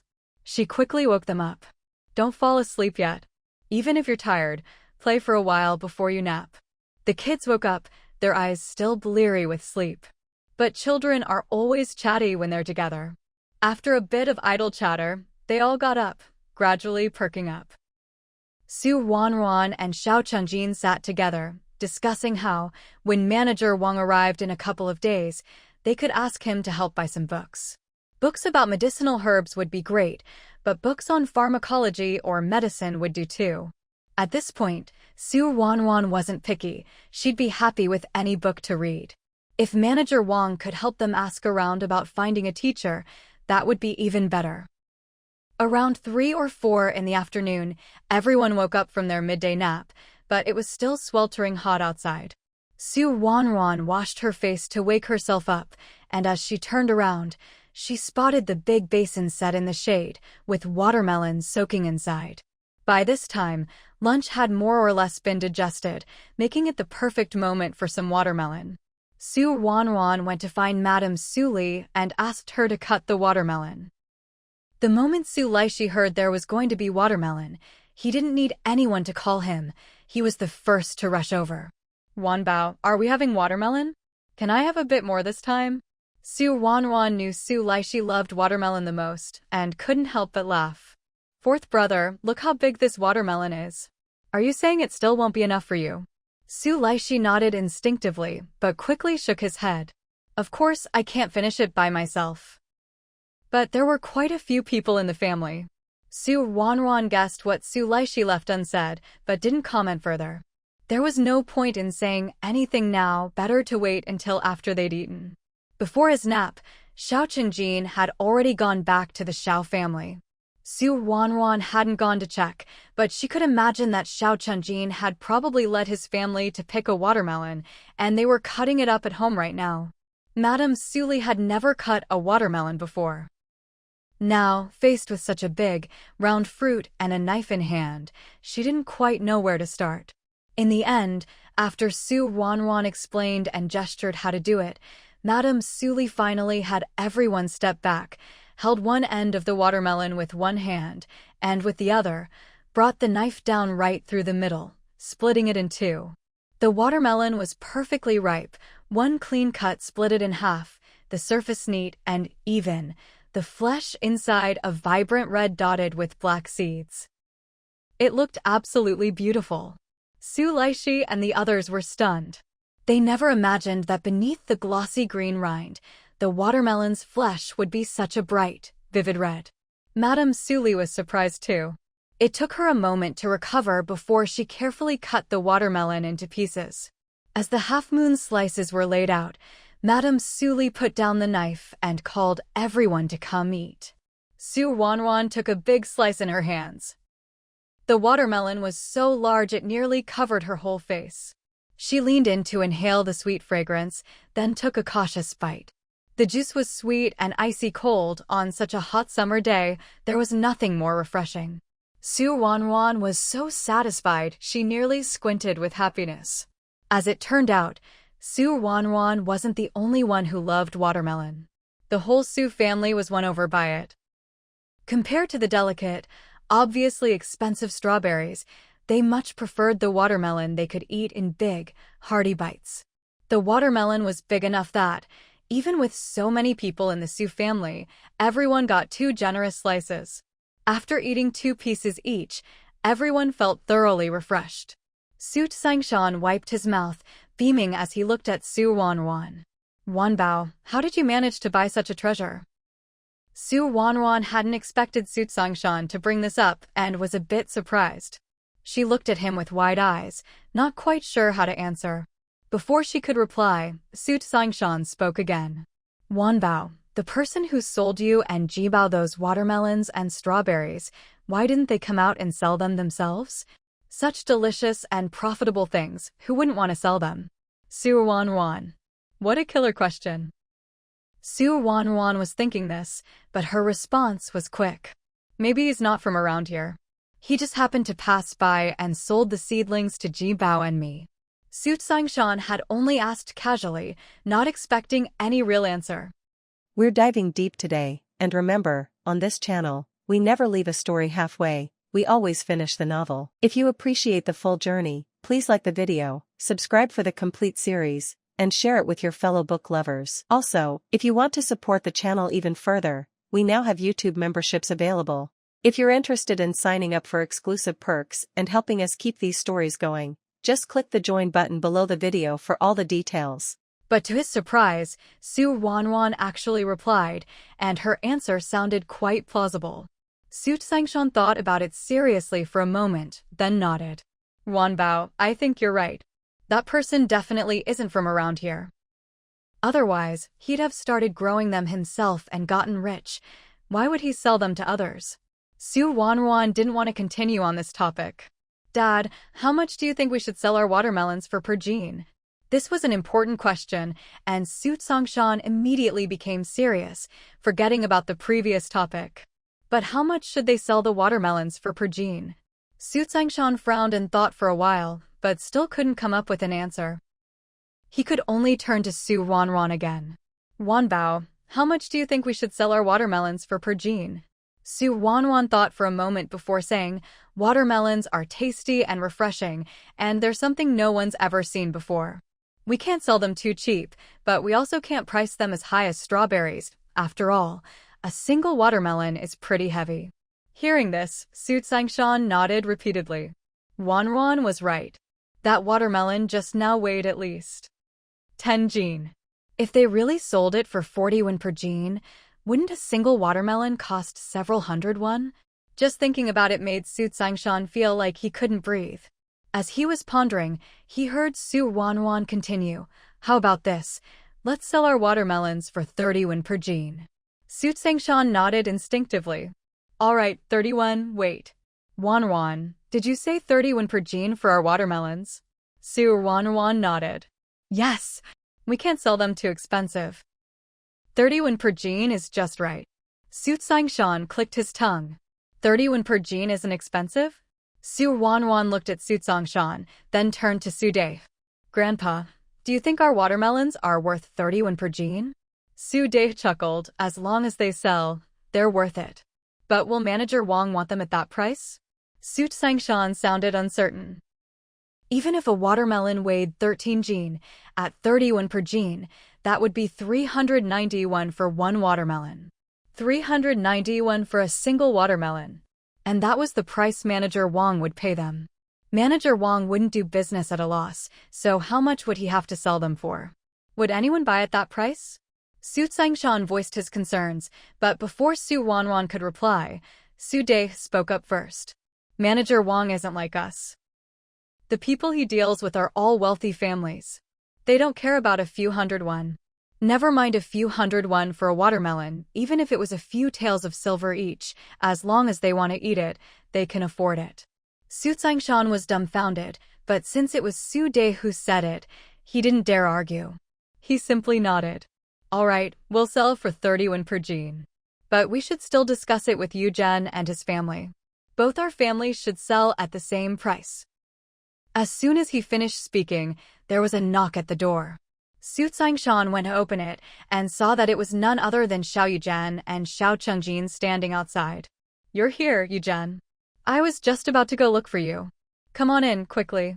Su Sangshan stepped aside to let Xiao Yuzhen and Xiao Chengjin into the courtyard, then closed the main gate behind them. Once they were seated, Xiao Yuzhen got straight to the point. Sangshan, you've already tried the watermelon, right? That thing is really delicious. I think it's even better than strawberries. How much do you think we should sell the watermelon for per gene? I was just about to talk to you about that. Su Sangshan replied with a smile. We just discussed it and decided to sell the watermelon for 30 won per gene. Xiao Yuzhen looked a bit surprised. 31. Seeing his reaction, Su Sangshan thought he found the price too high and was about to explain, when Xiao Yuzhen said, "We were just discussing it at home, and Ji Bao also suggested 30 yuan per jean. I didn't expect we'd come up with the same price." Su Sangshan was surprised as well. Really? What a coincidence. That price was actually set by Ruanbao. Everyone looked at Su Ruanruan and Xiao Qinjin in surprise, except for the two of them, who remained perfectly calm. Of course the price would be the same. That's because the two of them had already discussed it in advance. But since no one asked, Su Ruanruan certainly wasn't going to mention it. The next morning, Manager Wang's people came again to pick up strawberries. After settling the payment, Su Sangshan and Xiao Yuzhen each gave the man a big watermelon. "Please take this back for Manager Wang to try. The watermelons at home are ripe now, just cut it open and eat." After the man left, Su Sangshan and Xiao Yuzhen still felt a bit uneasy. Even though they'd already discussed things, they couldn't help worrying. What if Manager Wang didn't want to buy them? What would they do with all these watermelons then? If they had to sell them cheap, it would be a shame. Rather than selling them for a low price, they'd rather keep them for their own families to eat. But the watermelon field was much bigger than the strawberry patch, and there were way more watermelons. Just one glance and you'd see them everywhere, big and small. With so many watermelons, even if they ate them every day, there was no way they could finish them all anytime soon. Before they could worry any further, not long after lunch, Manager Wang himself arrived in a mule cart. Seeing Manager Wang's beaming face, Su Sangshan and Xiao Yuzhen knew things had worked out. Sure enough, as soon as Manager Wang got out of the cart, he couldn't wait to ask, "How many watermelons are ripe now? When can we start picking? How many can you pick at once?" As a businessman, he could immediately sense whether something new would sell well and fetch a good price. The moment he saw the watermelon, he knew it was a good thing. After tasting it, he was even more convinced, which was why he'd rushed over in person. Su Sangshan and Xiao Yuzhen immediately led Manager Wang to the back to see the watermelons in the field. All the biggest ones are ripe and ready to pick now. This was actually what Su Ruanruan had said. With nothing to do that morning, she'd already taken them around the field, pointed out every ripe watermelon, and taught them how to tell when a watermelon was ready. Su Sangshan had even asked Su Ruanruan how she knew. She said that's how she picked the first one. The sound was just like that, so any that made the same sound must be ripe. Su Sangshan thought Su Ruanruan's reasoning made perfect sense. Shopkeeper Wang followed Su Sangshan's gaze, and his face instantly bloomed into a smile. "Good, good, good. As it happens, I've brought silver with me today. Let's pick them now. By the way, how much are the watermelons per jean?" Su Ruanruan trailed behind the three of them. Hearing Shopkeeper Wang only now remember to ask the price, she found it a little funny, but she didn't laugh out loud or say a word.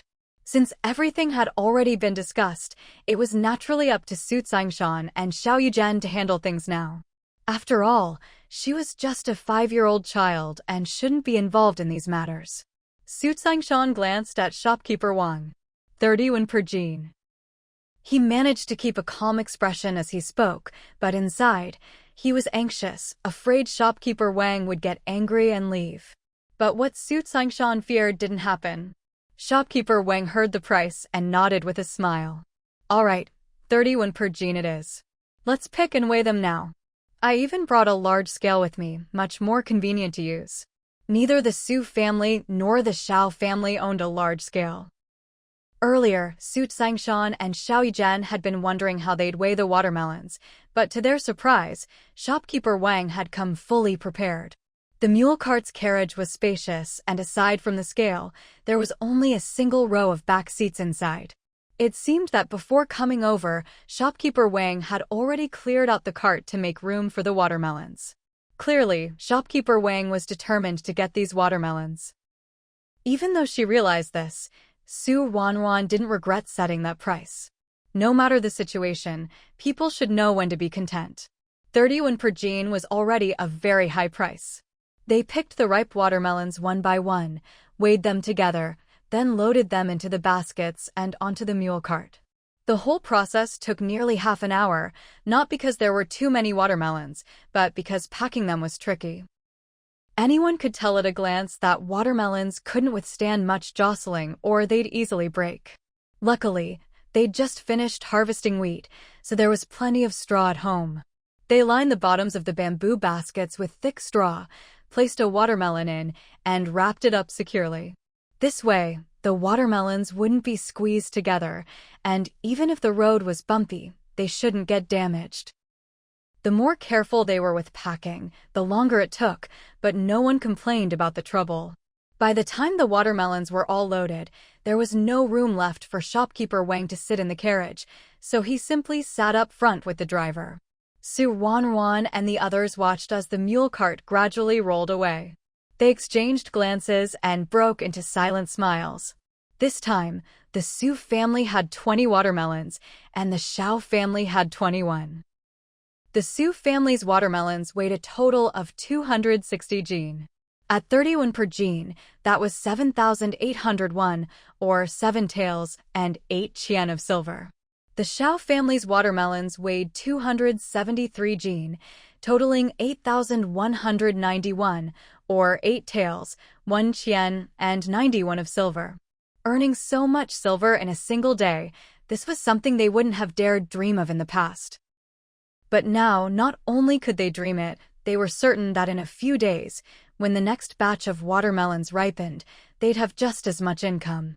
With the added earnings from strawberries, life for both families was truly getting better. Coincidentally, the summer harvest break had just ended. That very afternoon, Su Tsingshan took Su Laifu and the other 3 children to the school in Daling Village. When they returned, everyone's faces were beaming with joy. Seeing them like this, Su Ruanruan and the others couldn't help but smile too. Su Laifu and the other 3 had successfully enrolled in school. From this day on, the Su family finally had true scholars among them, which made everyone in the household overjoyed. That evening, Su Qinshi and Su Lishi did their best to prepare a sumptuous dinner, and everyone ate with great happiness. If there had been any wine in the house, Su Tsingshan and Su Dai would have wanted to share a few drinks as well. After dinner, they chatted for a while before Su Ruanruan returned to her room to sleep. Lying in bed, Su Ruanruan couldn't help but wonder, had she gotten one step closer to going back? Although the Su family was wonderful and treated her well, she still longed to return. That was where her real home was. With these thoughts swirling in her mind, Su Ruanruan didn't even know when she fell asleep. The next thing she knew, the first sensation she felt was a sharp pain at the back of her head. Why did it hurt so much? Did she fall out of bed while sleeping? As Su Ruanruan was still puzzling over it, she suddenly heard someone speaking beside her ear. Ruanruan. The voice was soft, almost uncertain, as if trying to confirm something. For a split second, Su Ruanruan was dazed when she heard it, but very quickly, she opened her eyes in surprise and delight. It was pitch black before her eyes, but she could clearly feel that she was being held tightly in someone's arms. Taking a deep breath, Su Ruanruan finally whispered, "Chengjin." Ruanruan. Xiao Chengjin hugged Su Ruanruan tightly, his heart pounding so hard it felt like it might leap out of his throat. They were back. They had really come back. If it weren't for the fact that it was the middle of the night and everyone had just gone to bed, Xiao Chengjin would have thrown his head back and laughed for joy while holding Su Ruanruan. Su Ruanruan was just as overjoyed, clinging to Xiao Chengjin and never wanting to let go. Even though the room was pitch dark, Su Ruanruan didn't dare close her eyes. She was truly afraid that if she closed her eyes, the person in front of her would turn back into a little child. In the end, it was Xiao Chengjin who let go first. "Let's get back on the Kong bed." Hearing this, Su Ruanruan couldn't help but laugh and cry at the same time. "That's your fault. If you hadn't been rolling around with me, how would we have fallen off the Kang? And how would we have ended up in that place?" Even as she said this, Su Ruanruan still groped around with Xiao Chengjin, and together they climbed back onto the Kong bed. Sitting on the bed, Su Ruanruan and Xiao Chengjin looked at each other. They were so close that, even though the room was dark, they could still vaguely make out each other's features. And, because it was so dark, the sound of each other's breathing was even more pronounced. Xiao Chenjin gripped Su Ruanruan's hand tightly. Ruanruan, do you think everything that happened before was real? Or was it all just a dream? Su Ruanruan couldn't help but chuckle softly. How could two people have the same dream? Xiao Chenjin thought for a moment, then suddenly remembered something important. What about your treasure? But he didn't finish the sentence. Even though they were at home, in their own room, walls had ears, and this was a serious matter. If it could be left unsaid, it was better not to say it. Su Ruanruan didn't reply. Instead, she took Xiao Chenjin's hand and brought him into the treasure space. Xiao Chenjin felt the world spin, and in the blink of an eye, he was no longer in the pitch-dark room, but in a place filled with light. It wasn't his first time here, but this time, he was more awestruck than ever. Back in the Great Zhou dynasty, everything had always felt a little unreal. Xiao Chenjin stared at the treasure space in utter shock, unable to utter a single word for a long time. Su Ruanruan couldn't wait any longer and finally broke the silence herself. Chenjin, why aren't you saying anything? Xiao Chenjin pulled Su Ruanruan into his arms again. I'm afraid this is all a dream. If I say something, I might scare you away. Ruanruan, are you a fairy? Otherwise, how could you have something like this? Su Ruanruan couldn't help but burst out laughing. You really have an imagination. And what if I really am a fairy? Aren't you afraid I'll just fly away? As soon as Xiao Chenjin heard that, he hugged Su Ruanruan even tighter. Then I'll just hold you forever. I'm so heavy, there's no way you could fly off with me. Even if you do, you'll have to take me with you. Su Ruanruan thought this was the sweetest thing anyone had ever said to her in her whole life. She lifted her arms and wrapped them around Xiao Chenjin's waist. I'm not a fairy, but even if I were, I'd never fly away from you. The two of them held each other quietly, the mood just right.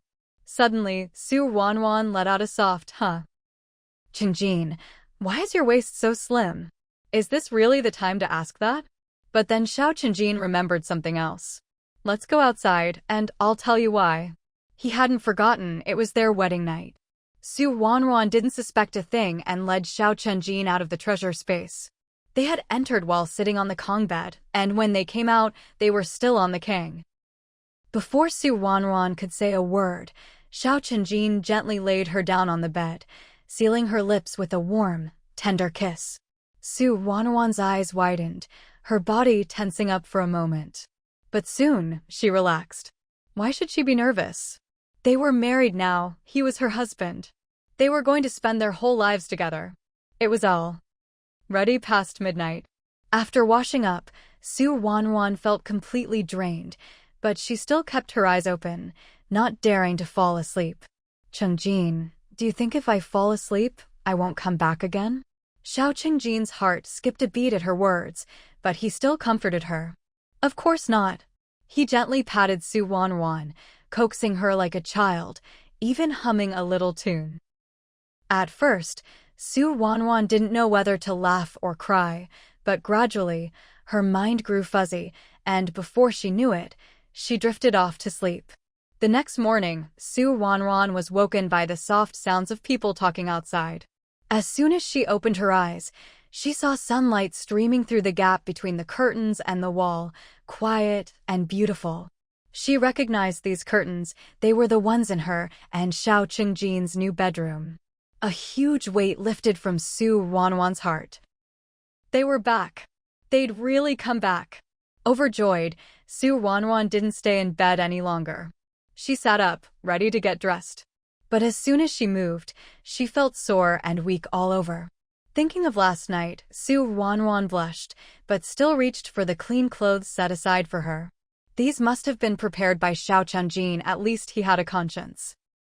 After getting dressed, Su Ruanruan checked herself in the mirror to make sure her face wasn't red anymore, then slowly walked to the door. As soon as she opened the door, Su Ruanruan was greeted by a courtyard bathed in sunlight. In summer, the sun rises especially early. Before heading out, Su Ruanruan had checked the time, It was only 7 o'clock. But judging by the brightness, it felt more like 8 or 9. Xiao Chenjin was sweeping the yard. Hearing the door open, he turned around and gave Su Ruanruan a big, beaming smile. In that moment, Su Ruanruan felt that Xiao Chenjin's smile was dazzlingly bright. "Why are you up so early? You don't have to work today. You could have slept in a bit more." Hearing this, Su Ruanruan's face, which had just returned to normal, instantly turned red again. Luckily, there was no one else in the yard. Su Ruanruan just shot Xiao Chenjin a glare and chose to ignore the topic. "Where are Mom, Dad, Grandpa, and Grandma?" "They're all in the backyard.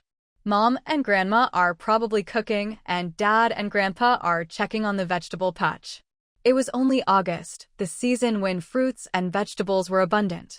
The Xiao family's backyard was quite large, and with so many vegetables growing, it was impossible to eat them all in season. They couldn't just openly sell the extras, and sneaking them out to sell wasn't worth the trouble either. So, they had to find ways to store them so there'd be fresh veggies to eat in the winter. The weather was perfect for that kind of work. Xiao Aigua and Qian Aiju were busy with their jobs, so when they were home, it was either almost dark or just after dawn. There was no time to deal with the vegetables. In the past, they'd ask Granny Chin and Su Aimin to help out. Now, with Xiao Dashin and Qian Aiju around, and both of them unable to sit still, of course they'd take care of the extra produce. "I'll go help with breakfast then," Su Ruanruan said, about to head off, but Xiao Chenjin stopped her. "You don't need to. It's just breakfast for a few of us. Mom and Grandma can handle it. There's nothing for you to do." "I should at least go take a look," she insisted. Whether or not she was needed was one thing, but going to check in was another, right? Su Ruanruan tried to leave again, but Xiao Chenjin stopped her once more. He took her hand, looking at her seriously. "Ruanruan, our families are different.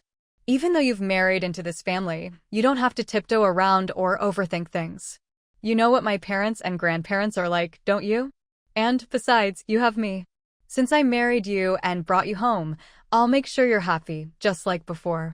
If marrying me means you have to be so cautious, then I'd rather not have brought you here at all. I married you because I want you to have a better life, not to make you suffer because of me." Su Ruanruan hadn't thought much of it before, but after hearing Xiao Chenjin's words, she felt a lump in her throat. It took her a while to push down her emotions. All right. Why are you being so sentimental?" "I'm not being sentimental. I mean every word, and I'll keep my promise. Ruanruan, when you're at home, you get up when you want, eat when you want, help with cooking if you feel like it, and whether or not you wash the dishes after dinner is all up to you, right? You've lived like this for so many years. Just because you married me doesn't mean you have to start worrying about all this, understand? If living in my house makes you feel like you have to tiptoe around, then I'd rather live at your place with you. I'm not going to worry about these things anyway." Su Ruanruan tried her best to hold it in, but she still couldn't stop her eyes from turning red. Just then, Qian Aiju and Luo Yufeng came over from the back carrying bowls of food. As soon as they arrived, they saw Su Ruanruan looking at Xiao Chenjin with teary eyes. The two of them didn't even bother to put the food down before rushing over. Qian Aiju even lifted her foot and kicked Xiao Chenjin. "You little brat. You just got married and you've already made Ruanruan cry. Getting bold, aren't you? Believe it or not, I'll beat you to death today." Luo Yufeng didn't kick him, but that was only because she was older and not as agile anymore. Still, she didn't hold back with her words. "Chenjin, this won't do. You're not a kid anymore, so how can you bully Ruanruan? If you keep this up, I'll have your grandpa give you a good lesson." As soon as Luo Yufeng finished speaking, Xiao Dashin walked over with his hands behind his back. "What's going on? What happened? Xiao Chenjin, what trouble have you gotten into now?" Xiao Chenjin, so lonely, weak, and helpless. "Grandpa, Grandma, Mom, I really didn't do anything.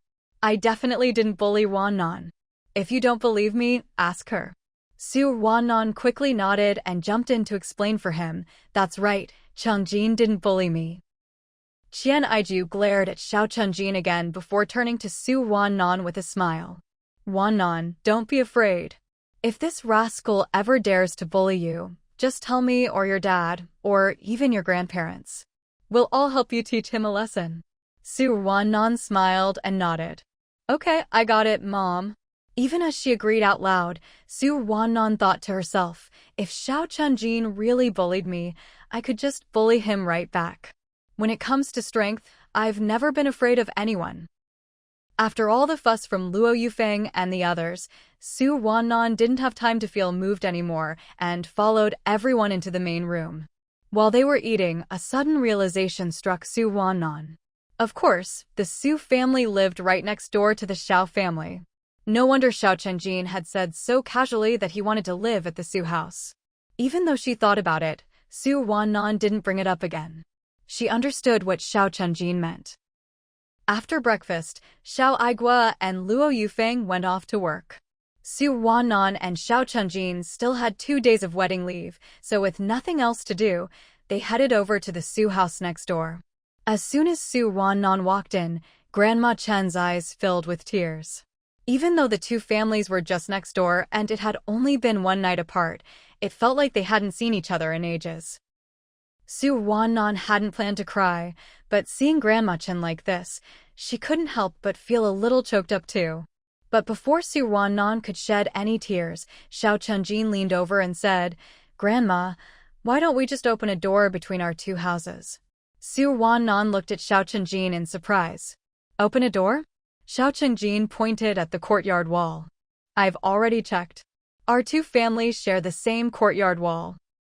If we just put a door in it, it'll be so much easier to go back and forth. We won't have to walk all the way around anymore. Or, if you don't want a door, we could just tear down the wall altogether. Then we can all eat together and Grandpa and Grandma won't have to eat alone anymore. Wouldn't that be nice? Hearing this, Su Ruanruan's eyes lit up. She had to admit, Xiao Chunjin's idea was really pretty good. She looked at Grandma Chen with sparkling eyes. Grandma. But before Su Ruanruan could finish, Grandma Chen shook her head. It wasn't until Granny Chen pulled Su Ruanruan into the house and the two of them sat on the kang, chatting, while Xiao Chunjin and Su Aimin talked in the courtyard, that Granny Chen finally gave Su Ruanruan a reproachful look. You silly girl, you're already married, but you still think about things so simply. Even though our two families live close by and you two are married now, that's still your husband's family. You've married over there, and it's not like he's become a live-in son-in-law. What's the point of knocking down the wall and eating together every day? If outsiders see that, they might not say anything to your face, but who knows what they'll say behind your back. The way things are now is just fine. We're right next door. If your grandpa and I miss you, we can just call out, and if you miss us, you can just walk over anytime. How old are you anyway? And you're already too lazy to walk a few extra steps. Besides, as the saying goes, gold nest, silver nest, nothing's as good as your own little nest. Your grandpa and I are most comfortable living in our own courtyard. Don't you get that? Su Ruanruan had been tempted by Xiao Chunjin's suggestion because she wanted to eat with Granny Chen and Su Aimin every day and was afraid they'd be lonely. But after hearing Granny Chen's words, she finally understood what it meant to be comfortable and at ease. All right, then we won't knock down the wall. Anyway, I can still come over to see you and Grandpa every day. You're still just a child. Once you two have a child, you won't be able to do this anymore. Speaking of which, when are you and Chungjin planning to have a baby? Su Ruanruan was speechless. Grandma, we just got married. It's only been 1 day, and you're already urging us to have a child. What? You don't want one? Or does Chungjin not want one? Seeing Granny Chen's expression turn serious, Su Ruanruan quickly explained, No, it's not that. I just think we should let things happen naturally. Talking about having kids now feels a bit too soon. Only then did Granny Chen nod in relief, but she still couldn't help but remind her, you're almost 20 after the new year. Now's the perfect time to have a child, while you're young and your body recovers quickly. After the baby's born, your grandpa and I can help you take care of it. You and Chungjin can keep working and won't have to worry. Chungjin's parents still have years before they retire, and his grandparents can't come help. Do you really want to quit your job to stay home with the baby? While your grandpa and I are still able, we can help you. Ruanruan really hadn't thought much about having children before, not that she didn't want them, but just as she'd said, she preferred to let things happen naturally. But after hearing Granny Chen's words, she was a little tempted. Still, it was just a fleeting thought. She wasn't in any rush to have a baby. Letting things take their course was best. The marriage leave seemed to fly by especially quickly. Ruanruan and Xiao Chenjin ate at home, ate at the Su family's, and even went to eat at Hu Xiaoxiao's house. Before they knew it, it was time to go back to work. Xiao Dashan and Luo Yufeng had already returned to the production team, so early that morning, after everyone woke up, they divided up the chores. Some cooked, some weeded and watered the vegetable garden, some cleaned the courtyard, and some washed and hung up the laundry. Once everything was done and breakfast was ready, after they ate, Xiao Chenjin took Ruanruan to the hospital on his bicycle, then rode on to the food factory. The hospital and the food factory weren't far apart, and since they left early, Xiao Chenjin was sure not to be late. Although it had only been a few days since she last came to the hospital, if you counted the time she spent in the Great Zhou dynasty, for Ruanruan, it had actually been several months since she'd been here. Fortunately, she had a good memory. Even after all that time, she didn't feel unfamiliar with the people or the work. As soon as she arrived at the hospital, she threw herself wholeheartedly into her job. At lunchtime, she couldn't avoid a bit of teasing. As a married woman, Ruanruan knew this was something she'd have to go through, so she mostly just responded with a smile. When it was time to get off work in the afternoon, Ruanruan stood at the hospital entrance waiting for Xiao Chenjin. Before long, she saw him speeding over on his bicycle. Seeing the sweat on his forehead, Ruanruan quickly took out her handkerchief and wiped it for him. "Why are you in such a rush? It gets dark late these days, so even if we're a little late, it's fine." Xiao Chenjin let her wipe his face and replied earnestly, "How could it be fine? Being late to see you is a huge deal for me." Ruanruan. Luckily, there weren't many people around them at the moment, so she didn't have to worry about anyone overhearing. Sitting on the back seat of the bicycle, feeling the wind in her face, Ruanruan couldn't help but smile. But when she thought about next year, her smile faded a little. After dinner, back in their room, Ruanruan said to Xiao Chenjin, "Chenjin, why don't we buy another bicycle?" Xiao Chenjin looked puzzled. "Isn't it fine the way it is now? I get to pick you up and drop you off every day. Or do you not want me to do that anymore?" As he spoke, Xiao Chenjin put on a pitiful expression. He was clearly a tough guy, but when he made that face, Ruanruan's heart couldn't help but flutter. "You!" Ruanruan pulled his head into her arms and patted him gently on the head. There, don't cry." Xiao Chenjin had just been acting cute, but he hadn't expected Ruanruan to treat him like a child. He couldn't help but laugh and cry at the same time. After goofing around for a while, Ruanruan brought up the bicycle again. "Look, our jobs are only going to get busier. Why don't we buy another bike? It'll make commuting easier. Don't you think so?" Xiao Chenjin eyed her suspiciously. His instincts told him there was more to this than she was letting on. But he could also tell Ruanruan didn't want to say more. Anyway, buying another bicycle wasn't a big deal. They had enough money for it, not to mention the stash in Ruanruan's treasure space. Even the money he'd given her was more than enough. The only thing they were missing was a ration ticket. Without a ticket, no amount of money could buy a bike. Since Ruanruan had brought it up, she must have thought it through. "As for the ticket, I can borrow one from a colleague, or trade for it with something else." As for what to trade, it would obviously be something from her treasure space. Xiao Chenjin thought of this too, but shook his head. "It's not like we can't borrow a ticket. There's no need to take that risk. Let's keep those things for ourselves unless it's absolutely necessary." Of course, Ruanruan didn't want to use her stash unless she had to, so she nodded. "All right, I'll ask my colleagues tomorrow. If we both borrow half a ticket each, that should be enough." The next day, Ruanruan talked to some close colleagues about borrowing industrial coupons. Ruanruan had pretty good relationships at work, and after making the rounds, she actually managed to borrow enough industrial coupons. After work, when Xiao Chunjin came over, he was all smiles too. Clearly, he'd managed to borrow enough as well. Since they had enough coupons in hand, the two of them didn't go straight home. Instead, they headed to the department store. These days, it got dark later, and the department store's hours had changed too. By the time they arrived, the store was still open. Both Ruanruan and Xiao Chunjin were straightforward people. They went straight up to the second floor, picked out a bicycle, paid with cash and coupons, then carried the bikes downstairs, each riding one home. Because buying the bikes took some time, by the time they got home, Xiao Aigua and Qian Aiju were already back. Seeing Ruanruan and Xiao Chunjin each riding a brand new bicycle, Xiao Aigua and Qian Aiju were a bit surprised. Whose bikes are these? They look brand new.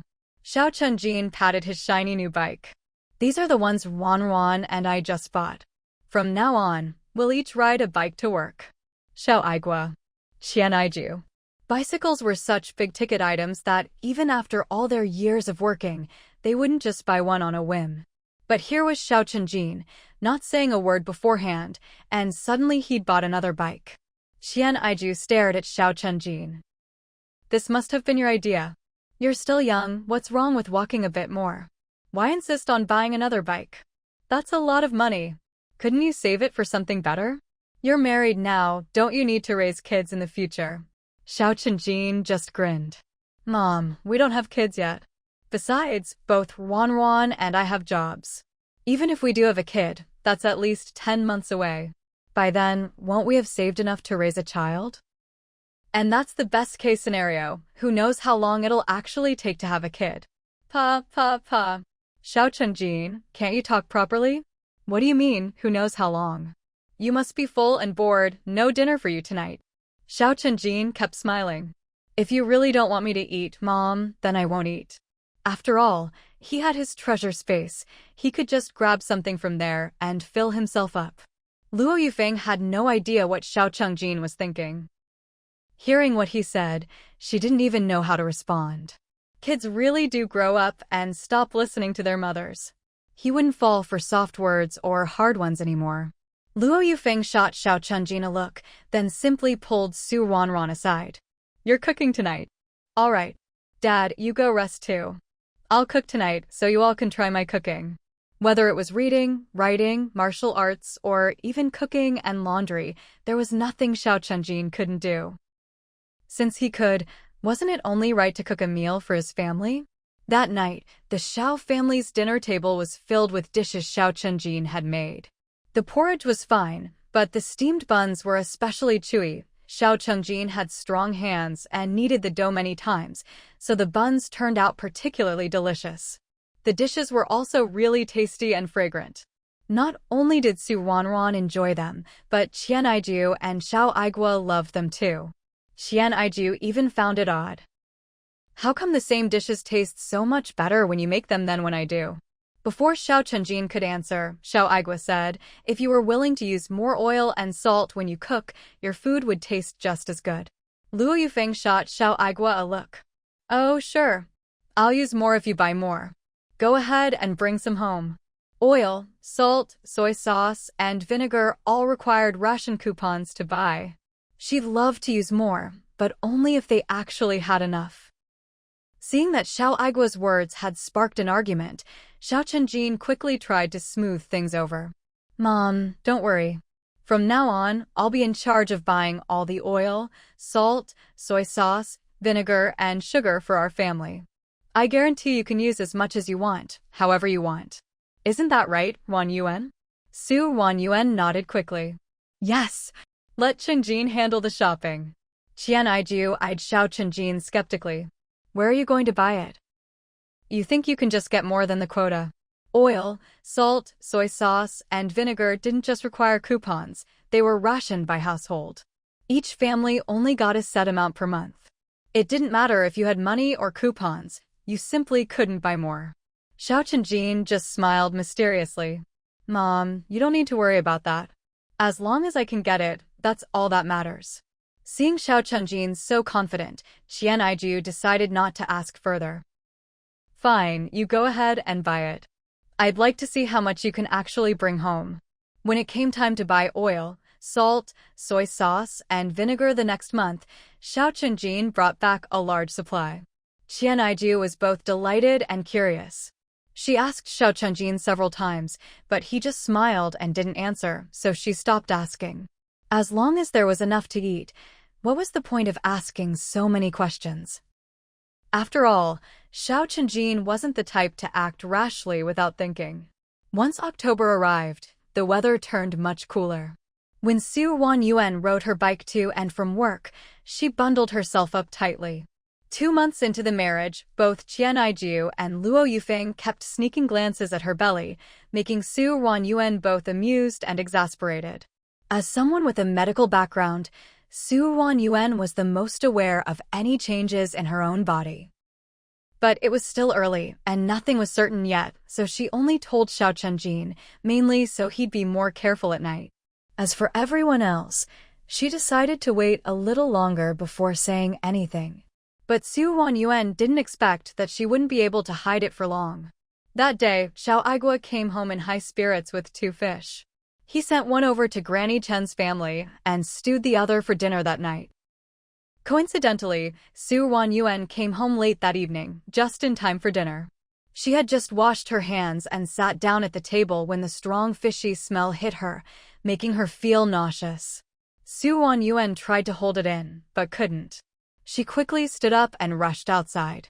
Her sudden movement startled Xiao Chunjin, who immediately dropped his chopsticks and ran after her. It was already quite chilly in the October evening. Out in the courtyard, breathing in the cold air, Su Ruanruan finally started to feel better. Xiao Aigua and Qian Aiju followed them out. Xiao Aigua was still confused about what was going on, but Qian Aiju had already guessed a little.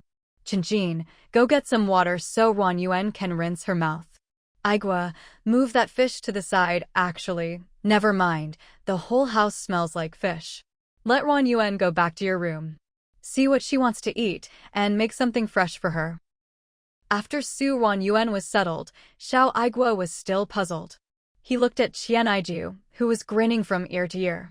What's going on? Was it the fishy smell? I put in plenty of ginger. Why are you so silly?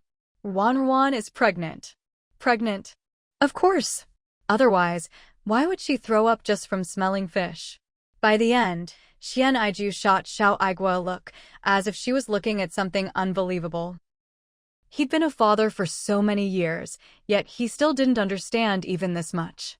But thinking about it, it wasn't that surprising. Back when she was pregnant with Xiao Xiulan and Xiao Chunjin, life was much harder than it was now. They couldn't even afford to eat fish all year round, let alone get nauseous from the smell of it. They couldn't even smell it if they wanted to. Qian Aiju hadn't experienced this herself, but she'd seen plenty of cases. There were so many people at the food factory, and over the years, who knew how many had gotten pregnant? What kind of symptoms hadn't she seen? After his initial excitement, Xiao Aigua started to worry. If Ruanruan can't eat fish, then what can she eat? No sooner had he finished speaking than Xiao Chunjin came out of the house. Dad, Mom, you two should go eat. Ruanruan said she only wants some porridge tonight, nothing else. Both Xiao Aigua and Qian Aiju were surprised. She's not eating? Xiao Aigua was about to say that a pregnant woman not eating was no good, but Qian Aiju nodded. It's normal to have morning sickness and not be able to eat much. Just bring her a bowl of porridge. If she feels like eating something else, we'll make it for her then. Glancing at the sky, Qian Aiju added, Your Granny Chen probably hasn't gone to bed yet. I'll go tell her, she'll be thrilled. Granny Chen was indeed delighted. When Qian Aiju arrived, Granny Chen and Su Aimin had just finished dinner and were chatting. They were surprised to see Qian Aiju show up at this hour. But as soon as they heard that Su Ruanruan was pregnant, both of them jumped up and hurried outside. The 3 of them rushed back to the Xiao house and went straight to Su Ruanruan's room. At that moment, Su Ruanruan was staring worriedly at a bowl of porridge on the Kang table. It was a porridge made from millet and rice, Usually something she liked, but right now, she just couldn't bring herself to eat it. It wasn't that she was being picky because she was pregnant. Back when her period was a week late, Ruanruan had already had a feeling she was pregnant. But at that time, she didn't feel any discomfort. She could eat, drink, and sleep just like normal. She wasn't sure, so she only told Xiao Changjin about it. The two of them kept it to themselves, planning to wait another month, and if her period still didn't come, they'd tell everyone. Who knew that just half a month later, Ruanruan would lose her appetite? She'd only started having trouble eating yesterday. At first, she didn't feel like throwing up, just didn't have much of an appetite. If it hadn't been for the fish on the table today, she probably wouldn't have thrown up at all. After vomiting, she did feel better, but Ruanruan realized she had even less desire to eat. When Granny Chen and the others came in, they saw Ruanruan frowning at the bowl of porridge on the table, her face practically spelling out, "I don't want it." "Ruanruan, what's wrong? Is the porridge not to your liking?" Qian Aiju asked, not even bothering to sit down. "Tell me what you want to eat, and I'll make it for you right now." "Mom, I really don't want to eat anything." Qian Aiju grew anxious. "You can't not eat. People are made of iron, food is steel. Skip a meal and you'll be starving. You've got to eat something, even just a little, or your body won't be able to handle it." Granny Chen nodded in agreement. "That's right, Ruanruan. What do you want to eat? If you tell your grandma, I'll make it for you." Ruanruan thought for a moment and tentatively suggested, "How about adding some vinegar to the porridge?" Before anyone else could respond, Xiao Qingjin's brows had already knitted together. "How can you eat porridge with vinegar?" "Ruanruan, don't worry about the trouble, just say what you want to eat." Maybe it was the discomfort of pregnancy, but she really was getting a bit picky. Hearing Xiao Qingjin say this, Ruanruan felt a pang in her heart and almost burst into tears. She didn't actually cry, but her voice was already choked with emotion. "I just want a little vinegar." Seeing that Ruanruan was about to cry, Xiao Qingjin panicked. Before he could comfort her, Qian Aiju smacked him on the back of the head. "What are you saying? Hurry up and go get the vinegar." Xiao Qingjin immediately jumped up. "I'll go right now." With that, he dashed out like the wind. In no time at all, Xiao Qingjin returned with the vinegar bottle. But even then, he didn't dare pour it into the porridge himself. Instead, he handed the bottle to Ruanruan. "Ruanruan, how much do you want?" With the vinegar bottle right in front of her and the sour smell wafting over, Ruanruan's mouth started to water. She took the bottle and poured some into her bowl of porridge. The originally nice-looking porridge turned a darker color after the aged vinegar was added. Normally, this would definitely be considered some kind of bizarre dish. Ruanruan would usually turn her head away at the sight. But now she actually picked up her spoon and took a bite. After the first mouthful, her eyes lit up and she took a second. But after just 2 spoonfuls, Ruanruan put her spoon down. "I can't eat anymore. If I have more, I'll throw up." Seeing that Ruanruan really couldn't eat, everyone breathed a sigh of relief. Adding vinegar to porridge, old Lady Chen had lived so many years, and this was the first time she'd ever seen such a thing. "Ruanruan, if you really don't feel like eating, then don't force yourself," old Lady Chen said, looking at Ruanruan with heartache. "But your little face is getting thinner." Ruanruan couldn't help but laugh and cry at the same time. "Grandma, I only missed 1 meal. How could I get thinner so fast? No way it could happen that quickly." But to her surprise, Qian Aiju nodded in agreement. "Ruanruan, your grandma's right. You really have lost weight." Her little face even looked a bit sallow. But Qian Aiju didn't dare say that last part out loud. Young girls all care about their looks, and Ruanruan was still a young girl herself. If she knew she was looking worse because of pregnancy, who knows how upset she'd be. It was bad enough that she couldn't eat, no need to make her feel worse. After chatting for a while, everyone noticed Ruanruan was looking tired and seemed ready to sleep, so they all left. Xiao Qingjin told Ruanruan to lie down and rest, then walked old Lady Chen and Su Aimin home before hurrying back. He thought Ruanruan would be asleep by the time he returned, but to his surprise, She was still lying in the same position, wide awake. Ruanruan, weren't you sleepy? Ruanruan shook her head. I'm not sleepy. Why? It's just that Mom and Dad haven't eaten yet, and Grandpa and Grandma should go home to rest. That's why You haven't eaten either. Go get something to eat. I'll just lie here. Nothing will happen, Ruanruan urged him. Xiao Chunjin sat down beside her and took her hand in his. If I see you can't eat, I can't eat either. Since they got married, Xiao Chunjin had gotten more and more mushy with his words. At first, Ruanruan would blush, but now she was used to it. Whether you eat or not is a small matter. Ruanruan, can you still go to work tomorrow? Hearing Xiao Chunjin ask this, Ruanruan found it odd. Why wouldn't I be able to go to work? I'm not even 2 months along yet. If I stop working now, am I supposed to just stay home all day and rest? It's not that I don't want you to work, but if you're not eating, do you really have the energy to go to work? What if you get morning sickness again? At that, Ruanruan didn't know what to say. Let's wait and see how I feel tomorrow. Who knows, maybe I'll feel like eating breakfast in the morning. Xiao Chunjin thought she was being overly optimistic, but in the end, he didn't say it out loud. He just nodded. All right, we'll see how it goes tomorrow. It's too late to ask for leave today anyway. I'll request time off tomorrow morning, then come find you at the hospital in the afternoon and go with you for a checkup. Ruanruan agreed that she should get checked out. Even though everyone thought she was pregnant, what if she wasn't? That would be awkward. It was better to get checked and have peace of mind. That night, Ruanruan slept well and didn't wake until morning. But when she woke up, she saw Xiao Chunjin's eyes were bloodshot. Chunjin, what's wrong?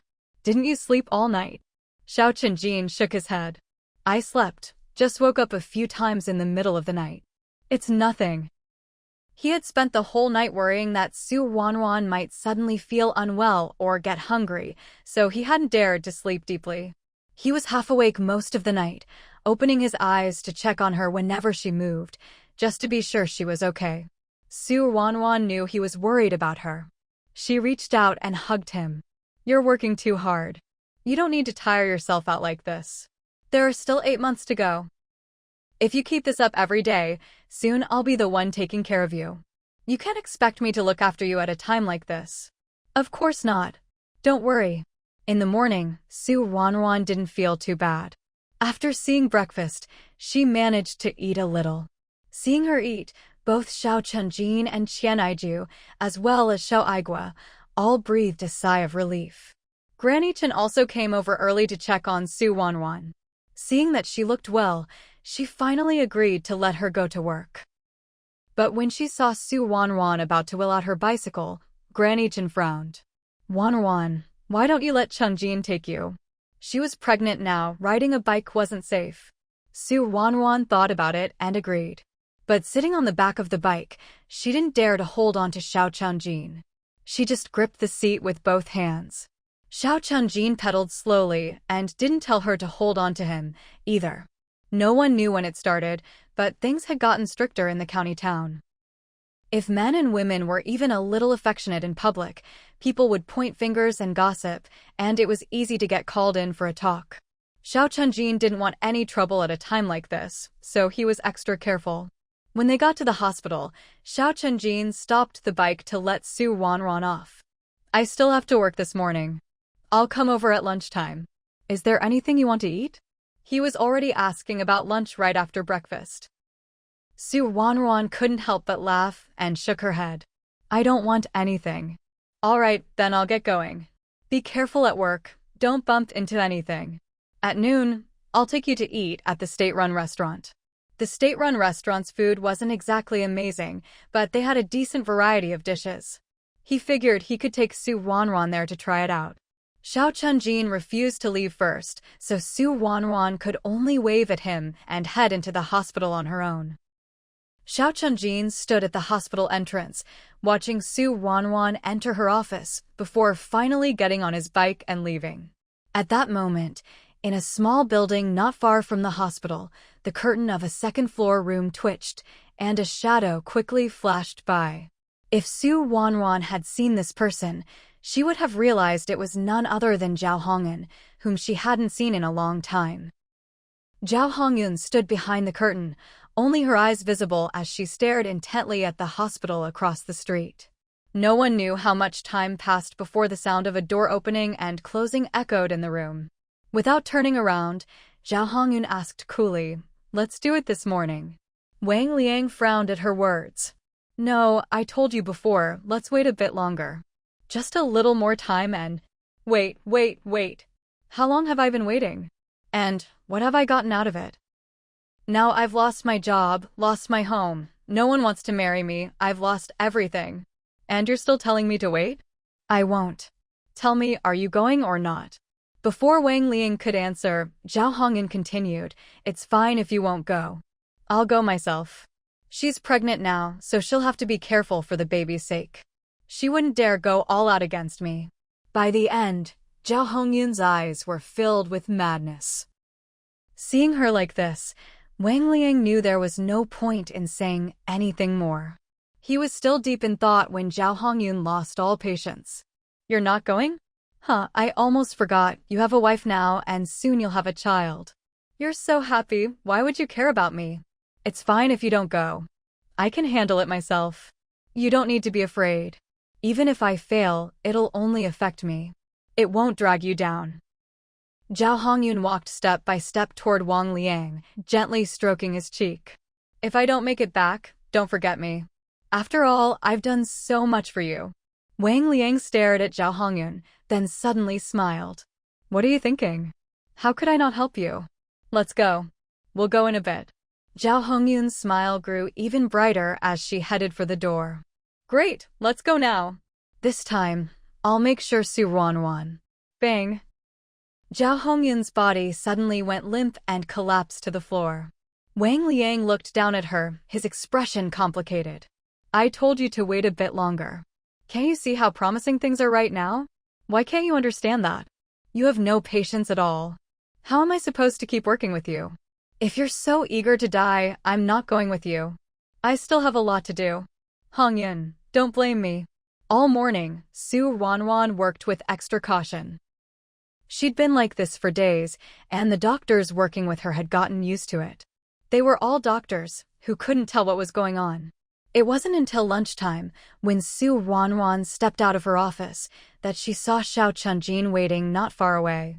"Chunjin, you're here." Ruanruan smiled as she walked over to him. "Have you been waiting long?" "No, I just got here. Come on, let's go eat." The two of them went to the state-run restaurant outside the hospital. Looking at the menu board with today's dishes, they started making their choices. The food at the state-run restaurant rarely changed, except for a few seasonal vegetables that would be swapped out from time to time. As Ruanruan looked over the menu, she could already picture each dish, steaming hot and fresh from the kitchen. She really wanted to eat. Ruanruan was never one to deny herself. Since she wanted it, she simply bought it.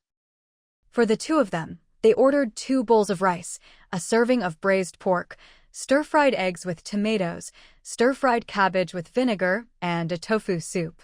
3 dishes and a soup for just 2 people. It was actually a bit extravagant. But Ruanruan wanted to taste every single dish, and with Xiao Chungjin's hearty appetite, even with so much food, they would probably finish it all without wasting anything. After paying with both cash and meal tickets, Ruanruan and Xiao Chunjin found a table and sat down.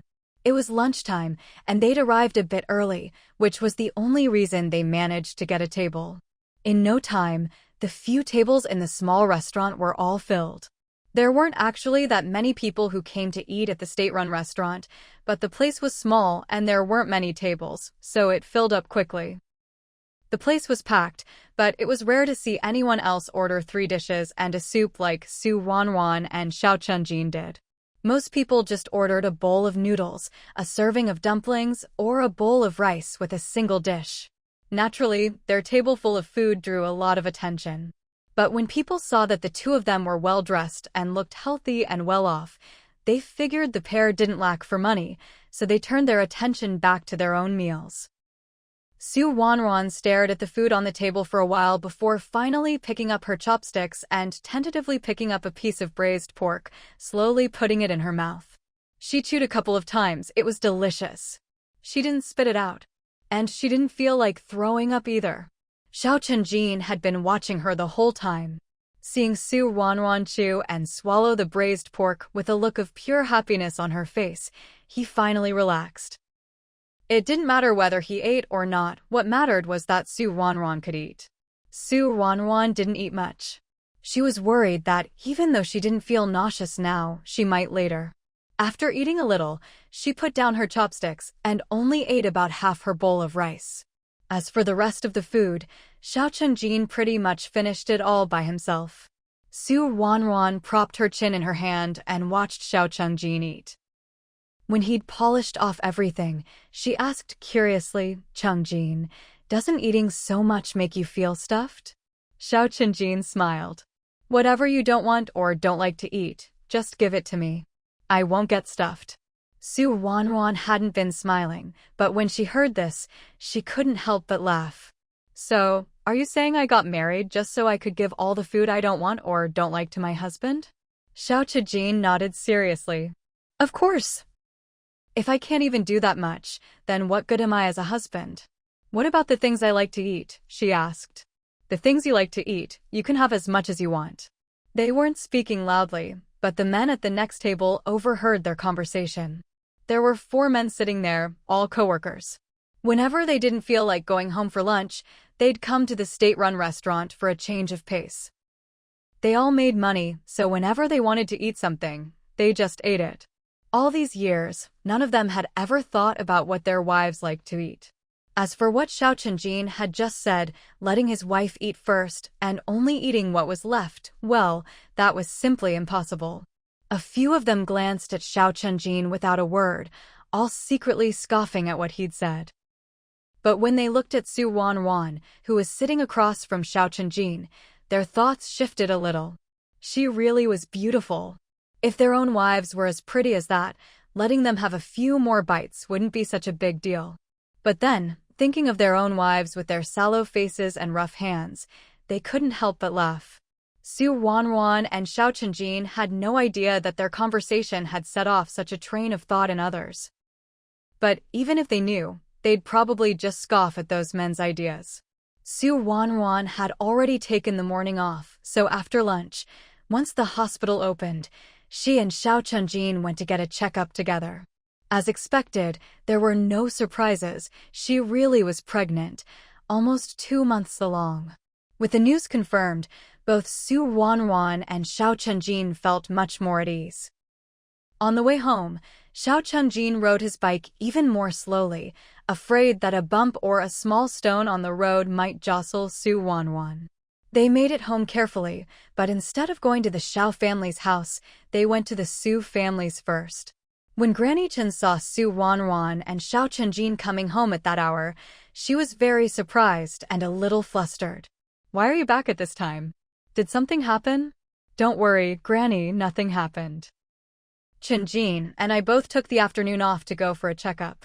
The doctor said everything's fine. It's not even 2 months yet, and there's nothing to worry about."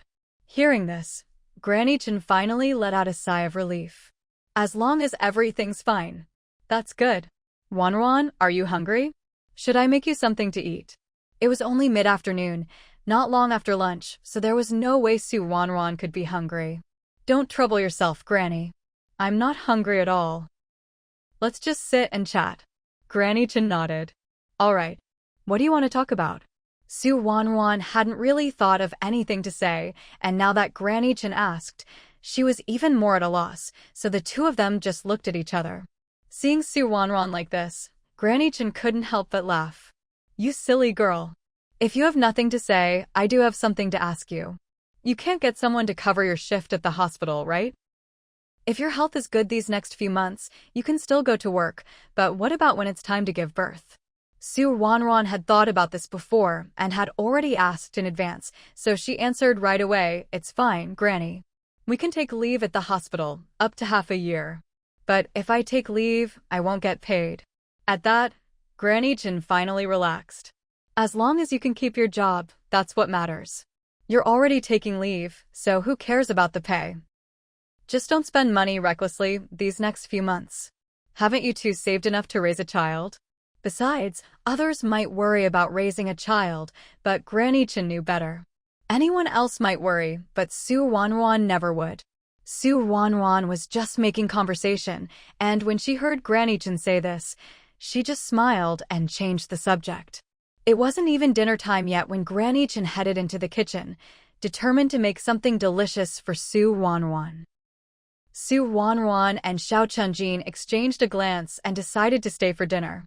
Not only the two of them, when Qian Aijiu and Xiao Aigua came home from work, they were called over to join the meal as well. After dinner, they strolled around the courtyard a few times before Ruanruan and Xiao Chengji and returned to their room. After washing up, they lay down on the heated Kong bed. Suddenly, Ruanruan found herself thinking about everything that had happened in the Great Zhou dynasty. Chengjin, do you think that now that we've left, they've gone back too? Xiao Chengjin was momentarily confused by Ruanruan's sudden question. But when he saw her write the character Zhou in his palm, he realized she was talking about the Ruanruan and Xiao Chengjin of the Great Zhou dynasty. Xiao Chengjin thought deeply for a moment, then shook his head. Their return had been so sudden. Who knew what was happening over there now? If those two children had gone back, that would be fine. But if they hadn't, the Su family loved Ruanruan dearly. If they found out she had simply fallen asleep and never woken up, who knew how devastated they'd be? But compared to that, it would be even harder for the Xiao family. Xiao Yizhen and Madame Xiao had 4 daughters and were always the subject of gossip. Even their own parents looked down on them. Only after Xiao Chengjin was born did things start to change a little. Just as life was beginning to improve, if Xiao Chengjin were suddenly gone, who knew how many people would start eyeing their family again? Not to mention outsiders. Even the Xiao family's own grandparents, uncles, and brothers would probably come to bully them, using the excuse that Xiao Yizhen had no male heir and might even try to seize the family's property. The more Xiao Chengjin thought about all the possible things that could happen, the deeper his frown became. Seeing that Xiao Chengjin was lost in thought, Ruanruan sighed softly. I just spoke to Manager Wang and asked him to help look into finding a master for me to apprentice with, but now there's no news at all. If there was one thing Ruanruan regretted most about their sudden return, it was not being able to properly say goodbye to her family and not being able to learn medicine. After all, if she'd learned something, she could have brought that knowledge back with her. If she'd never had the chance, that would be one thing. But she'd been so close, only to miss it at the last moment. That feeling was just too frustrating. Hearing this, Xiao Chengjin snapped out of his thoughts. Ruanruan, you're pregnant now. You can't let yourself worry too much. Everyone has their own fate. There's not much we can do, so don't dwell on it. Let's just get some sleep. Ruanruan knew he was right, so what else could she say? She just nodded, got undressed, and went to bed. It was already cold in October, so the king bed in the room was heated. The blankets were warm and cozy. Ruanruan snuggled up to Xiao Chengjin and soon drifted off to sleep. But as she slept, something started to feel off. Why was her face so itchy? It felt like someone was gently sliding something across her face. Ruanruan didn't think Xiao Chengjin would do something like that.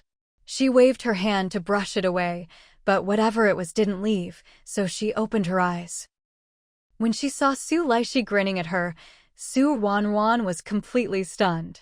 I must be dreaming, she muttered to herself, quickly shutting her eyes. This is a dream. This has to be a dream. As she was repeating this, she heard Su Laishi ask in confusion, Wanbao?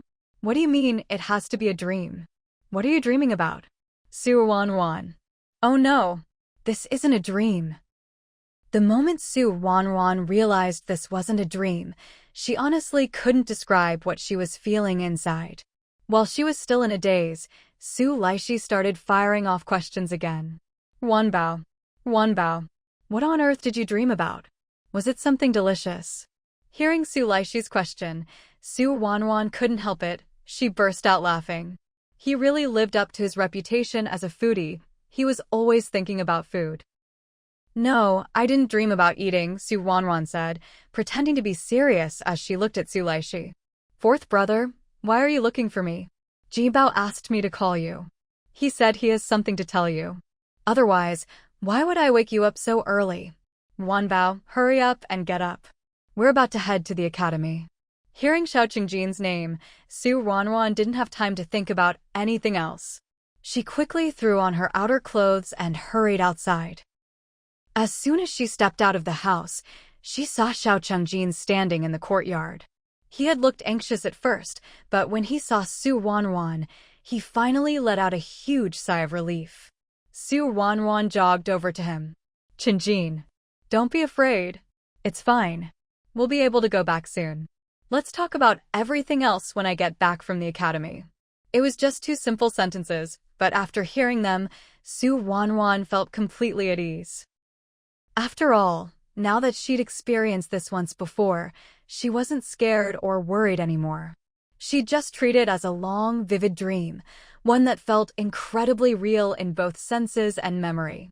Seeing that Su Ruanruan really didn't look worried at all, Xiao Qingjin finally relaxed. He squeezed her small hand, then left with Su Laishi and the other three to head off together.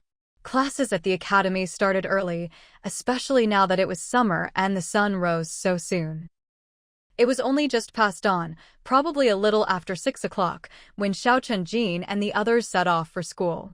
They ate both breakfast and lunch at the academy, where there were people who cooked.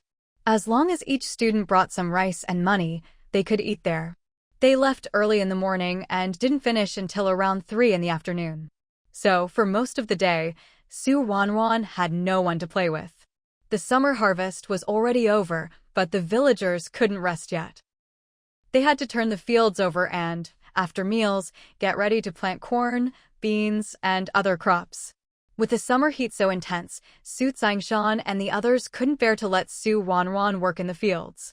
After all, the fields were bare, with no shade at all, and with her delicate skin, a morning in the sun would leave her looking a mess. Before, with Su Laishi watching over her, Su Xiangshan and the others could go work with peace of mind. But now that all 4 of them were off at the academy, there was no one to look after Su Ruanruan. Su Ruanruan felt she could stay by herself, but clearly, no one else took her words seriously. In the end, it was Madame Xiao who suggested that Su Ruanruan play with Xiao Sanyu and Xiao Xinyu. Only then did Su Xiangshan and the others feel comfortable heading out to the fields.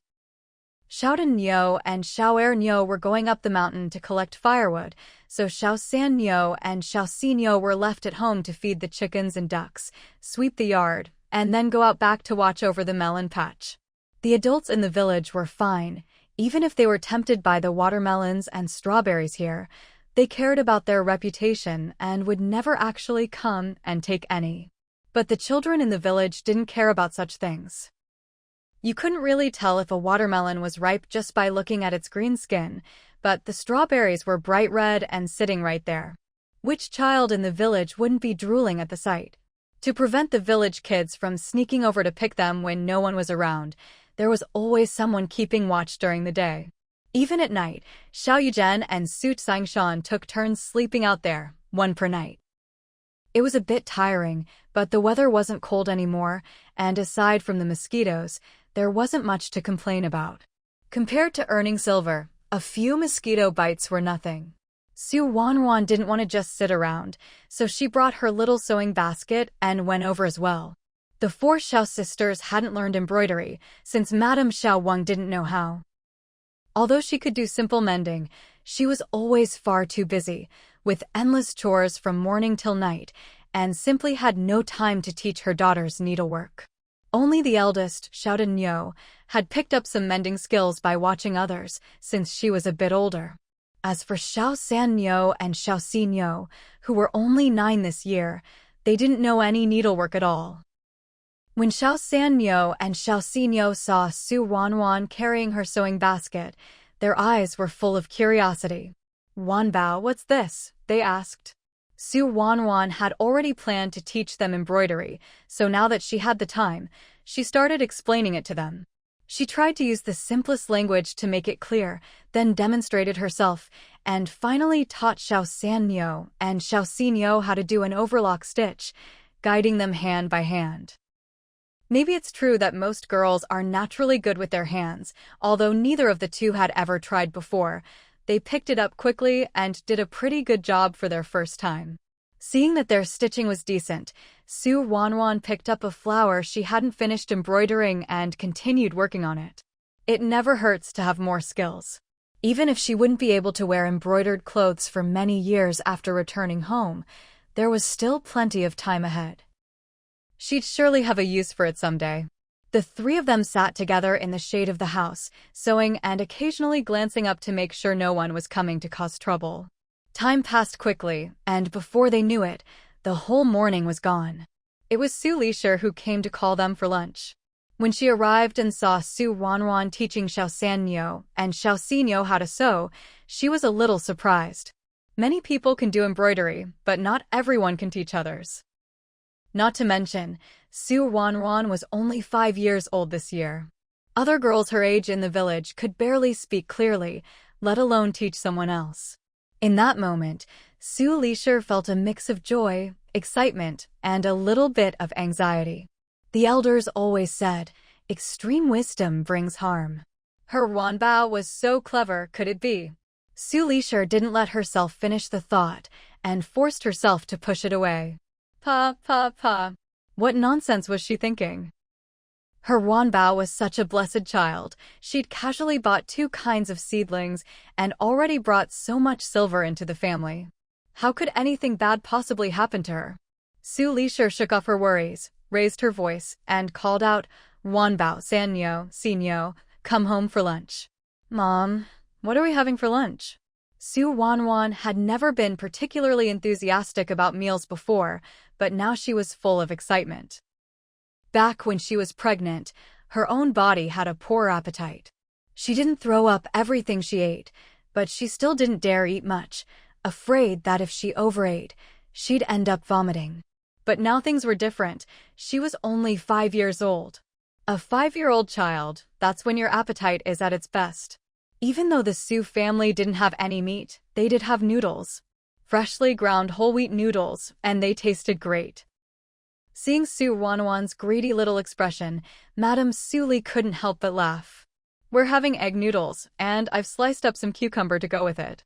Before Madame Suli could finish, Ruanruan was already getting restless. Mom, let's hurry home and eat. All she could think about now was digging into a big bowl of noodles. Xiao Sanyu and Xiao Xinyo hesitated. If they all left, what if someone came by and stole something?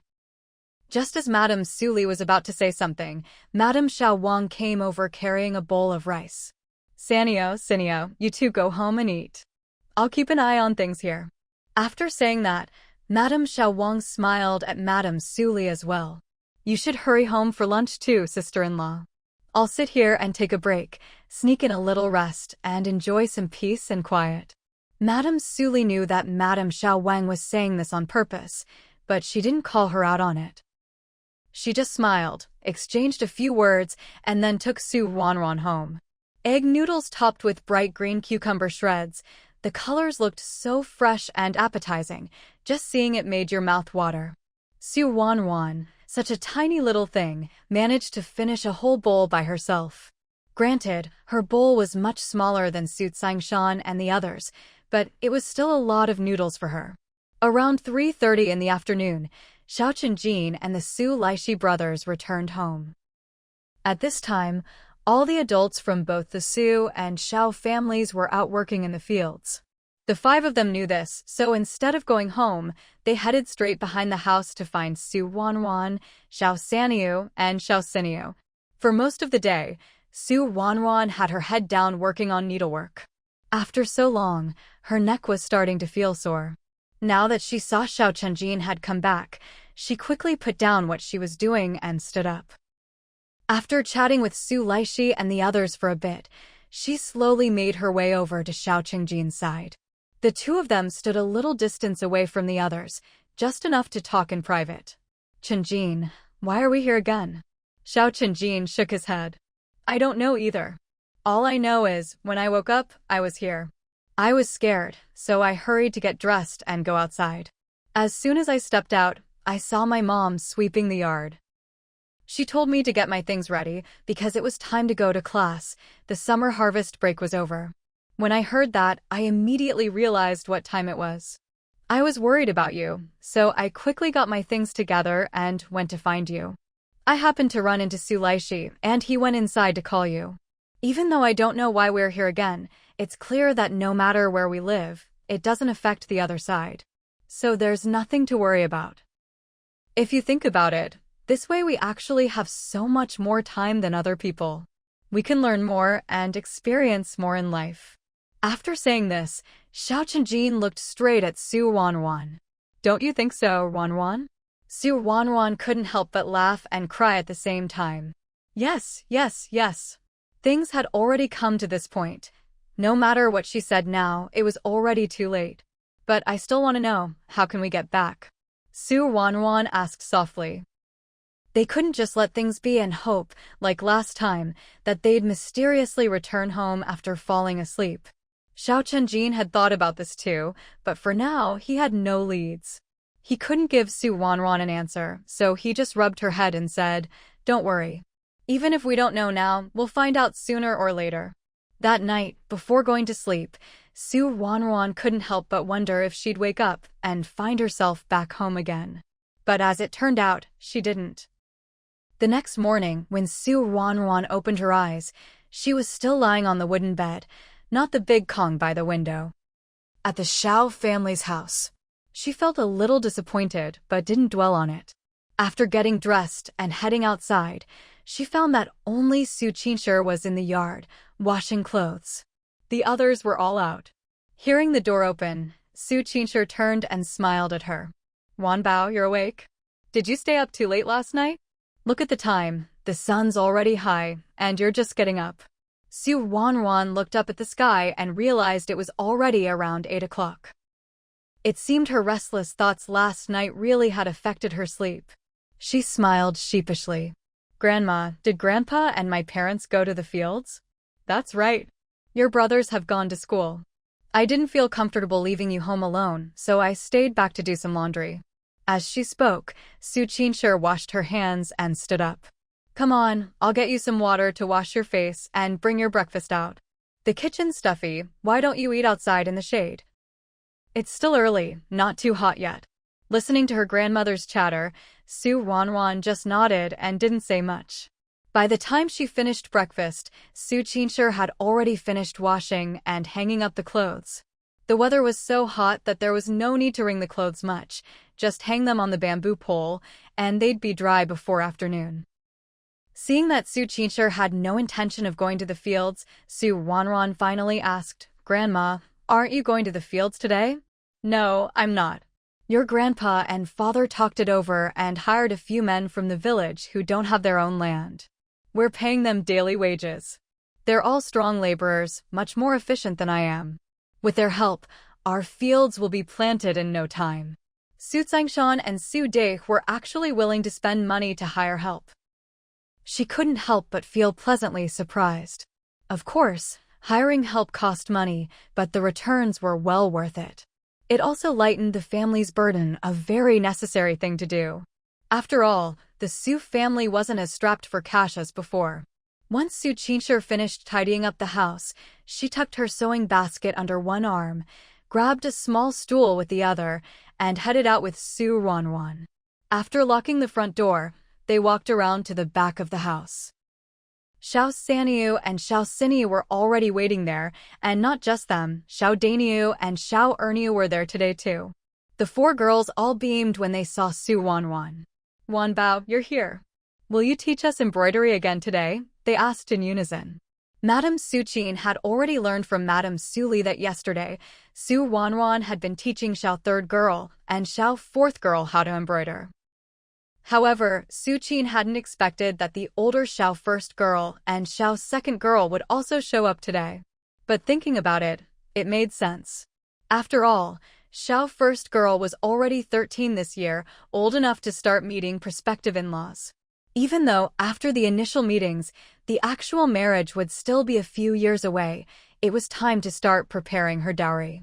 You know, in wealthy families, daughters start accumulating their dowries from the moment they're born. The Xiao family would certainly prepare something for Xiao first girl, but what others give you can never compare to what you prepare for yourself. Learning embroidery was a real skill. After she got married, she wouldn't be so easily bossed around by her mother-in-law. Su Qin didn't object to Su Ruanruan teaching the 4 girls embroidery. In fact, she sat nearby watching, occasionally offering a few pointers. After all, Su Ruanruan hadn't been learning for long herself, and compared to Su Qin, there was still a big gap. So whenever Su Qin spoke, even Su Ruanruan would sit wide-eyed, waiting for her to continue. Life went on like this for another 2 days, and then Manager Wang came by again. Last time, Manager Wang had taken away 40 watermelons. 3 or 4 days had passed, and all 40 had already been sold out. Not only were they sold out, but there were plenty of people clamoring for more, even putting down deposits in advance. Manager Wang had sold the watermelons for a very good price, and he was quite pleased with the results. But he also knew that watermelons had to be ripe to taste good, something Su Tsingshan had emphasized repeatedly. So Manager Wang waited patiently, and as soon as the time Su Tsingshan had mentioned arrived, he hurried over. When Su Tsingshan and Xiao Yizhen saw Manager Wang, their smiles were especially bright, as if they'd just seen the god of wealth himself. And in truth, to them, Manager Wang really was like the god of wealth. Su Ruanruan's eyes sparkled as she looked at Manager Wang as well. After Manager Wang finished talking with Su Tsingshan and Xiao Yizhen, who both went off to pick watermelons, he quickly turned to Su Ruanruan. You couldn't blame him. Su Ruanruan's eyes were just too bright, impossible to ignore. You're Wanbao, right? Manager Wang asked with a smile. Su Ruanruan nodded. Manager Wang, about the matter my father asked you about last time, do you have any news? Manager Wang valued the watermelons and strawberries highly, and naturally, he also valued Su Tsingshan and Xiao Yizhen. He had inquired about finding a skilled physician for Su Tsingshan's daughter to apprentice under. But that wasn't an easy thing to arrange, especially since the apprentice in question was a girl. I haven't found a suitable master yet, but I did find 2 books for you. As he spoke, Manager Wang walked over to his mule cart. A moment later, he returned with 2 thick books. The pages were yellowed with age. It was clear these books had been around for a long time. These are the Herbal Compendium and Basic Pharmacology. You can start by reading these. Even after you find a master, these books will still be useful to you. Manager Wang was worried that a child like Su Ruanruan might not understand the books, but she had already taken them with a smile and thanked him earnestly. Thank you, Manager Wang. I'll take good care of these books. I'm just borrowing them. Once I've finished reading and memorizing them, I'll return them to you. You're going to memorize it. Shopkeeper Wang looked at Su Ruanruan with amusement. That'll probably take a few years. But it's fine. This book is no use sitting with me anyway. You go ahead and read it. Although Shopkeeper Wang's tone was gentle, Su Ruanruan could clearly sense he was holding back a laugh. It was understandable. After all, she was just a 5-year-old farm girl. In Shopkeeper Wang's eyes, she probably didn't even know how to read. As Su Ruanruan was thinking this, she heard Shopkeeper Wang ask, Wanbao, do you know how to read? Sure enough, Su Ruanruan thought to herself, then smiled and replied, I do. I learned the 1,000-character classic from Grandpa Village Chief, and I'm learning the 4 books with Ji Bao. This time, Shopkeeper Wang was genuinely surprised. You're even learning the 4 books? Then you should be able to understand this book. Su Ruanruan understood what he meant. Books at this time weren't written in plain language. Each character could have many meanings. The same character might mean different things in different sentences. Books on medicinal theory were even more obscure and difficult to understand. Without a solid foundation, let alone memorizing it, just reading through it would be a challenge. Shopkeeper Wang wanted to test Su Ruanruan a bit, to see if she was exaggerating. But after testing her, he realized Su Ruanruan was telling the truth. Amazed by her intelligence, Shopkeeper Wang took the matter of finding her a teacher even more seriously. Still, he decided to wait a few days. Next time he came by, he'd ask how she was getting on with the book.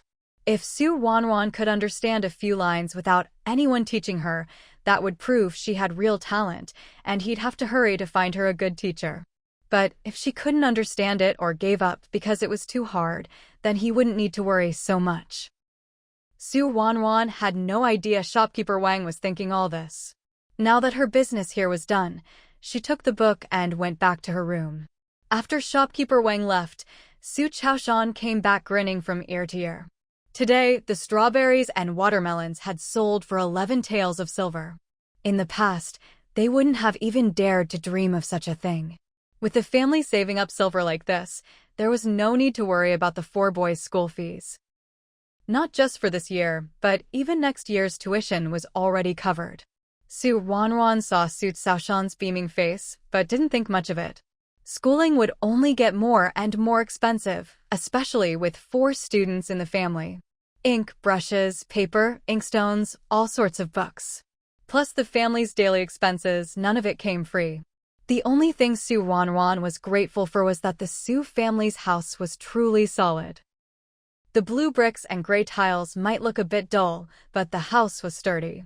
The Su family hadn't always been short on savings, but they'd spent their money repairing the house before the new year, which was why things had gotten tight. As Su Dave put it, as long as they had a house and land, even if they didn't have money on hand, they could grit their teeth and get by. But if something happened to the house, then life would really be impossible. That's why, when the house needed repairs, Su Dave never cut corners. The house might be old, but it was solid. Now, the only thing Ruanruan had to think about was making money. Watermelons and strawberries were seasonal. They couldn't rely on them forever. When Madame Suchin returned, the first thing she saw was Ruanruan resting her chin in her hands, deep in thought. "Wanbao, what are you thinking about?" she asked. Hearing this, Ruanruan looked up at her. "Grandma, I heard about a way to make a kind of cake. Could you make it for me?" Madame Suchin had always doted on Ruanruan, and now that the family was better off, she was even less willing to let Ruanruan go without good food. As soon as she heard this, she nodded right away. "Of course. What kind of cake is it?" "It's called egg cake." As soon as Ruanruan said the name, Madame Suchin thought she understood. "Wanbao, you want to eat steamed eggs?" "All right, I'll steam you a bowl of eggs in a bit. Add some sesame oil and chopped scallions, it'll be delicious." No wonder her grandma misunderstood. Around here, steamed eggs were indeed called egg cake. But that wasn't the egg cake Ruanruan was talking about. She ran over to Madame Suchin and, gesturing as she spoke, explained the kind of egg cake she meant. When Suchin heard that it needed eggs, sugar, and white flour, and that it also had to be baked over a fire, she started to worry. They did have flour at home, but it wasn't refined white flour. If they wanted white flour, they'd have to go to the county town to buy it. And what on earth was an oven? While Madame Suchin was still fretting, Su Changshan and the others had already packed up the watermelons and were getting ready to see Manager Wang off. Since Manager Wang would be sending people to pick up strawberries tomorrow, he could help bring back some white flour and sugar as well.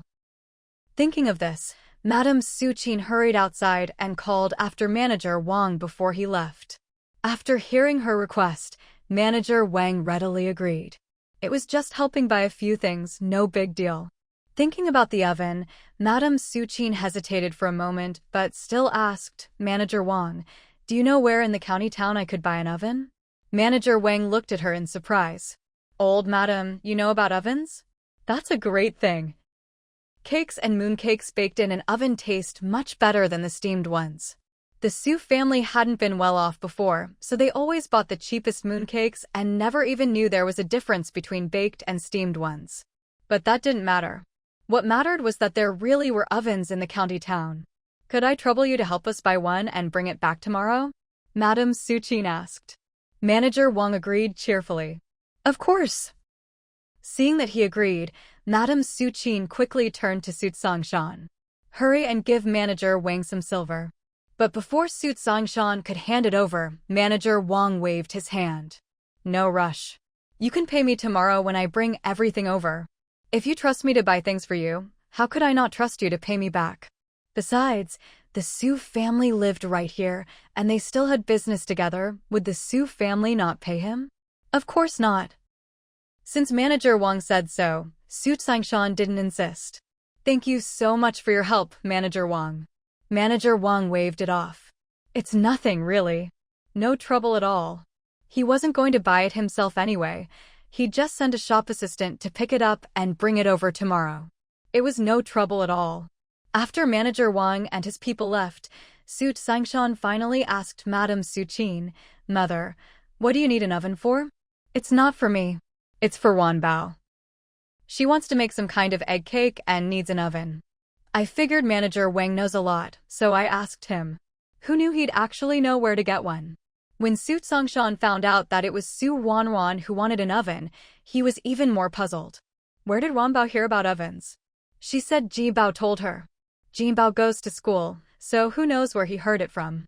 I heard Wanbao explaining it all very clearly. She said you use sugar, flour, and eggs, then bake it. Even if it doesn't taste good, it won't go to waste, so don't worry. All the money our family has made is thanks to Wanbao. The child just wants to eat something nice. You can't be stingy with her. There was something Su Qinsher didn't say out loud. The family had made so much money because of Wanbao, but only the 4 grandsons could be sent to school. And sending them to school wasn't cheap. It cost far more than just a couple of taels of silver.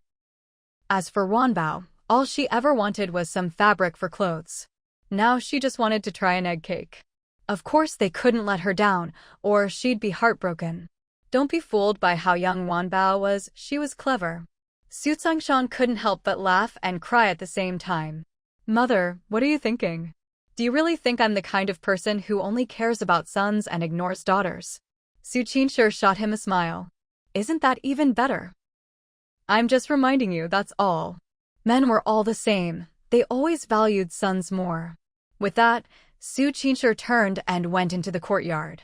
Su Sangshan shook his head helplessly and followed her in. Su Ruanruan hadn't come out, but the conversation outside was loud enough for her to hear every word. After listening, she felt deeply moved. This family really did treat her well. Even though she was living in someone else's body, this kindness was something she truly experienced herself. Su Ruanruan took a deep breath, calming her emotions, when she saw Su Sangshan walking up to her. Wanbao, your grandma said you wanted to eat some egg cake. Is there anything else you need to prepare? He wanted to take the initiative, otherwise, in his mother's eyes, he'd seem like he didn't care about his daughter again. Su Ruanruan hadn't expected Su Sangshan to ask her directly, but there really was something she needed his help with. Dad, you know a bit of carpentry, don't you? Su Sangshan couldn't help but laugh. All he could do was fix wobbly table and stool legs around the house, hammering them back into shape so they were sturdy again. That little bit of skill, and in his daughter's eyes, he was a carpenter. But since his daughter said so, Su Sangshan could only nod. Yes, I do. What's up? But just as she was about to answer, Su Ruanruan thought of another problem. If she used wood to make molds and put them in the oven, wouldn't the high heat make the egg cakes taste weird? The more she thought about it, the more she shook her head. Wood wouldn't work. But what about iron molds? That was possible, but iron was expensive. Besides, she didn't even know if this would make money yet. Wouldn't it be wasteful to use iron for molds right away? As she thought about it, bamboo came to mind. Why not just use bamboo? There was plenty of bamboo in the mountains, and it didn't cost a thing. One stalk could make a bunch of molds. Thinking this, Su Ruanruan smiled at Su Sangshan. Dad, why don't you come with me to the mountains to cut some bamboo? Su Sangshan. If they were just going to cut bamboo, why did she ask if he knew carpentry? Did his daughter think only carpenters could cut bamboo? After thinking for a while, Su Sangshan could only shake his head helplessly. Children's thoughts really are hard to guess. Since he couldn't figure it out, Su Sangshan decided not to bother. All right, I'll take you into the mountains to cut some bamboo. The fields had already been tilled, just waiting for a good rain before they could start sowing. Since there was nothing else to do today, he might as well take Su Ruanruan into the mountains for a bit. They only needed bamboo, so there was no need to go too deep. Once they found a patch of bamboo forest, they stopped. Just as Su Xingshan was about to start chopping bamboo with his machete, Su Ruanruan hurriedly stopped him. "Dad, don't rush. Let me pick one first." Su Xingshan looked at her, amused. "Aren't all bamboos the same? What's there to pick?" "Of course they're not the same. I want to find the best one." With that, Su Ruanruan began slowly searching through the bamboo grove. Truthfully, all the bamboo was more or less the same. Su Ruanruan wasn't really looking for the best, she just wanted to find one with the right thickness. These egg cakes weren't just for eating, she planned to sell them. Since they were for sale, the size needed to be just right. If they were too big or too small, it would be hard to set a price. Su Ruanruan thought about the size of the egg cakes she'd bought before, then compared them to the bamboo in front of her. Before long, she found a stalk with just the right thickness. She reached out and felt the bamboo, then called out, "Dad, come here. Let's cut this one." Su Xingshan walked over with the machete and looked at the bamboo she'd chosen, but couldn't see anything special about it. He became even more convinced that children's thoughts were impossible to figure out. Still, he didn't hesitate. He told Su Ruanruan to step back, then started chopping. In no time, the bamboo was cut down. Su Ruanruan led the way home, while Su Xingshan carried the bamboo behind her. The two of them strolled back home together. Once home, Su Xingshan first trimmed off all the thin branches from the bamboo, then sawed it into sections according to Su Ruanruan's instructions. From one long stalk of bamboo, they ended up making only 30 bamboo bowls. The rest was cut into short tubes, which Su Xingshan stacked in a sunny spot to dry. Once dried, they could be used as firewood. With the bamboo tubes ready, all they needed now was flour and an oven. Su Ruanruan didn't just sit around waiting, though. She picked up the 2 books and started reading. The contents were quite complicated. If she really were a 5-year-old, she'd probably lose interest after just a couple of pages. But Su Ruanruan was no ordinary child. The medical books she'd read before had been difficult too, but she'd memorized them word for word. This book would be no exception. She read carefully, sometimes closing the book to recite passages from memory. Seeing this, Su Xingshan and the others didn't disturb her. They all knew Su Ruanruan was smarter, even, than her 4 brothers when it came to studying. It was just a pity that she was a girl. Now that Su Ruanruan was so eager to learn, of course they wouldn't hold her back. That afternoon, when Xiao Chenjin came home and learned that Su Ruanruan had 2 books, he was happy for her. At least her time here wasn't being wasted. Any knowledge she gained was hers to keep. The next day, when the young helper came to pick up the strawberries, he really did bring an oven, along with 10 jin of fine white flour and 1 jin of white sugar. These things weren't cheap. Actually, while the flour and sugar were expensive, they weren't prohibitively so. But the oven was a different story. The oven was made of iron, and it used quite a lot of it. When it came time to settle accounts, not only did they have to forego payment for today's strawberries, they even had to give the young helper some extra silver. Su Ruanruan secretly went to check on Su Xingshan, only to see that his expression was calm as usual. He didn't look distressed or unhappy at all. Seeing this, Su Ruanruan finally let out a sigh of relief. Once the young helper had left, Su Qinshe and Su Lishe called out to Su Ruanruan, "Wanbao, about that egg cake you mentioned. How exactly do you make it?" Making egg cake was actually quite simple. Crack eggs into a bowl, add some white sugar, and beat them in one direction with chopsticks until there are no more large bubbles. Then gradually add in the flour, a little at a time, continuing to beat in the same direction. You have to beat it until it becomes a smooth batter. Once the batter is ready, pour it into bamboo tubes, filling them only halfway. Sprinkle some sesame seeds on top, then put them in the oven. Su Ruanruan carefully explained the process step by step, and only after making sure Su Qinshe and Su Lishe understood did she run off to a corner of the yard to check out the oven. The oven was a square iron box, and there was also an iron plate even bigger than the box itself. The young helper had explained that they'd first need to set up a simple stove, something that would let the iron plate sit flat and steady on top. Once the plate was in place, the iron box would go on top of it.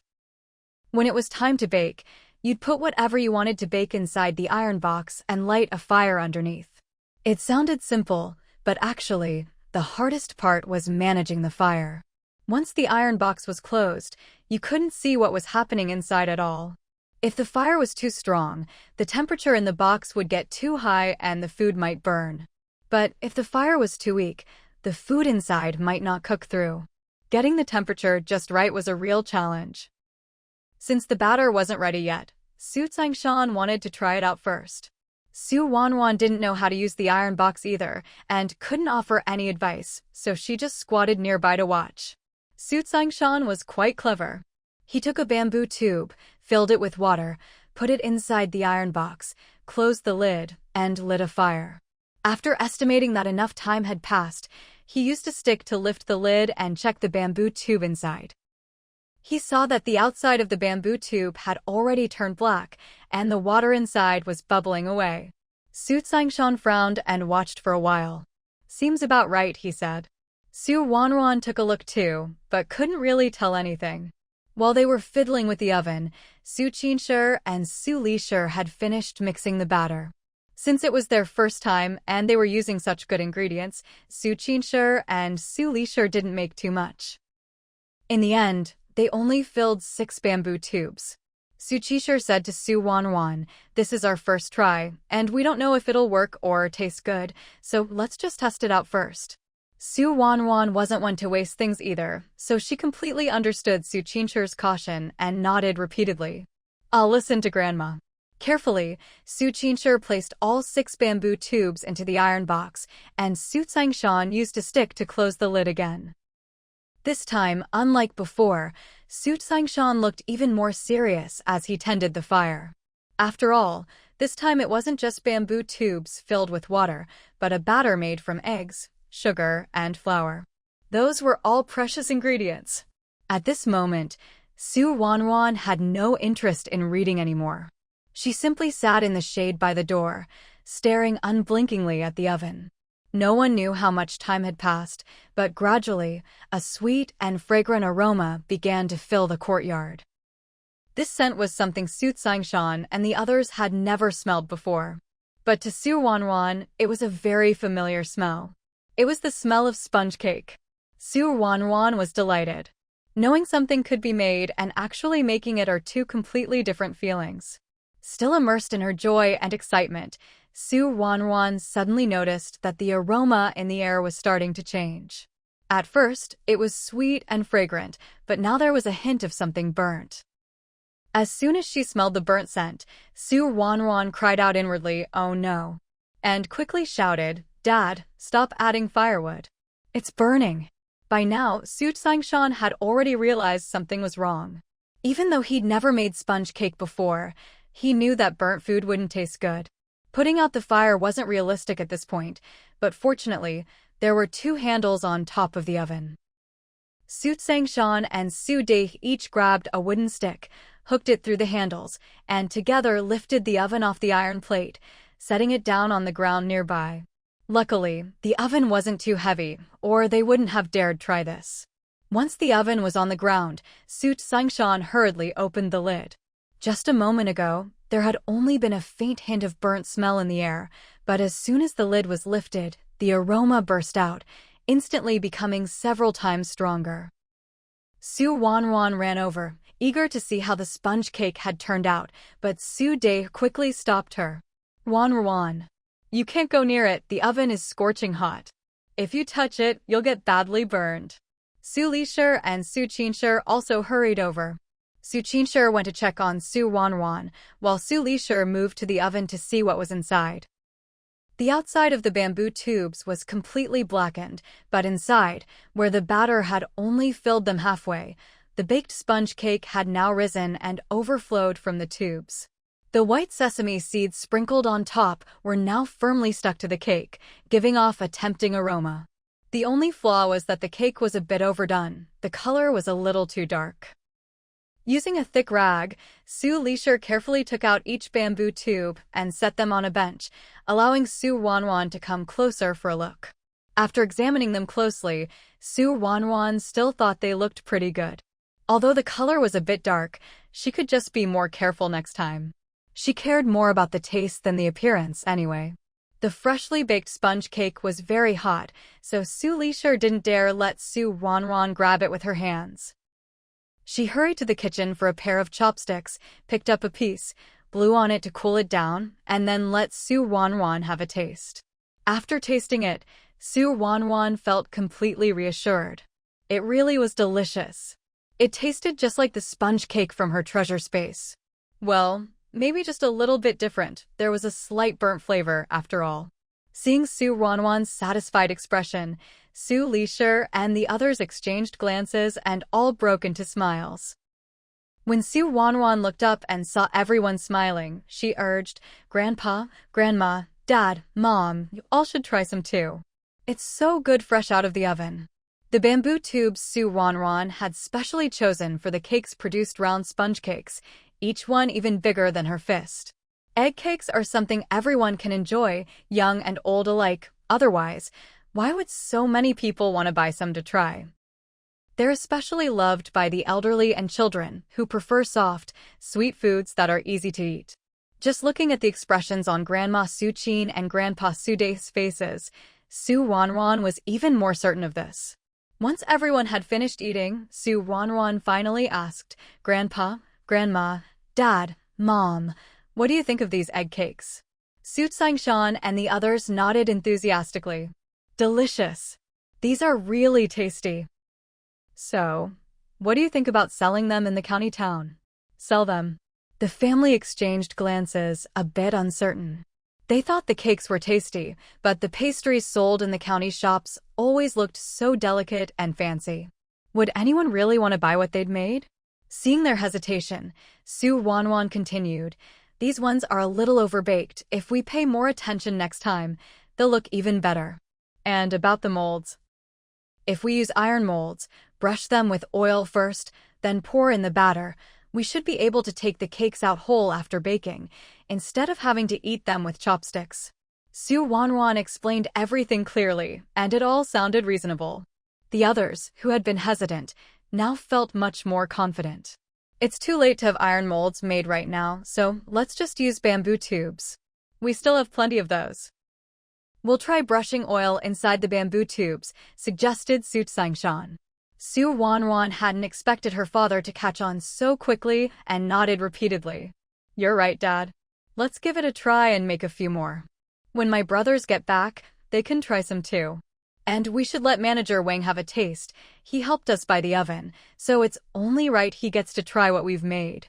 Grandma Su Qin tapped Su Ruanruan's nose and teased, "You little clever fox. You say you want him to try it, but really you want to see if he'll buy some, don't you?" Though she said this, Grandma Su Qin actually thought Su Ruanruan's idea was a good one. If Manager Wang really wanted to buy from them, it would save them a lot of trouble. After all, their home was quite far from the county town, and selling things there was a real hassle. That afternoon, when Xiao Chengjin and the others came back from school, they got to enjoy the fragrant, freshly baked egg cakes. Xiao Chengjin knew Su Ruanruan was planning to make egg cakes to sell, but he hadn't expected her to pull it off in just one day. It seemed Su Ruanruan really did have a knack for this sort of thing. The egg cakes Xiao Chengjin and the others ate were no longer burnt, just sweet and fragrant. Xiao Chengjin himself wasn't too surprised, since he'd seen and tasted them before. But it was a different story for Su Laifu and the other three, especially the youngest, Su Laishi, who ate one after another. He managed to eat 3 before he was finally stopped. Madame Suli looked at Su Laishi with concern. "If you eat so many at once, will you still have room for dinner? What if you get a stomachache?" "No matter how tasty they are, you can't eat like this." With no more to eat, Su Laishi looked longingly at his mother. "Mom, can I have more tomorrow?" Madame Suli decided to tease her greedy son and sighed deliberately. "We've used up all the eggs in the house." She wasn't lying.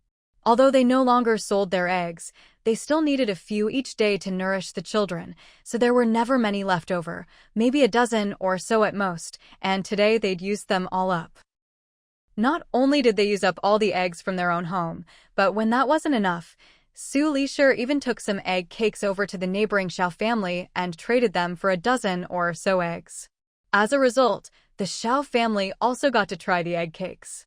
The next day, when the young helper came to pick up strawberries and watermelons, he also took away a dozen or so egg cakes.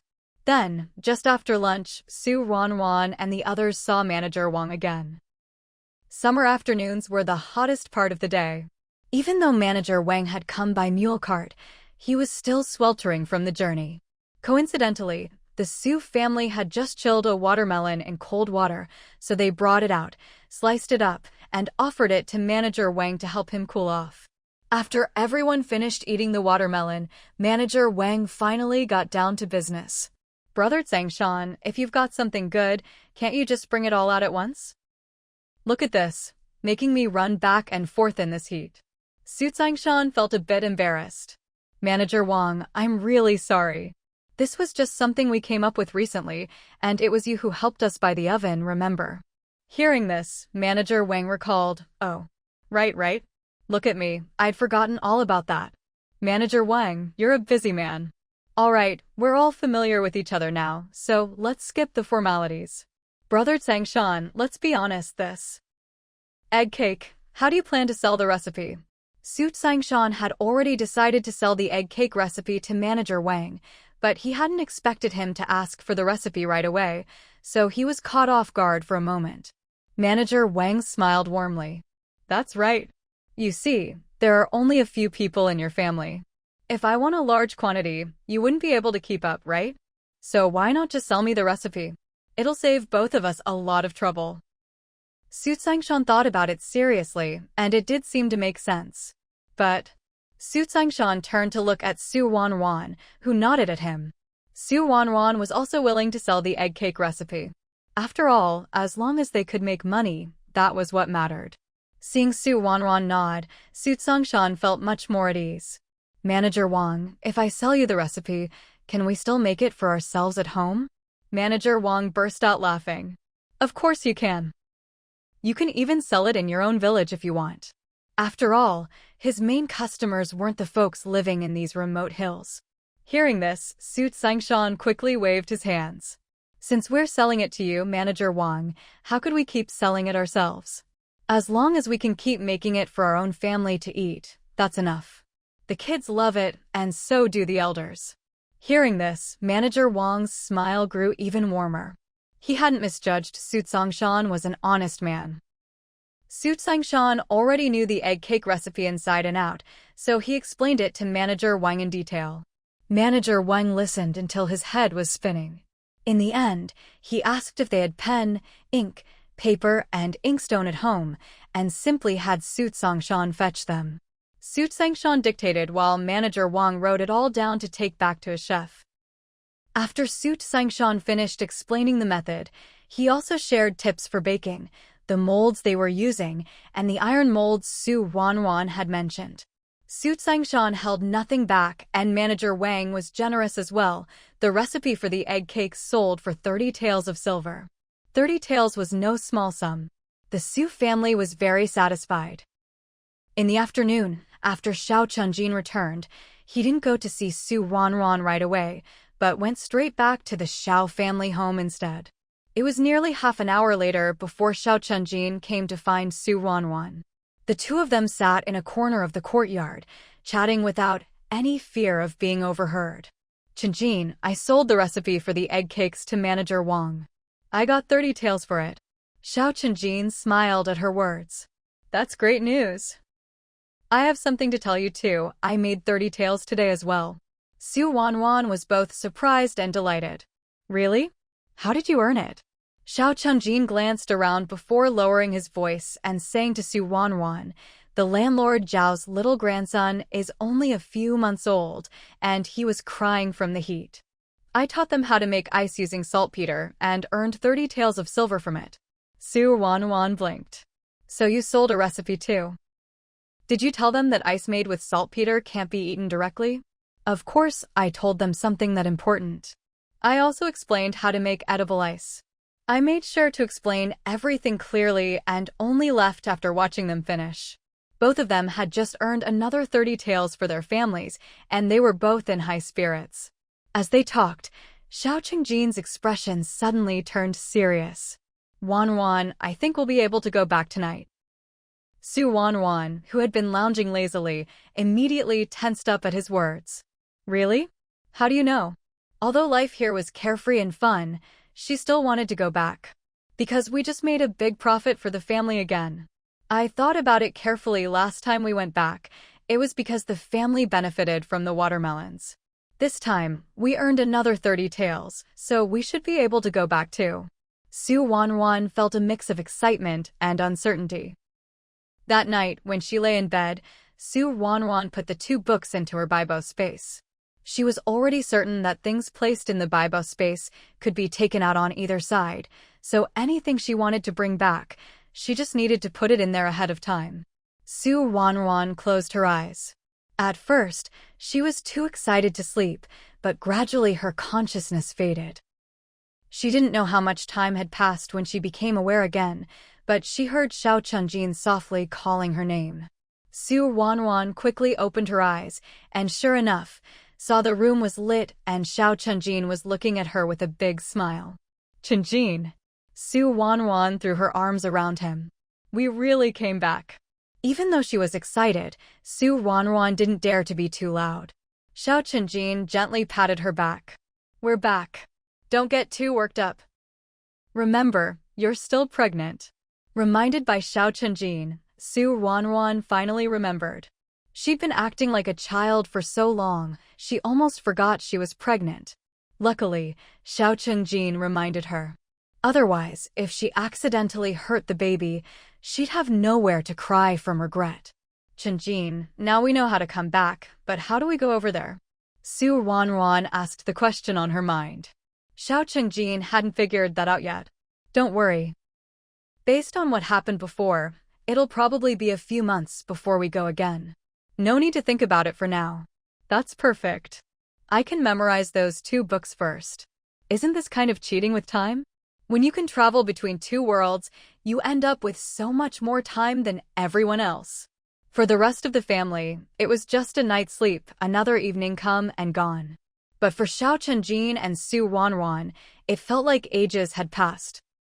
After being away for so long, both of them beamed with extra bright smiles when they saw their family again. Xiao Aigua and the others didn't find anything odd about it. After all, Ruanruan was pregnant now, so it was only natural for her and Xiao Qingjin to be in good spirits. Once they were back, Ruanruan and Xiao Qingjin returned to their usual routine of going to work every day. However, as the weather grew colder day by day, Ruanruan found it harder and harder to drag herself to work each morning. Fortunately, her morning sickness didn't last long. Her appetite soon returned, and she enjoyed her meals every day. With more food in her belly, she felt warmer, too. If she really hadn't been able to eat anything, with no energy at all, there's no way she could have managed to go to work in this kind of weather. The weather was normal this year. It wasn't until November that the first snow finally fell. Even then, it wasn't much, just a light flurry all morning that didn't even cover the ground, and it stopped by the afternoon. Seeing that the snow had stopped, Ruanruan was quite happy. Otherwise, if everything was frozen and snowy, it would be even more inconvenient to get to work. That afternoon, perhaps because of the cold, there weren't many patients at the clinic. With nothing much to do, Ruanruan stood by the window, gazing outside. As she watched, she suddenly spotted a familiar figure. Even though the person was bundled up tightly, Ruanruan recognized her at a glance after knowing her for so long. Who else could it be but Hu Xiaoxiao? Why was Hu Xiaoxiao at the hospital? Was she not feeling well? With that thought, Ruanruan turned to tell the doctor in the room, then lifted the curtain and walked out. Xiaoxiao. Standing at the door, Ruanruan waved at Hu Xiaoxiao. Her voice wasn't very loud, but since they weren't far apart and there weren't many people outside, Hu Xiaoxiao heard her clearly and looked over. Hu Xiaoxiao quickened her pace and walked up to Ruanruan, gently scolding, "It's freezing out here, and it might snow again. Why are you staying inside? What are you doing out here?" Instead of answering, Ruanruan shot back, "You're asking me? I should be asking you. What are you doing at the hospital on such a cold day? Is something wrong?" When Ruanruan asked, Hu Xiaoxiao's expression turned a bit awkward. Seeing her like that, Ruanruan didn't press further. Although they were close, Ruanruan understood that everyone has their own secrets. No one can share everything with someone else. Even she herself had plenty of things she hadn't told Hu Xiaoxiao. Just as she was thinking this, Hu Xiaoxiao spoke softly, "Ruanruan, do you have some time right now? Could you go with me to see a doctor? You're sick." At that, Ruanruan forgot all her other thoughts. "Did you catch a cold? Did you fall? What happened? Why didn't you say something sooner? I have time, let's go right now." Seeing how anxious Ruanruan was, Hu Xiaoxiao felt both touched and amused. "Why are you so worried? I haven't even finished explaining." Ruanruan quieted down and looked at Hu Xiaoxiao, waiting for her to go on. Hu Xiaoxiao glanced around. Seeing no one nearby, she leaned in closer and whispered, "Ruanruan, since you work at the hospital, do you know which doctor is best for pregnancy checkups?" The moment she heard those words, Ruanruan nearly cried out in delight. But almost immediately, she realized something was off.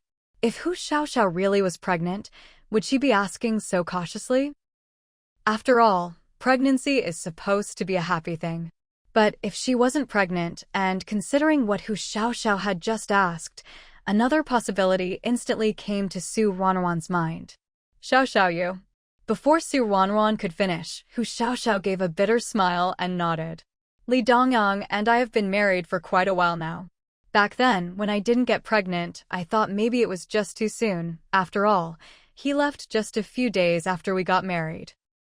But now he's been back for a long time, and you're already expecting, but there's still nothing for me. So I wanted to see if there's something wrong with me." By the end, Hu Xiaoxiao's mood had clearly sunk. Ruanruan was no longer the shy, unmarried girl she once was. In the past, talk like this would have made her blush, but now she didn't even notice. She was far more concerned about the issue itself. "Xiaoxiao, there's no need to worry." Ruanruan wanted to say that Hu Xiaoxiao really didn't need to be so anxious. She and Li Dongyang hadn't even been together that long at most, 4 months or so. It was perfectly normal not to be pregnant yet. But Hu Xiaoxiao insisted on seeing a doctor anyway. Ruanruan thought it might be good for her to get checked and put her mind at ease, so she took Hu Xiaoxiao to see the best gynecologist they could find. But the optimism they'd felt before was completely shattered after the appointment. Ruanruan was stunned. It turned out there really was a problem with Hu Xiaoxiao's health. It could be a minor issue or a major one, but the truth was, she had trouble conceiving. With the limited medical resources in their small county, there wasn't much that could be done. One doctor who knew Ruanruan quietly mentioned to her that he'd heard of people using traditional Chinese medicine to improve their condition. But in their current situation, how could they possibly find a good TCM doctor? While Ruanruan was still racking her brain for a solution, Hu Xiaoxiao, eyes red, thanked the doctor and walked out. Once outside, with no one else around, Hu Xiaoxiao couldn't hold it in any longer. She burst into tears. "Ruanruan, what am I supposed to do? What future could there be for a woman who can't have children?" It wasn't that Hu Xiaoxiao didn't trust Li Dongyang, but what man doesn't care about having kids? Even if Li Dongyang didn't mind, what about his parents? Over the past few months, Hu Xiaoxiao had often gone back to the Li family home with Li Dongyang. Every time she spoke with his mother, the topic of children would come up. She was never pushy, but she did say they should try to have kids while they were still young, since it would be easier to recover. Hu Xiaoxiao had always smiled and agreed, but now, thinking about all this, she couldn't stop the tears from falling. What am I going to do? Unable to hold back, Hu Xiaoxiao threw her arms around Ruanruan's shoulders and cried. Ruanruan remembered her time studying in the provincial capital, and how much better the doctors and medical facilities were there compared to their small county. She suggested, "Xiaoxiao, why don't we go to the provincial hospital? The medical conditions there are so much better. Maybe they'll be able to help." Hu Xiaoxiao had been so anxious she couldn't think straight, but now, hearing Su Ruanruan's suggestion, she immediately agreed. Okay, let's go to the provincial hospital. I'll ask for leave tomorrow. Hu Xiaoxiao was quick to say she'd take leave, but she still needed a referral letter and had to discuss things with Li Dongyang, so it was 3 days before they set off. If Su Ruanruan weren't pregnant and unable to handle long trips, she would have gone along too. After all, she'd spent a year at the provincial hospital and was familiar with how things worked there. But there was no helping it. Given her current condition, even if she insisted on going, neither Hu Xiaoxiao nor Xiao Chunjin would agree to it. In the end, Li Dongyang accompanied Hu Xiaoxiao to the provincial capital. To outsiders, they simply said they were going for a visit. They didn't mention that Hu Xiaoxiao was going to see a doctor. After Hu Xiaoxiao and Li Dongyang left for the provincial capital, Su Ruanruan couldn't help feeling anxious. But whenever she thought about the possibility that this trip might not bring a cure, she forced herself to calm down and focused on memorizing her 2 medical books. If Hu Xiaoxiao could be cured in the provincial capital, that would be best. If not, well, wasn't she studying traditional Chinese medicine? She'd just have to work harder and master it sooner. She might not be able to treat every illness, but she was determined to learn how to treat Hu Xiaoxiao's condition first. With this thought to motivate her, Su Ruanruan threw herself into her studies, not even feeling the fatigue or drowsiness that often came with pregnancy. Xiao Chunjin noticed how hard Su Ruanruan was working and wanted to persuade her to take it easy. But seeing the close bond between Su Ruanruan and Hu Xiaoxiao, and seeing that Su Ruanruan wasn't overexerting herself, he ultimately said nothing. While Su Ruanruan juggled work and her studies, time slipped by quietly. In the blink of an eye, half a month had passed. It had been a productive half-month for Su Ruanruan. She'd always had a good memory, and with her extra effort, she managed to memorize both thick books word for word, without missing a single detail. She asked Xiao Chunjin to hold the books and recited them to him, word by word. Listening to her, Xiao Chunjin couldn't help but marvel at her determination. Just a couple of days after Su Ruanruan finished memorizing the books, Hu Xiaoxiao and Li Dongyang finally returned from the provincial capital. When Su Ruanruan saw Hu Xiaoxiao, she was shocked. It had only been a little over half a month, but Hu Xiaoxiao had lost a lot of weight, her cheeks were sunken, and she looked exhausted. Seeing her like this, Su Ruanruan's heart ached and she was deeply worried. She grabbed Hu Xiaoxiao's hand, trying to keep her voice steady. Xiaoxiao, how did you lose so much weight? Hu Xiaoxiao forced a bitter smile. Ruanruan, there's no cure. Even the provincial hospital couldn't help me. What am I supposed to do? Just from that one sentence, Su Ruanruan understood why Hu Xiaoxiao had lost so much weight in such a short time. Su Ruanruan understood all too well. Hu Xiaoxiao's situation was very different from Xiao Xiulan's back then. Xiao Xiulan had waited a year or 2 after getting married to have a child, but that was by choice. Hu Xiaoxiao's problem was that she couldn't get pregnant easily. Even after a year or 2, there might not be a child. Not wanting a child and not being able to have one are 2 completely different things. Su Ruanruan squeezed Hu Xiaoxiao's hand tightly. Xiaoxiao, don't lose hope. There's always another way. Hu Xiaoxiao shook her head with a bitter smile. What other way is there? Even the biggest hospital in the provincial capital couldn't help me. What else can I do? Sure, there were big hospitals in the capital, but could she even afford to go there? This trip to the provincial capital had already used up most of the money she and Li Dongyang had saved, and they'd come back with nothing. Where would they get the money to go to the capital? The thought that she might never have children in this lifetime made Hu Xiaoxiao break down in tears. Ruanruan, I want to divorce Li Dongyang. Hearing Hu Xiaoxiao suddenly say this, Su Ruanruan was so shocked she almost cried out, Xiaoxiao, what nonsense are you talking about? Hu Xiaoxiao's expression gradually became resolute. Ruanruan, I'm not talking nonsense. I really am planning to divorce Li Dongyang. He's still young, good-looking, has a good job.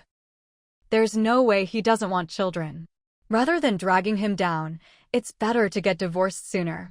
With his qualities, even if he remarries, he'll still be able to find someone better, someone who can give him children. Hearing Hu Xiaoxiao talk about nothing but Li Dongong, thinking only of him, Su Ruanruan couldn't help but ask, "But what about you?" "Me?" Hu Xiaoxiao gave a self-mocking smile. "I'll just keep living like this. I'll keep working, and I won't get married again. No need to waste anyone else's time."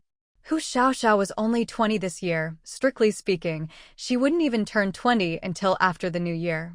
Yet as she spoke, Su Ruanruan felt as if she were already an old woman at the end of her days. Su Ruanruan was silent for a moment before asking, "Have you told Li Dongong about wanting a divorce? When you two went to the doctor this time, what did Li Dongyang say in the end?" At the mention of Li Dongong, Hu Xiaoxiao couldn't hold it in anymore and broke down in tears. Su Ruanruan was startled. Could it be that Li Dongong wanted a divorce? Was Li Dongyang really that heartless? As Su Ruanruan was still thinking this, the door was suddenly pushed open and Li Dongyang and Xiao Chenjin rushed in one after the other. As soon as he entered, Li Dongyang went straight to Hu Xiaoxiao, pulling her into his arms. "Xiaoxiao, why are you talking about divorce again? I already told you. I will never divorce you. It's not like you can't have children, it's just a bit more difficult, that's all. Even if we never have kids in this lifetime, I still wouldn't divorce you. I really want to spend my life with you, not just because I want you to give me children. Having kids would be a blessing for us. But if we don't, it's fine too, we still have each other, don't we? And you don't need to worry about my parents. It's not like I'm their only son. I have 2 younger brothers. If anyone needs to carry on the family line, it can be them. Besides, they're still young. If we had kids now, my parents wouldn't have time to help us take care of them anyway. We'd just end up busier. Isn't it better this way?" As Li Dongong spoke, he gently patted Hu Xiaoxiao's back, trying his best to calm her down. Seeing this, Su Ruanruan finally relaxed. As long as it wasn't Li Dongyang who wanted a divorce, that was all that mattered. Looking at Li Dongyang more closely now, the timid boy who always looked at her nervously in her memories had, without her noticing, already grown into a resolute man. Maybe it was because Li Dongyang was always joking around that Su Ruanruan hadn't noticed this before. But it didn't matter whether she noticed or not, as long as Hu Xiaoxiao knew, that was enough. With Li Dongyang's comfort, Hu Xiaoxiao gradually calmed down. Once she had composed herself, a little embarrassed, Hu Xiaoxiao went out to wash her face before coming back to continue talking with Su Ruanruan. Su Ruanruan didn't tease her about crying, nor did she bring up the topic of divorce again. Instead, she leaned in close and whispered, "Xiaoxiao, it's not like there's nothing that can be done. Don't you remember what the doctor said? Taking traditional Chinese medicine can help regulate your body, and there have been people who got better that way." At first, Hu Xiaoxiao was delighted, but then her face fell. Where are we supposed to find a traditional Chinese doctor now? Given the situation outside, anyone with eyes could see how things stood. Not only had there been hardly any Chinese medicine practitioners around in recent years, even if there were, they'd be hiding themselves carefully. Even if you went to beg them, they wouldn't admit it, much less agree to treat anyone. And even if, by some miracle, you got a prescription, where would you find the herbs? Thinking of all this, Hu Xiaoxiao couldn't help but give a wry smile. It's not that easy. She figured Su Ruanruan was only saying this to comfort her. Su Ruanruan wanted to say that she was studying Chinese medicine and would definitely be able to help Hu Xiaoxiao in the future. But then she remembered she'd only just memorized 2 books and still didn't really understand anything about Chinese medicine.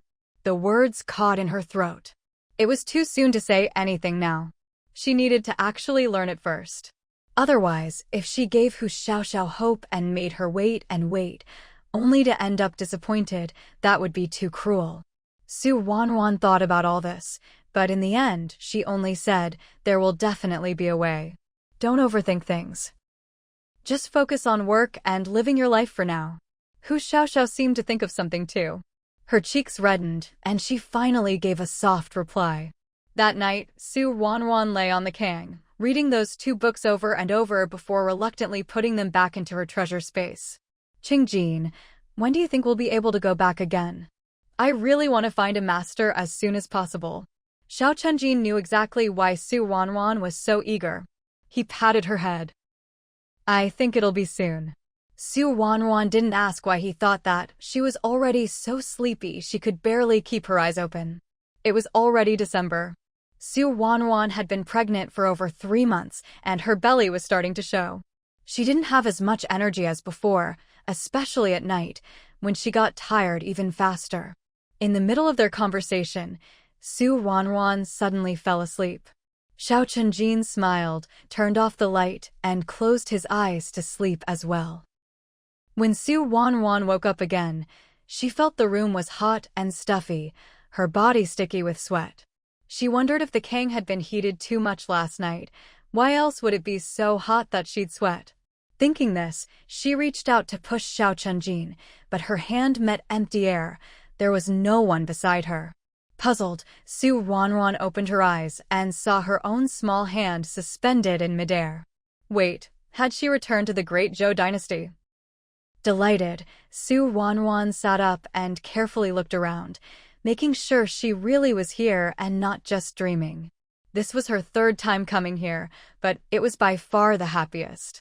The first time, she'd come inexplicably, and besides confusion and fear, all she could think about was how to get back. The second time was also sudden. She wasn't in a hurry to leave, but she didn't have any particular plans either. But this time, it was what she'd been longing for. Now that she was here, Su Ruanruan didn't want to waste a single moment. She took the 2 books out of her treasure space and carefully tucked them under her pillow before getting dressed and heading outside. It was still early, just past 6 in the morning. But since it was midsummer, the weather was hot all day long, which explained why she'd woken up drenched in sweat. Su Ruanruan had only just stepped into the courtyard when Xiao Chenjin appeared at the gate. The 2 of them looked at each other from a distance, then broke into wide, joyful smiles at the same time. Su Laishi had just entered the courtyard when he saw the scene. He rubbed his eyes and, still sounding sleepy, asked, Ruanbao, Jibao, what are you 2 laughing about so early in the morning? Su Ruanruan turned to look at Su Laishi. 4th brother, it's time to go to school. Why haven't you washed your face yet? Jibao is already waiting for you outside. I'm going. Su Laishi replied quickly, but he still walked sluggishly.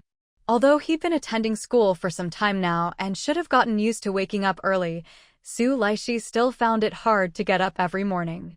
Even after washing his face, he still felt sleepy. This usually lasted until he arrived at school and saw the teacher holding the ruler, only then did the drowsiness completely disappear. After Su Laishi and the other 3 finished washing up and gathered their things, they headed off to school with Xiao Chenjin. From start to finish, Su Ruanruan barely got a chance to say a few words to Xiao Chenjin, but even without speaking, both of them knew what the other wanted to say. After all these years together, and everything they'd been through, just a glance was enough for them to understand each other's thoughts. After breakfast, Su Ruanruan carried a stool to the front gate and sat down. Madame Suqin saw Su Ruanruan like this and couldn't help but smile. She walked over, squatted down beside her, and asked softly, Ruanbao, what are you doing sitting at the gate so early in the morning? Grandma, I'm waiting for shopkeeper Wang. What are you waiting for shopkeeper Wang for? I've already memorized those 2 books he lent me, so I want to ask if he has any others I can borrow. Suqin looked at Su Ruanruan in surprise. Ruanbao, you really memorized them? She knew her granddaughter was smart, but she hadn't expected her to be this smart. Su Ruanruan turned her head, her round little face full of seriousness. Grandma, I really memorized them. I wouldn't lie. If you don't believe me, I can recite them for you. As she spoke, Su Ruanruan actually started reciting. Madame Suqin hadn't read any medical books and couldn't understand what Su Ruanruan was reciting, but just from listening, she could tell it was impressive, definitely not something a child would make up. Amazed, Madame Suqin listened as Su Ruanruan continued to recite. After a while, Su Ruanruan blinked her eyes. Grandma, how did I do? Madame Suqin blinked too, snapping out of her daze. Very good. She didn't understand what Ruanruan was reciting, so besides praising her for reciting well, she really didn't know what else to say. But Madame Suchin understood one thing. Her little granddaughter truly had a gift for studying medicine. People always say you need talent to study, and you only have to. Look at the village chief's grandson. He started learning the 1,000-character classic before Ruanruan, but even though she's already finished, he still hasn't. Ruanruan is one of those naturally gifted students. It's just a pity she's a girl and can't sit for the imperial exams. But medicine is different. No one ever said girls can't learn medicine. Since Ruanruan was so talented, Madame Suchin thought she should find her a good teacher, so she could study medicine properly and seriously. Once she mastered it, even if she didn't do anything grand, at least she'd have a skill to make a living. With this in mind, Madame Suchin went inside to discuss it with Su De. After hearing her out, Su De nodded in agreement. She should learn. Of course we'll let Ruanbao study. Su De called over Su Sangshan. Sangshan, in a bit, you take Ruanbao with you to the county town. Go see Manager Wang and check if he still has any medical books. If he does, whether you buy, rent, or borrow them, make sure Ruanbao gets to read. Also, ask Manager Wang if he can help Ruanbao find a teacher. Since we're asking for a favor, we need to have the right attitude, and we shouldn't be stingy with any rewards. Do you understand? Su Sangshan nodded repeatedly. Don't worry, Dad, I know what to do. That day, Manager Wang didn't come himself. Instead, it was the same young assistant as before. Once the watermelons and strawberries were packed up and the payment settled, Su Sangshan brought up the matter of taking Ruanruan to see Manager Wang. The young assistant naturally agreed, telling Su Sangshan not to be so polite. There was room in the mule cart, and they could leave right away. There were still some egg cakes left at home. Though they'd cooled, they were still soft and fragrant. Madame Suli handed 2 to the assistant. You've worked hard, young man. Have a couple on the road to fill your stomach. The assistant hadn't expected such a pleasant surprise. He quickly accepted them with both hands, but didn't eat them right away. These were obviously a treat. He'd rather take them home for his family to try. Su Sangshan took Ruanruan, who carried the 2 books, and they climbed into the mule cart, heading for the county town. Ruanruan hadn't been to the county town many times. Ever since the assistant started coming daily to pick up strawberries, they had even less reason to go themselves. If they needed anything, they'd just ask the assistant to buy it and bring it back. There was no need to make the trip. So this chance to go to the county town was a pleasant surprise for Ruanruan, and she cherished it. The mule cart was much faster than walking. On foot, it would take an hour and a half to reach the county town, but by cart, it took only half the time. In other words, they arrived at the county town in just 45 minutes. When they reached the general store, someone came to help the assistant unload the goods, and Manager Wang personally led Su Sangshan and Ruanruan into the backyard. The general store had a small courtyard attached. The front was the shop, and in the back was a yard with several rooms for living, a kitchen for cooking, and even a well in the corner. Very convenient. After they sat down, Manager Wang asked Su Sangshan, Brother Sangshan, do you have something good again? What brings you here in person this time? Previously, whether it was watermelons or egg cakes, they'd always been sent back with the assistant. For him to come himself this time, did he have something especially valuable? While Manager Wang was still pondering, Su Sangshan said earnestly, Manager Wang, I brought Ruanbao here today because we need your help. The 2 books you lent Ruanbao last time, she's already memorized them. We're here to return them and also to see if we can borrow more. If it's inconvenient to lend, we're willing to buy them. And there's also the matter of finding a teacher. Su Sangshan was about to continue, but Manager Wang waved his hand and looked intently at Ruanruan. You really memorized both books? Ruanruan nodded and handed over the 2 books she'd been holding. If you don't believe me, Manager Wang, you can test me. As a shopkeeper, Manager Wang was naturally literate. He immediately opened one of the books, flipped to a random page, and read out 2 lines. Continue reciting from here. Ruanruan didn't hesitate for a moment and immediately began to recite. She recited smoothly, without a single stumble. At just 5 years old, her voice was clear and sweet, with a soft, childish lilt, yet her enunciation was crisp and every word was distinct. Her pace was just right, not too fast, not too slow, so even shopkeeper Wang, who hadn't read the book before, could easily follow along as she checked. After Su Ruanruan finished reciting a page, shopkeeper Wang called for a stop. He randomly flipped a few more pages and asked Su Ruanruan to continue reciting from there. Su Ruanruan continued without missing a beat. Shopkeeper Wang switched to another book, opened it at random, pointed to a sentence, and asked Su Ruanruan to recite from that spot. After repeating this 5 or 6 times, shopkeeper Wang closed the book with a delighted expression. Impressive. Truly impressive. Wanbao, you're amazing. These medical texts are so obscure and difficult that even many scholars can't understand them so quickly. Not only have you understood them, but you've memorized them too. That's incredible. Although Su Xingshan had already been prepared for this, hearing shopkeeper Wang praise Su Ruanruan so highly still made him break into a wide grin, pride written all over his face. Such an amazing child, she was his daughter. Shopkeeper Wang, about those books, Su Xingshan began. Shopkeeper Wang waved his hand. No rush about the books. Let me take you to meet someone first. Su Xingshan was puzzled. Who? Do you know Huichun Hall, the largest pharmacy in the county? Shopkeeper Wang asked. Su Xingshan nodded. Of course he knew Huichun Hall. He'd sold the ginseng he dug up there before. There's an old doctor at Huichun Hall who's looking to take on a young apprentice. The requirement is intelligence and a natural talent for medicine. I think Wanbao has just the talent he's looking for, so I want to take you to meet him. But I can't guarantee anything.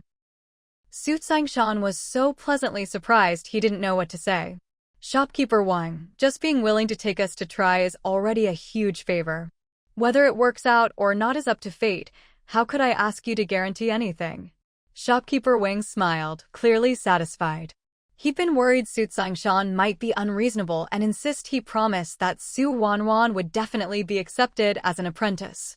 If that had been the case, he wouldn't have taken her at all. Now that everything was clear, shopkeeper Wang led the two of them to the front, gave a few instructions to the staff, and then took Su Ruanruan and Su Xingshan to Huichun Hall. Huichun Hall was just a street away from shopkeeper Wang's general store, both located on the busiest streets in the county. As the largest pharmacy in the county, Huichun Hall had 3 storefronts.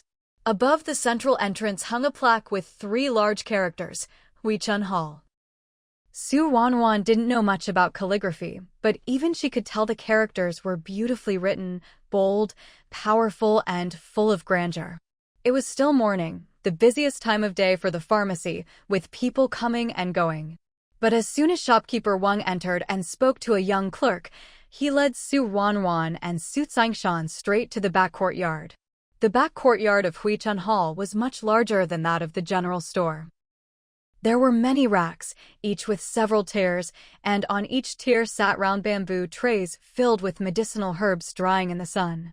Because of this, the entire courtyard was filled with the fragrance of herbs. As soon as the 3 of them entered the courtyard, someone came over, smiling at shopkeeper Wang. Shopkeeper Wang, what brings you here today? Is there something you need? Oh, it's Manager Li. Is old Dr. Li in? Before coming, Manager Wang had already told Su Xingshan and Su Ruanruan that the old doctor looking to take on an apprentice was actually the father of Manager Li from Huichun Hall. In the field of medicine, skills are usually passed down within the family. While some do take on outside disciples, the main focus is always on teaching their own children. Only when their own children lack talent in medicine do they put more effort into training an apprentice from outside the family. There's really no way around it. After all, there's an old saying, teach your apprentice well and you'll starve as the master. No one wants to train someone who might one day become their competitor.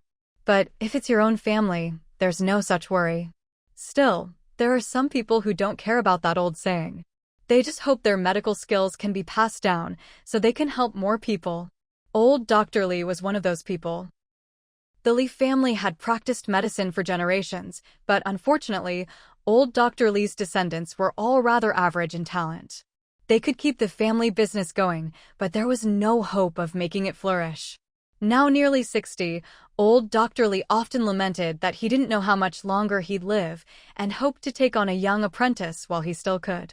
It didn't matter if the apprentice was a relative or not, nor what their family background was. The most important thing was talent. Because of this requirement, even though old Dr. Li had been looking for an apprentice for over a month, he still hadn't found one. When Manager Li heard that Manager Wang was looking for his father, he immediately understood what Wang was here for. The Li family ran a pharmacy, while the Wang family ran a general store. The two families weren't competitors, and both were old established households in Yinchuan County, so they had a good relationship. Old Dr. Li had mentioned to Manager Wang that he was looking for an apprentice and asked him to keep an eye out for any suitable candidates. With this in mind, Manager Li looked at the two people standing beside Manager Wang. One was a man in his 20s, who at a glance looked honest and straightforward. The other was a child, a little girl. No matter how he looked at them, neither seemed like someone brought here to become an apprentice. Manager Li glanced behind the three, wondering if there was someone else, when Manager Wang chuckled and asked, "Manager Li, what are you looking for?" Manager Li withdrew his gaze and looked at Manager Wang with a complicated expression. "Manager Wang, you brought these two here because..." "Let's meet old Dr. Li first, and then we'll talk," Manager Wang replied, dodging the question. Seeing this, Manager Li didn't ask further and led the three inside. The room was bright and spacious, with the windows wide open. An elderly man sat at a desk by the window, writing. When the group entered, he put down his brush and said, "What were you all talking about out there? Why did it take you so long to come in?" Manager Wang walked forward with a smile. "Old Li, I've been keeping your request in mind. As soon as I found a talented child, I brought them right over." "Oh? Where are they? Call them over and let me have a look." Manager Wang turned and beckoned to Su Ruanruan. "Wanbao, come here and let Old Li have a look at you." Hearing this, both Manager Li and old Dr. Li were stunned. They hadn't expected Manager Wang to bring a little girl to become an apprentice. Seeing their expressions, Manager Wang smiled again. "Don't judge her just because she's a girl. Her talent is truly exceptional. If you don't believe me, Old Li, you can test her yourself." Seeing that Manager Wang had said so much, old Dr. Li became interested. "Test her? How do you want to test her?" Manager Wang handed over the two books he had brought to old Dr. Li. "Her name is Su Ruanruan. She's only read these two books, ones I lent her, mind you, and she's only had them for a few days. Yet, she memorized them word for word, without missing a single character. Isn't that talent?" As a doctor who had been studying medicine since he could speak, old Dr. Li only needed a glance to know exactly what was in the two books Manager Wang was holding. He looked at Su Ruanruan a few times, then smiled and quoted a line from one of the books, asking her to continue reciting from there. Su Tsingshan hadn't expected old Dr. Li to start the test so abruptly, and it sounded rather difficult, so he couldn't help but worry for Su Ruanruan.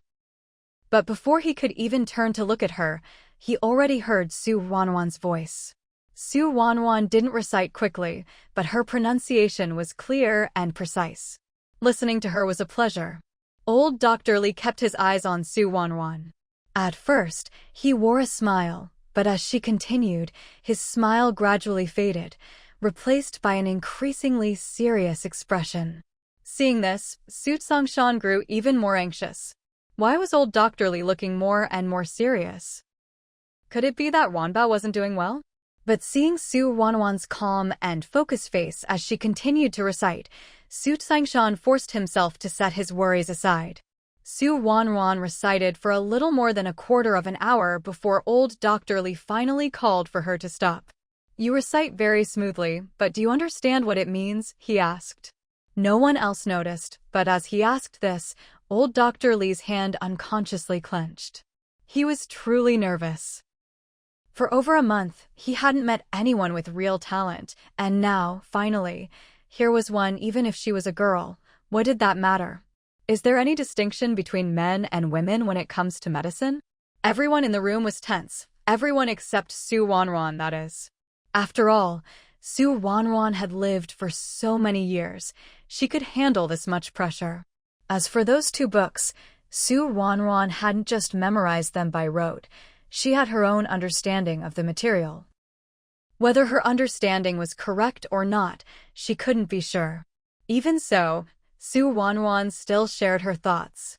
After all, only by speaking up could she find out if she was right or wrong. If she kept silent, she'd never know and would only trouble herself. Of the 4 adults in the room, 2 knew nothing about medicine, while the other 2, though their skill levels differed, could both understand the basic content of the 2 books Ruanruan had recited. The more they listened, the more shocked they became. The more they listened, the more delighted they were. Even Manager Lee, who hadn't paid Ruanruan any mind at first, now wore a grave expression. This child truly has talent. When Ruanruan finished, she looked up at old Dr. Lee with her big, round eyes, waiting for him to speak. She knew that whether she could become an apprentice depended on this old man before her. But aside from reciting what she'd learned, she really didn't know what else she could do. At this moment, the saying truly applied, "Do your best and leave the rest to fate." Old Dr. Lee didn't make Ruanruan wait long. He burst out laughing, his laughter hearty and unrestrained. Good. As soon as old Dr. Lee finished speaking, Sangshan immediately burst out laughing. He could tell that old Dr. Lee was praising Ruanruan. That much, he understood. Old Dr. Lee's eyes sparkled. "Your name is Ruanbao, right?" Ruanruan nodded. "Yes, my name is Ruanbao. Would you be willing to stay here and learn medicine from me?" Ruanruan blinked, just about to say she was willing, when old Dr. Lee added, "I can't officially take you as my apprentice just yet. Stay here for 3 days first. If you can meet my standards, I'll take you as my apprentice and teach you everything I know. If you can't, I can still teach you some medical skills." It was just that, without the official master-apprentice relationship, he wouldn't teach her everything he knew. Ruanruan naturally understood what old Dr. Lee was implying and immediately agreed, "I'm willing." But Sangshan looked worried. "You mean Ruanbao has to stay here alone?" "How could that be okay? Ruanruan was only 5 years old this year. How could he feel at ease letting her live away from home to study?"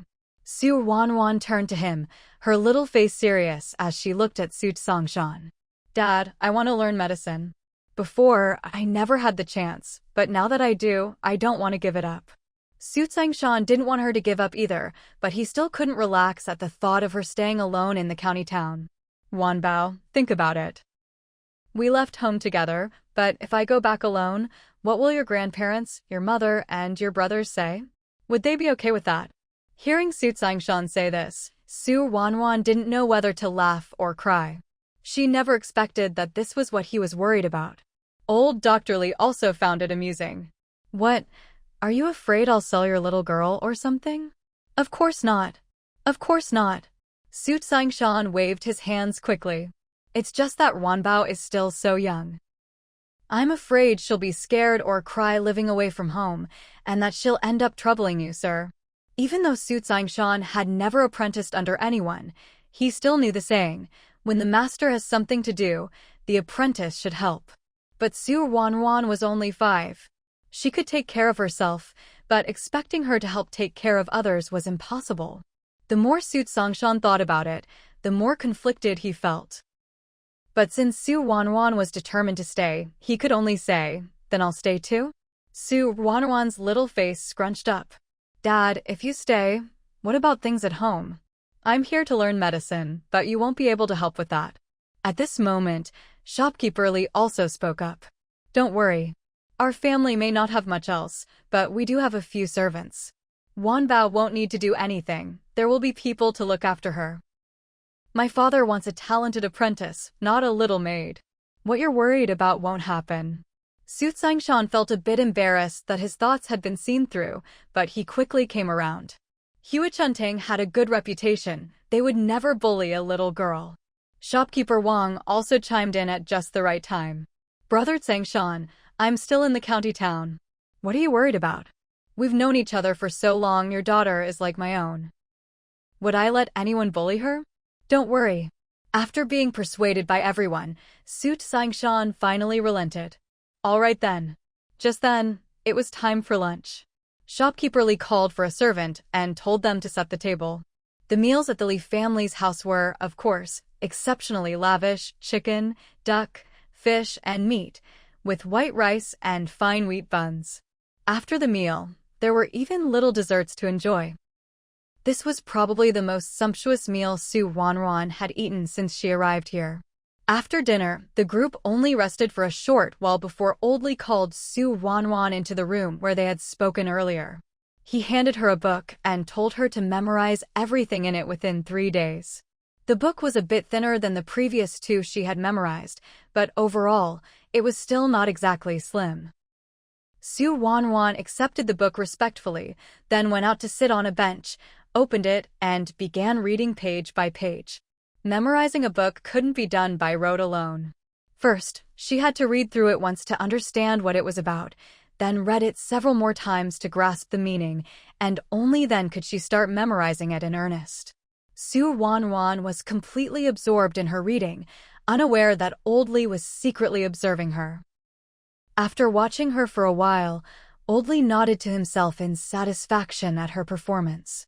He had asked Ruanruan to memorize the book for 2 reasons. First, to test her memory and comprehension. Second, to see how well she could focus. At 5 years old, most children were at the age when they loved to play the most. But studying medicine was a dull and tedious affair, requiring immense patience and self-control. Patience and self-control could only be observed over time, but for now, the most important thing for Ruanruan was her ability to concentrate. If she could sit still and memorize the material, and if her comprehension was up to par, Old Li would know whether or not to accept her as his disciple. Outside, Su Sangshan kept peeking in.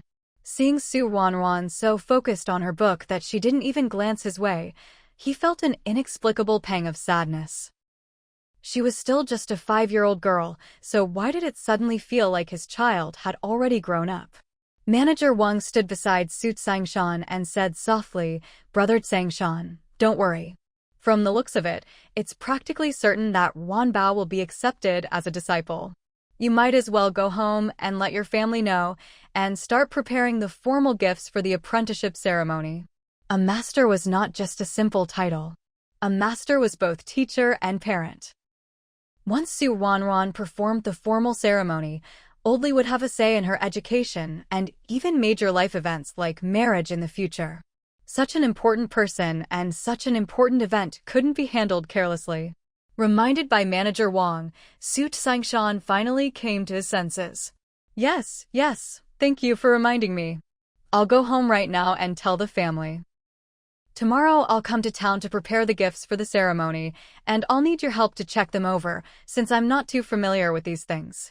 Manager Wang grinned. No problem at all. Su Sangshan took one last lingering look at Ruanruan, then finally steeled himself and left. Ruanruan had no idea when Su Sangshan left. At that moment, all her attention was on the book in front of her. She read and read, not stopping until night fell, and it was time for dinner. When she was called to eat, Ruanruan was still reluctant to put the book down, feeling like she hadn't had enough. Though she was only 5, her mental age was much older, and she knew exactly what she wanted. She loved medicine, whether it was Western or Chinese. As long as she could study medicine, she felt like a sponge soaking up water. She had to absorb as much as she could. Right now, she was eagerly soaking up knowledge, but being called away for dinner left her feeling a kind of indescribable regret. As these thoughts crossed her mind, some of her feelings inevitably showed on her face. When Old Li and Shopkeeper Li saw the expression on Ruanruan's face, they exchanged a glance and both saw the delight in each other's eyes. They had both started learning medicine at a young age, perhaps even younger than Ruanruan was now. But they had been forced into it by the adults, and at first, they found it tedious. It wasn't until they grew older that they began to take it seriously. As for truly liking or loving it, Old Li did, but Shopkeeper Li not so much. Compared to studying medicine, shopkeeper Li much preferred running the pharmacy. That was precisely why, when the two of them saw the look on Ruanruan's face, they were so shocked and pleasantly surprised. As for whether Ruanruan was just pretending, the thought never even crossed their minds. After all, how could a 5-year-old child be so calculating? Ruanruan had no idea what the two of them were thinking. After greeting them, she finally noticed there were a few more people at the dining table. Old Dr. Li had only one son, Shopkeeper Li, but Shopkeeper Li had 2 sons of his own. Both were in their 20s and already married with children. The elder son was named Li Chunxing, and the younger was Li Dongxing. Both were even more talented in medicine than Shopkeeper Li himself, and now both served as resident physicians at Huichun Hall. For common minor ailments, the 2 brothers could handle them on their own. If something more complicated came up, old Dr. Li would step in. Now, the Li family had 4 generations living under one roof, so there was never a shortage of people. However, the women of the Li family didn't get involved in the pharmacy's affairs. They usually lived in the back courtyard. Behind Huichun Hall, there was more than just one courtyard. To be precise, after the storefront in the front, there were 3 courtyards in succession. The first courtyard, where they were now, was where old Dr. Li lived. It also housed the storerooms for medicinal herbs, a room for processing herbs, and 2 rooms occasionally used for treating patients. The second courtyard was where the rest of the Li family lived. Old Dr. Li preferred peace and quiet, and since there were children in the second courtyard, he chose not to live there and moved to the front instead. The third courtyard was for the servants, along with the livestock shed and a back gate. Usually, the women of the Li family used the back gate to come and go, which was both quiet and convenient. Huichun Hall also had a few assistants and apprentices, but they were all locals who went home every day, so they didn't need to stay at the Li residence. After Ruanruan got a general idea of the Li family's situation, she was faced with a problem. Where would she stay? Ruanruan didn't want to live in the second courtyard. After all, that was the Li family's private home, and it wouldn't be appropriate for an outsider like her to move in. The third courtyard was, of course, out of the question. So, the only option was to stay in the front courtyard. Luckily, the courtyard was spacious, and there were still 2 unused rooms, which were mostly used for storing odds and ends. With a bit of tidying up, Ruanruan could move in. Ruanruan wasn't a picky person to begin with, so she didn't mind at all. Happily, she lay down on the bed and went to sleep. Although she was tempted to stay up late memorizing her books, she decided against it so she'd be well rested for the next day. After all, you can't put the cart before the horse. She slept soundly through the night, and at the break of dawn, Ruanruan woke up. She thought she was up early enough, but to her surprise, Old Li was already awake and practicing the 5 animal frolics in the courtyard. Ruanruan had learned some martial arts from Min, but that was completely different from the 5 animal frolics. Now, seeing Old Li practicing the 5 animal frolics, she couldn't help but watch intently. Old Li noticed Ruanruan and smiled, beckoning her over. "Wanbao, you're awake? Perfect timing, come practice with me. Whether you're studying or learning medicine, you need a healthy body. Exercise is very important." Ruanruan agreed wholeheartedly. Hearing this, she immediately stepped forward, standing behind Old Li and following along as he practiced the 5 animal frolics. Thanks to her foundation from her previous life, she picked it up quickly and soon looked quite the part. Seeing this, Old Li was even more delighted. The 2 of them practiced for nearly half an hour before stopping. By then, a servant had already brought water for them to wash up, and then it was time for breakfast. There were many people in the Li family, including children. Mornings were busy, and mealtimes were irregular, so breakfast and lunch were eaten separately. Only dinner was a family affair with everyone together. After eating breakfast with Old Li, Ruanruan was promptly sent off to read. She didn't say much, found a well-lit spot to sit down, read through her book once more, and then began to memorize it. Old Li sat by the window, able to see Ruanruan. Noticing how seriously she was studying, he nodded in satisfaction and went back to his own work. 3 days passed in the blink of an eye. That morning, Oldly had just checked Ruanruan's memorization and was smiling with satisfaction when the Su family arrived. This time, it wasn't just Su Tsangshan, but also Su Dai, Su Qinshi, and Su Lixi. The 4 Su brothers didn't come, they were all at school. Seeing Su Tsangshan and the others arrive, Old Li's smile grew even brighter. "You've come at just the right time. I was just thinking, if you didn't come, I'd have to send someone to fetch you. Wanbao is a bright and patient child, especially gifted in medicine. I'd like to take her as my apprentice. Would you be willing?" As soon as they entered, Su Tsangshan and the others looked Su Ruanruan over several times, making sure she hadn't lost weight, looked healthy, and, with her smiling eyes, seemed genuinely happy. Their worries eased. Hearing Old Li's words, how could they refuse? They agreed at once. Old Li was even more pleased. "Today is a good day and everyone's here. Let's hold the apprenticeship ceremony right now." Su Tsangshan quickly agreed, feeling relieved. Thankfully, Manager Wang had reminded him, so he had already prepared the apprenticeship gifts and brought them along. Otherwise, how awkward would it have been? The ceremony went smoothly. Su Ruanruan, with no pressure at all, kowtowed to Old Li and served him tea, thus completing the formalities. Afterward, Old Li didn't rush to start teaching her. Instead, he let Su Ruanruan take her family to her room to talk. On the second day after Su Ruanruan moved in, Old Li had already ordered her room to be tidied up. All the clutter was cleared out, and a desk, bookshelf, and wardrobe were added for her. Though simple, it was more than enough for a young girl. Once inside, Su Lixi and Su Qinshi opened the bundles they'd brought. "These are new clothes we made for you, and some from before too." "Wanbao, are you scared being here learning medicine all by yourself? Do you miss home?" Before they arrived, Su Ruanruan hadn't really missed home all that much. After all, she wasn't truly a child anymore. But now, seeing her family from the Su household, and seeing how they'd brought everything for her, afraid she might suffer the slightest hardship, Su Ruanruan couldn't help but feel a pang of sourness in her heart. "Grandpa, Grandma, Dad, Mom, don't worry about me. I'm doing really well here. Master treats me very kindly and is even teaching me the 5 animal frolics. Just now, he even said he'd teach me calligraphy next. Calligraphy with a brush. She'd been here for so long but hadn't had the chance to write yet.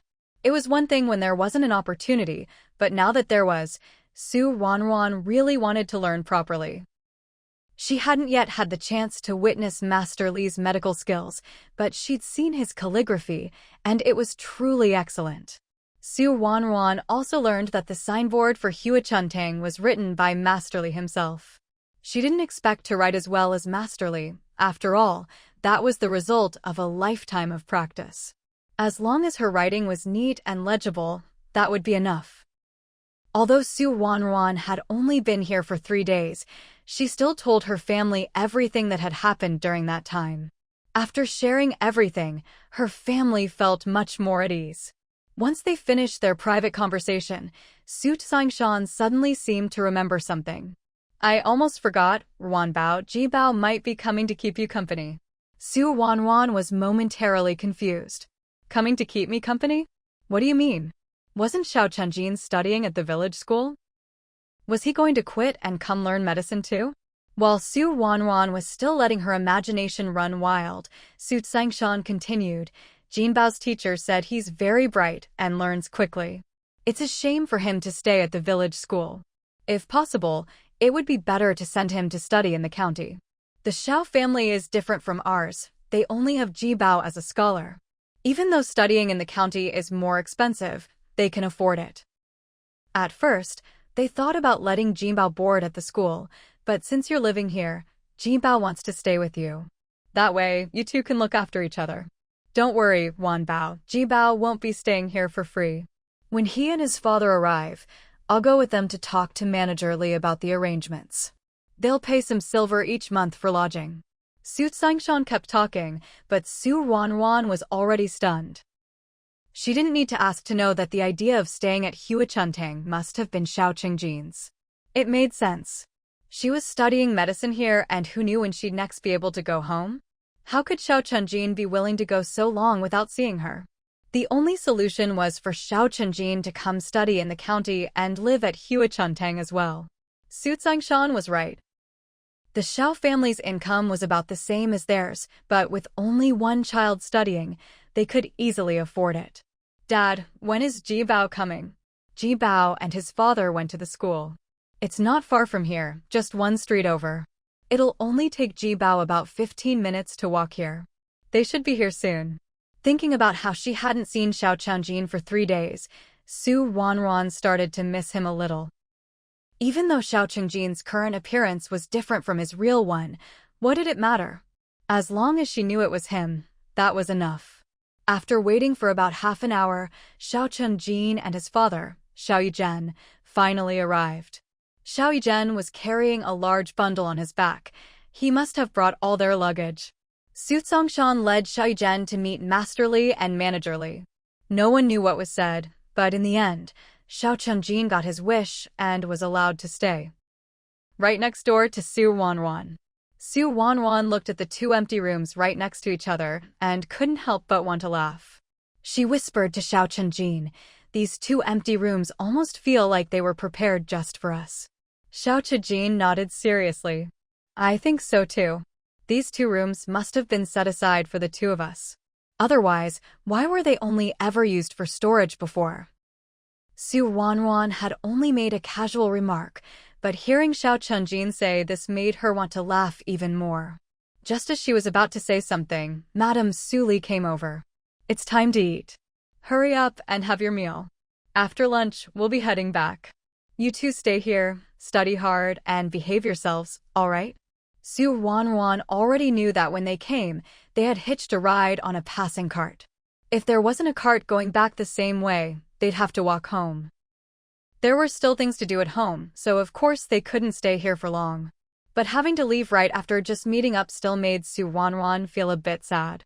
The longer she stayed here, the more she started to see these people as her own family. Thinking about this made Su Ruanruan's feelings even more complicated. Her own biological parents, grandparents, and siblings had never cared about her and even went out of their way to harm her. Yet here, in this unfamiliar era, these people truly treated her well, making her feel as if she'd really found her own flesh and blood. Before she could dwell on it any further, she was pulled away to eat. Since today was the day old Masterly was taking on a new apprentice, a very happy occasion, the Li family had prepared a sumptuous meal. Su Ruanruan ate to her heart's content, her little belly round and full. She didn't want to admit it, but it really was because she was a bit greedy. She could only say the cook's skills were just too good. Not long after lunch, Su Tsingshan, Xiao Yizhen, and the others left. Su Ruanruan and Xiao Qingjin stood at the entrance of Huichun Hall, watching as they gradually disappeared into the distance. Only when they could no longer see them did the 2 turn and head back inside, returning to the backyard. The backyard was quiet and peaceful, shutting out all the noise from the outside world. Su Ruanruan and Xiao Qingjin exchanged a glance and smiled at each other. No matter what, they would always be by each other's side. Before leaving, Madame Suli had given Su Ruanruan a small pouch, telling her to keep it safe. Su Ruanruan had tucked it away in her wardrobe right in front of Madame Suli. Now, she was curious to see what was inside, so she went back to her room and took out the pouch. Opening it, she found 2 strings of copper coins, each with 100 coins. Besides these 200 coins, there were also a few pieces of silver. After spending some time here, Su Ruanruan had a pretty good sense of the weight of silver. She weighed it in her hand and estimated there was about 5 taels. 5 taels of silver back in her old family, that would have been enough to feed and clothe everyone for a whole year. And now they'd given it all to her, just a little girl. This just showed how well the Su family treated her. As Su Ruanruan looked at the contents of the pouch, Xiao Qingjin was right beside her. When he saw her eyes turn red, he quickly said, "Ruanruan, you know, you still don't have as much money as I do." Su Wanruan looked up in surprise and saw Xiao Chunjin holding a pouch of his own, from which he took out 7 or 8 pieces of silver. That was 7 or 8 taels of silver. Su Wanruan stared at Xiao Chunjin's silver for a while, then suddenly sighed. Girls in this era really are different from boys. Actually, it wasn't just here, even back in their own time, it was the same. Even if daughters were loved, sons were always cherished more. Su Wanruan thought, maybe the Su family was an exception. On the second day after moving into Huichun Hall, Su Wanruan and Xiao Chunjin's lives finally settled into a routine. Every morning, they would get up early and spend half an hour practicing Tai Chi with Old Li, then have breakfast together. After breakfast, Xiao Chunjin would head off to school, while Su Wanruan stayed behind to study medicine with Old Li. Learning medicine starts with knowing medicinal herbs. So from that day on, Su Wanruan spent every day memorizing from her books the names of each herb, their growing habits, medicinal properties, how to process them, and any taboos. She had to remember it all. But that was only the first step. After all, rote memorization alone is useless. Once she finished memorizing, Old Li would take Su Wanruan to look at each herb in person, what they looked like before and after processing, and what they smelled like. After Su Wanruan could recognize them all, she had to identify them blindfolded, relying only on their scent. The first 2 steps were all to lay the foundation for this last one. Su Wanruan never slacked off in her studies, so she did exceptionally well at every stage. By the time she finally wrapped up her study of medicinal herbs, the Mid-Autumn Festival had already passed. Su Wanruan wasn't able to go home for the festival, but on that day, her whole family came to the county town to visit her and to bring Old Li some holiday gifts. Over this period, the Su family had sent plenty of things to Huichun Hall. When it came to money, Huichun Hall certainly wasn't lacking. But the Su family had strawberries, watermelons, and egg cakes. No matter how wealthy Huichun Hall was, watermelons and strawberries were in limited supply every day. Even if they wanted to buy them, sometimes they simply couldn't. It was only because the Su family delivered some every 2 or 3 days that everyone at Huichun Hall got to enjoy these treats. As the saying goes, you can't bite the hand that feeds you. With these gifts, everyone at Huichun Hall treated Su Wanruan even better. On Mid-Autumn Festival, Old Li figured that Su Wanruan rarely got to see her family, so he didn't keep her studying. Instead, he let her spend time with her family and take a good look around the county town. Come to think of it, Su Wanruan had been in the county for quite a while, but she'd never even stepped outside Huichun Hall's gates. She'd just been too busy. Now that she finally had the chance, Su Wanruan took a proper stroll around the town. At noon, she even had lunch at a restaurant with her family. By mid-autumn, the watermelons were, of course, long gone. Su Wanruan had already told her family, when they ate watermelons at home, they should pick the biggest ones and save all the seeds. Those would be next year's crop. The Su family had saved quite a few seeds and even bought several acres of wasteland behind their house, just waiting for spring to plant more watermelons and strawberries. There were still a few strawberries left, but not many. There weren't even enough for the family to eat, let alone supply manager Wang. There are 2 ways to grow strawberries. One is from the tiny black seeds on the fruit itself, and the other is from strawberry seedlings. To be safe, both the Su and Xiao families kept both seeds and seedlings. Which method to use, they'd decide next year. After mid-autumn, the weather grew colder by the day. Su Qinsher and Su Lisher made new clothes for Su Wanruan, soft cotton garments that were snug and comfortable. It was only because the Su family was doing better now. In previous years, Su Wanruan would have had to wear Su Li 11's old clothes. That's how it is for poor families. 3 years in new clothes, 3 years in old, and 3 more years patched and mended. Yangcheng Village. There were quite a few people standing in the Su family's courtyard. Most were standing, with only a few sitting down.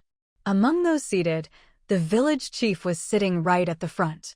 The village chief looked at Su Dai with a big smile.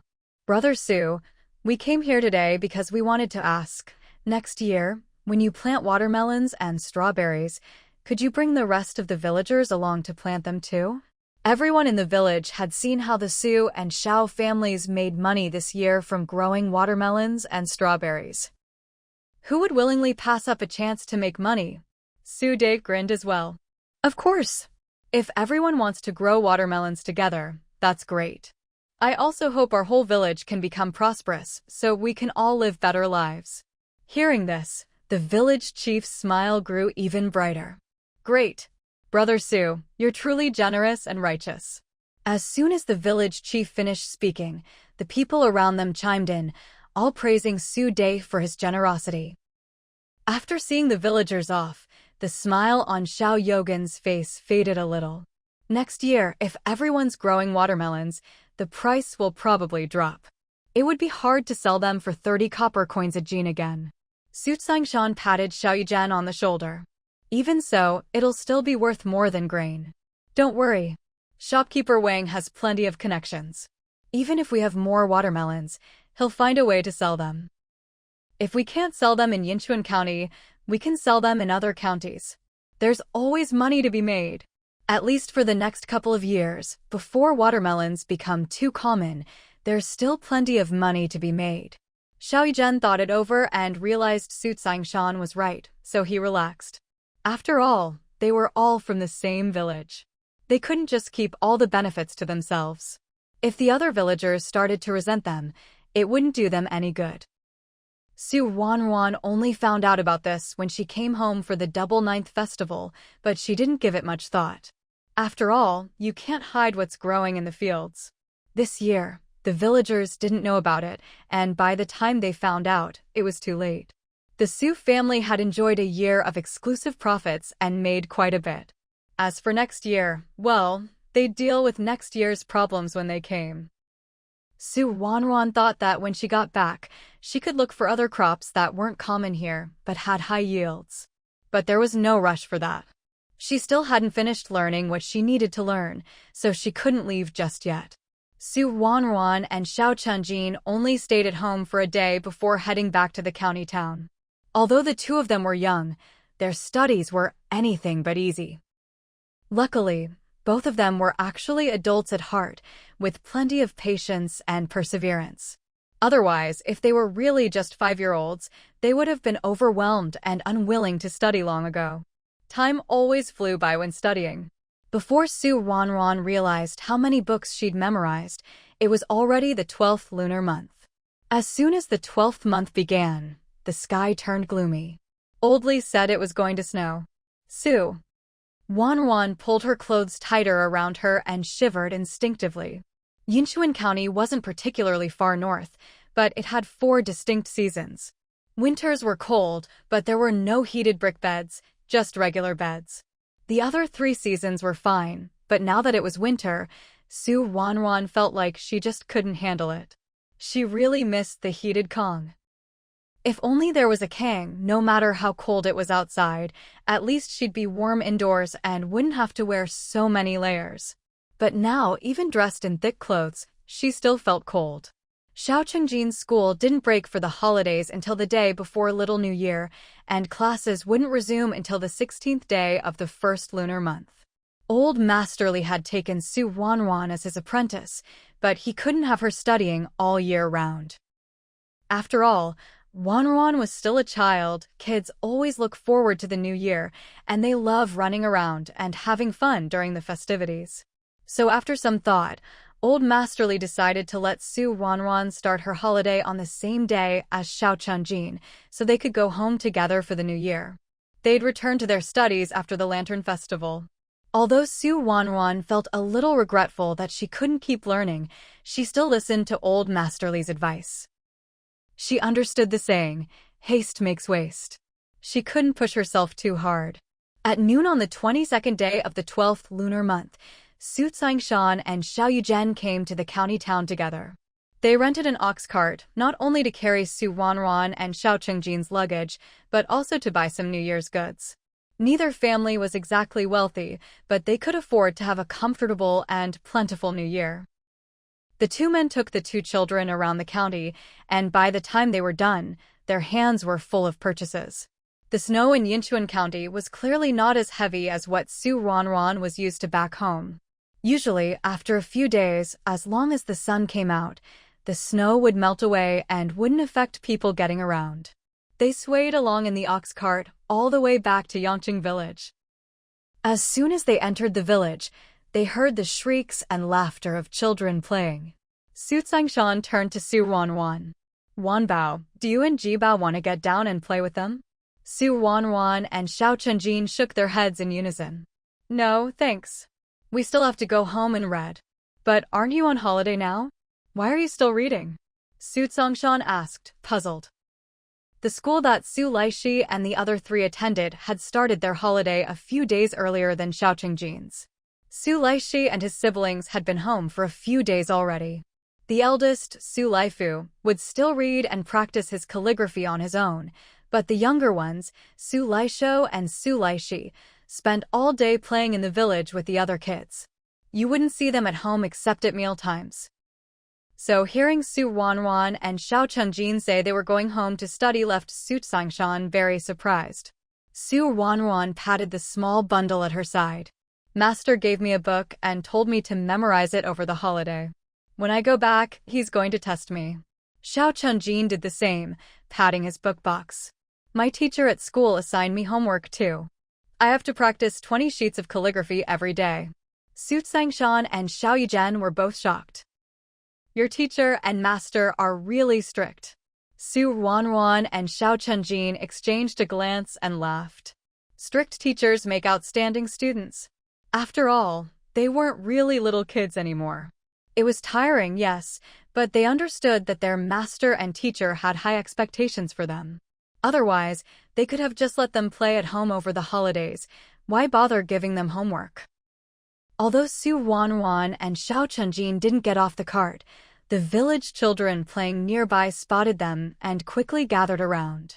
Of course, the children weren't crowding around because they were especially close to Su Ruanruan or Xiao Chenjin. They were just curious about what was on the ox cart.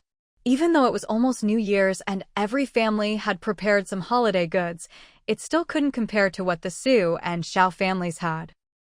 A group of children gathered around the ox cart, and the cart, which wasn't moving very fast to begin with, slowed down even more. A boy about 6 or 7 years old stared at Su Ruanruan and Xiao Chenjin, drooling as he asked, "Wanbao, Jibao, what do you eat every day in the county town?" Before Su Ruanruan and Xiao Chenjin could answer, another child nearby jumped in. "Isn't it obvious? In the county town, they must eat white flour and meat at every meal. Otherwise, how could Jibao and Wanbao be so chubby?" Hearing this, Su Ruanruan instinctively touched her own face, then turned to look at Xiao Chenjin, silently asking, "Am I really that fat?" She had secretly looked in the mirror before. Her cheeks were rosy now, and at most she looked like a healthy, normal child. What did that have to do with being fat? But when she looked at the two kids who had just spoken, and then at Xiao Chenjin's chubby little face, Su Ruanruan understood. It wasn't that she and Xiao Chenjin were fat, it was that these children were all too thin. Su Ruanruan sighed inwardly and didn't answer the children's question. The kids hadn't really expected her to answer anyway. They had their own ideas. The ox cart wobbled along and finally arrived at their doorstep.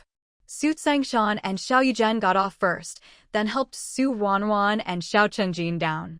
Su Ruanruan and Xiao Chenjin were already used to this kind of treatment. As children, they knew to act like children. If adults could do something for them, there was no need for them to do it themselves. As soon as they were steady on their feet, Su Laishi and his 3 brothers came running out from who knows where, and the 4 Xiao sisters came out too, automatically helping Xiao Yizhen carry the Xiao family's things.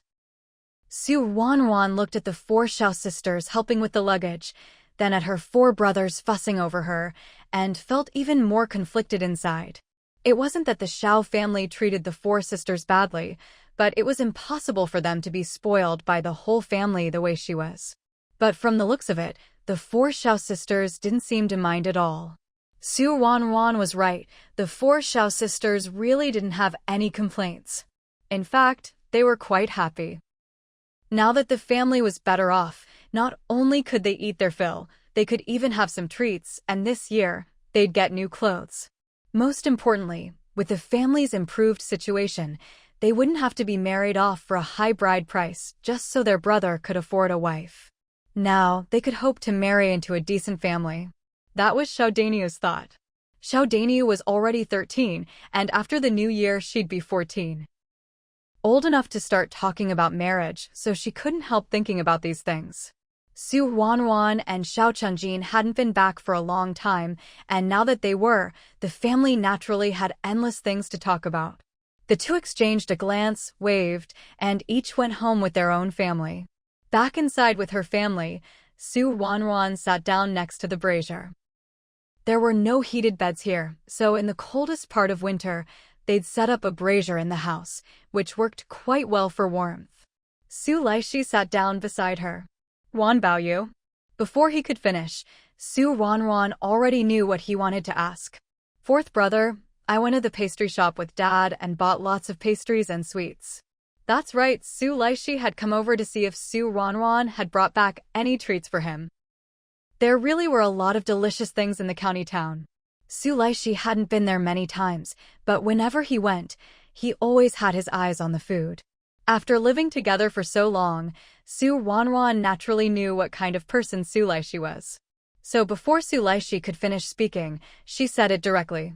As soon as Su Laishi heard Ruanruan's words, she immediately stood up happily and ran outside. Once Su Laishi had run off, Su Laifu sat down next to Ruanruan. Wan Bao, is it tiring for you to study medicine with Dr. Li at Huichun Hall? Su Laifu was a bit older now and no longer just a kid who only thought about food. He was a good big brother who knew how to care for his little sister. Ruanruan thought for a moment and answered honestly, it's a little tiring, but I like learning medicine. She had always liked studying medicine, and now she wanted to learn it even more. It wasn't just because she liked it. More importantly, when the people close to her needed help, she could be there for them. Looking at Ruanruan's serious little face, Su Laifu was momentarily lost in thought. He'd been attending school for half a year now and always felt that studying was exhausting. Every day, not only did he have to memorize things, he also had to practice writing. Before he started school, hardly anyone in Yangqing village could read, and he'd never thought about whether he should study or not. When he finally got to go to school, he liked it at first. Sitting in a bright, spacious classroom, reading and writing, playing with words and ink, not having to work under the sun or do tiring chores. But as time went on, especially when he didn't see much progress, he couldn't help but wonder, what's the point of studying? Isn't it enough to recognize a few characters and do some math? That way, when the family sells strawberries or watermelons, they won't get cheated. But just now, hearing Ruanruan's words and seeing the determined look on her little face, Su Laifu suddenly understood. He wanted to study. He actually liked studying, and he shouldn't give up just because it was hard. He wasn't just studying so he wouldn't get cheated when selling strawberries and watermelons. He didn't want to spend his whole life selling them. Having figured it out, Su Laifu gave Ruanruan a big smile. Wan Bao, you're really smart. Ruanruan blinked. Big brother, you're smart too. Ruanruan had never expected all four of her brothers to pass the imperial exams and become officials, but at least one of them should, right? As long as one of them did, even if it was just a minor official, the Su family's future would be different. Now, it seemed Su Laifu hadn't thought about becoming an official yet, but at least he was determined to study hard. The next day was Little New Year. On Little New Year, people worshipped the kitchen god, which was just like the customs Ruanruan knew. That evening, before it even got dark, the Su family had already finished preparing dinner. Su Tsangshan opened up the firecrackers he'd bought and set them out in the courtyard. He shooed all the elders and children inside, then lit the firecrackers himself and hurried back indoors. The firecrackers were really good, loud, and festive. As the faint smell of gunpowder drifted through the air and a layer of red paper scraps covered the courtyard, everything looked cheerful and celebratory. For Little New Year here, they also ate dumplings, along with 6 other dishes, both meat and vegetables, a truly sumptuous meal. Sitting at the head of the table, Su Day's old face was wreathed in smiles. Eat more, everyone. Have more dumplings. The Su family hadn't had such a prosperous new year in who knows how many years. In Su Day's memory, the last time life was this good was when he was a child himself. Now, the Su family's days were good again. And it was all thanks to their youngest granddaughter. Ruanruan had no idea what was going through Su Day's mind. She was happily eating her meal. And to be honest, Su Qinshi and Su Lixi were both excellent cooks. Especially since it was the new year, they'd bought all sorts of delicious ingredients, and the dishes they made tasted even better than usual. Su Ruanruan ate so heartily that she accidentally stuffed herself. Luckily, she had brought back some dried hawthorn, so she took it out and asked Su Lixi to make some hawthorn tea. Each member of the family had a bowl, and they all sat together chatting for a long time. When Su Ruanruan finally felt comfortable again, she returned to her room to sleep. With the little new year over, the spring festival was just around the corner. Every day, the Su family was busy. They had to clean the house, make buns, steam mantou, fry meatballs, fry crispy pork, and fry fish. The cleaning was handled by Su Tsingshan and his two older sons, while the frying was done by Su Qinshi and Su Lixi. There wasn't much Su Ruanruan could help with, and no one asked her to, so every day she just read and wrote together with Xiao Chaojin. The two of them would sit in the same room, each reading and writing on their own, not disturbing each other. But when they studied together, their efficiency was always much higher.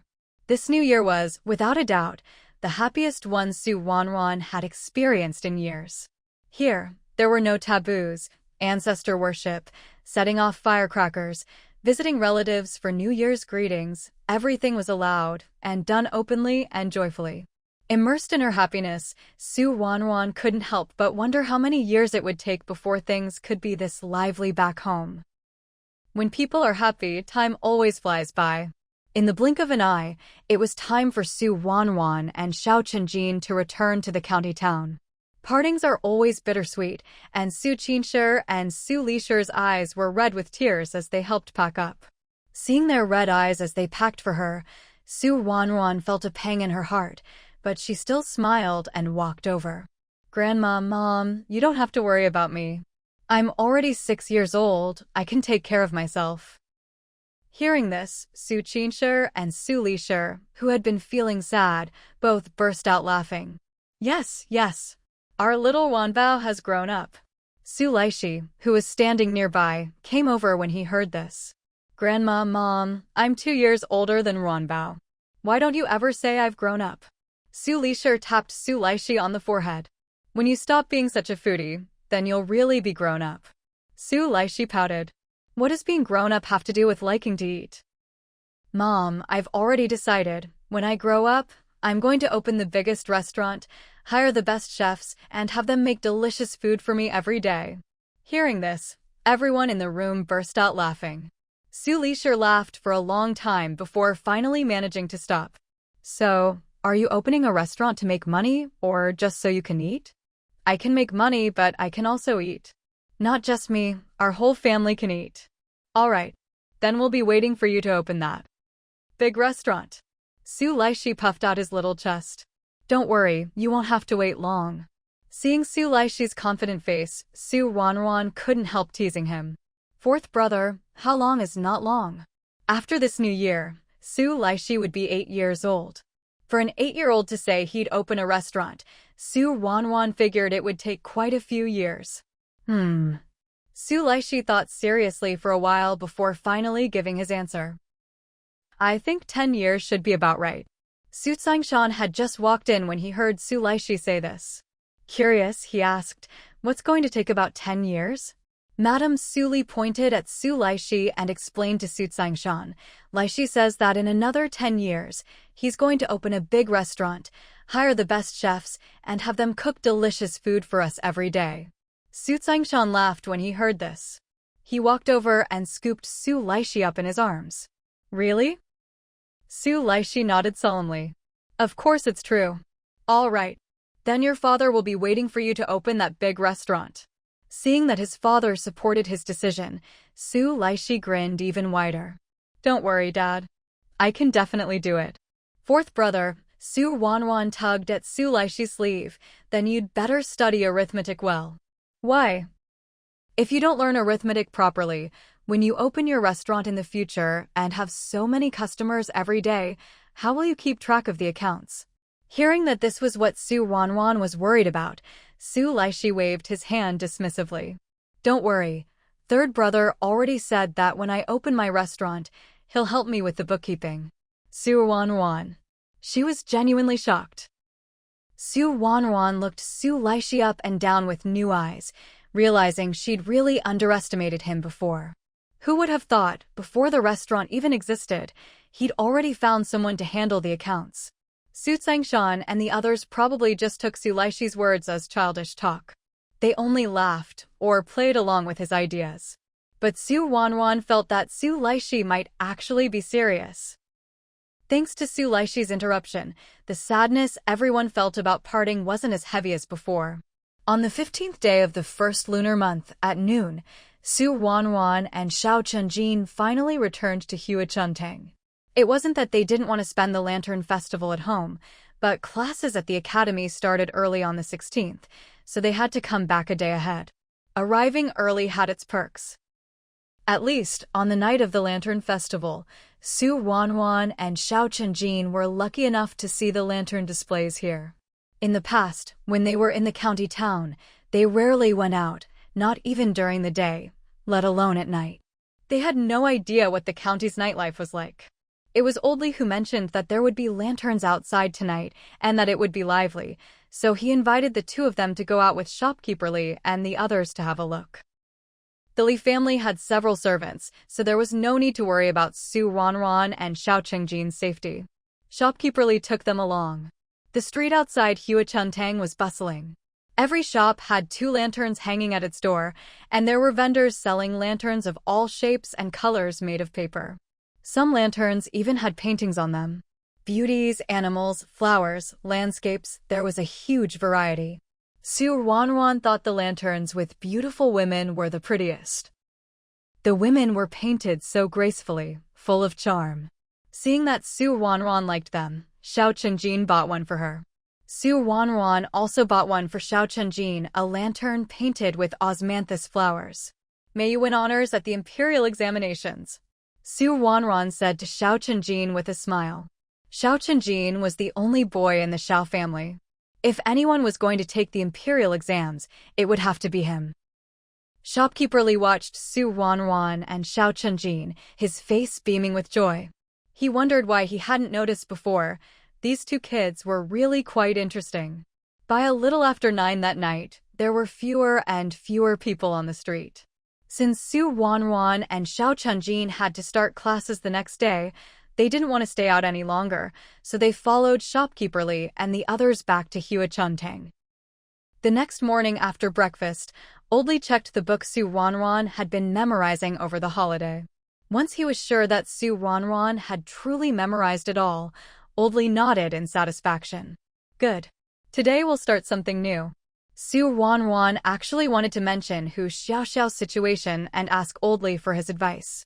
But when the words reached her lips, she swallowed them back down. You can't become fat with just one bite. She still needed to take things step by step. She couldn't take Hu Xiaoxiao's health lightly. Once Su Ruanruan settled down to study, she truly understood what it meant for time to fly by in the blink of an eye. In what felt like a moment, 3 years had passed. Su Ruanruan had grown from a 6-year-old child into a big 9-year-old girl. In these 3 years, not only had Su Ruanruan grown taller and more mature, but most importantly, she had finally started seeing patients. Of course, she wasn't seeing patients on her own. After all, given her age, patients wouldn't feel comfortable letting her treat them alone. But after spending 3 years at Huichun Hall, everyone in the county town, especially those who frequented the clinic, knew that Su Ruanruan was Oldley's disciple, had been learning from him for years, was especially smart, and had a real gift for medicine.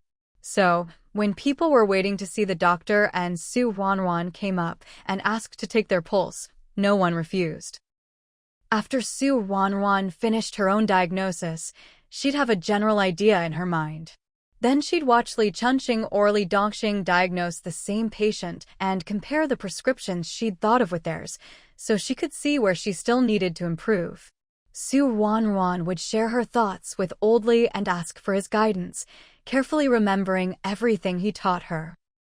After a few months like this, Su Ruanruan encountered a patient with the exact same condition as Hu Xiaoxiao. Li Chunxing and Li Dongxing were still young and didn't have much experience with this kind of case, so they asked Su Ruanruan to take the patient to the back to see Old Li.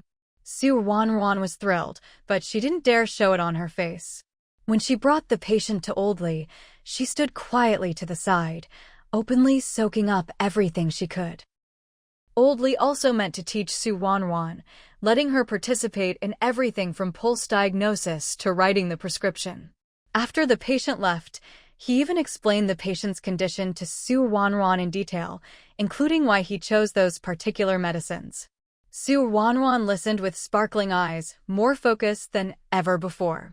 Finally, she asked cautiously, "Master, for someone with her condition, how long will it take to recover?"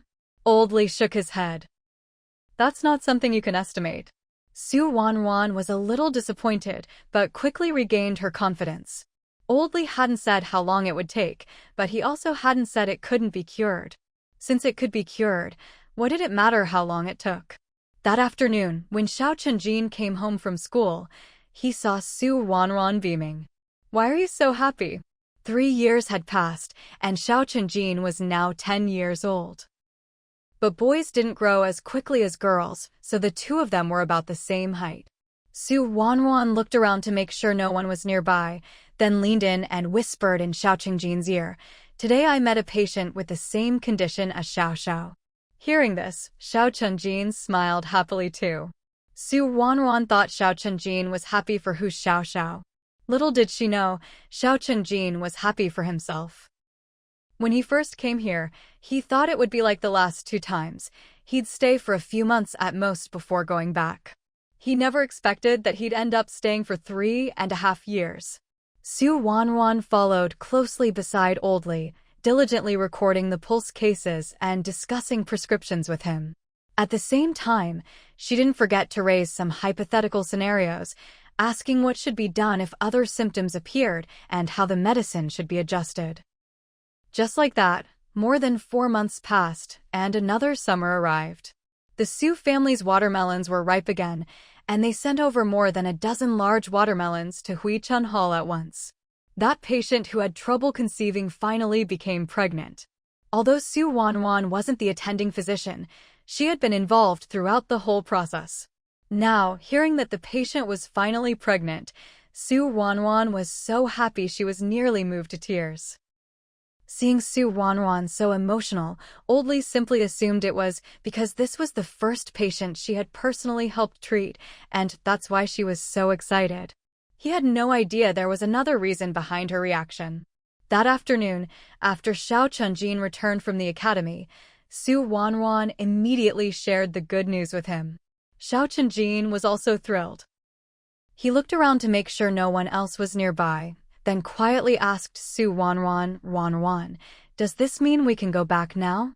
Su Ruanruan nodded. "Yes, we can go back. But before we do, we need to buy all the medicinal herbs we'll need. It's not easy to get herbs back where we're going." Xiao Chunjin agreed, but soon frowned. How are we going to explain buying so many herbs? If they suddenly bought that much medicine, Old Li would definitely ask questions. Silly. Su Ruanruan couldn't help but laugh. Just buy them from other pharmacies. Yinchuan County didn't have just one pharmacy. Although the others weren't as big or famous as Huichun Hall, they still sold herbs. Su Ruanruan wrote down all the herbs they needed on a piece of paper, including the quantities, and had Xiao Chunjin go to several different pharmacies to buy them. Fortunately, the pharmacies in Yinchuan weren't that strict.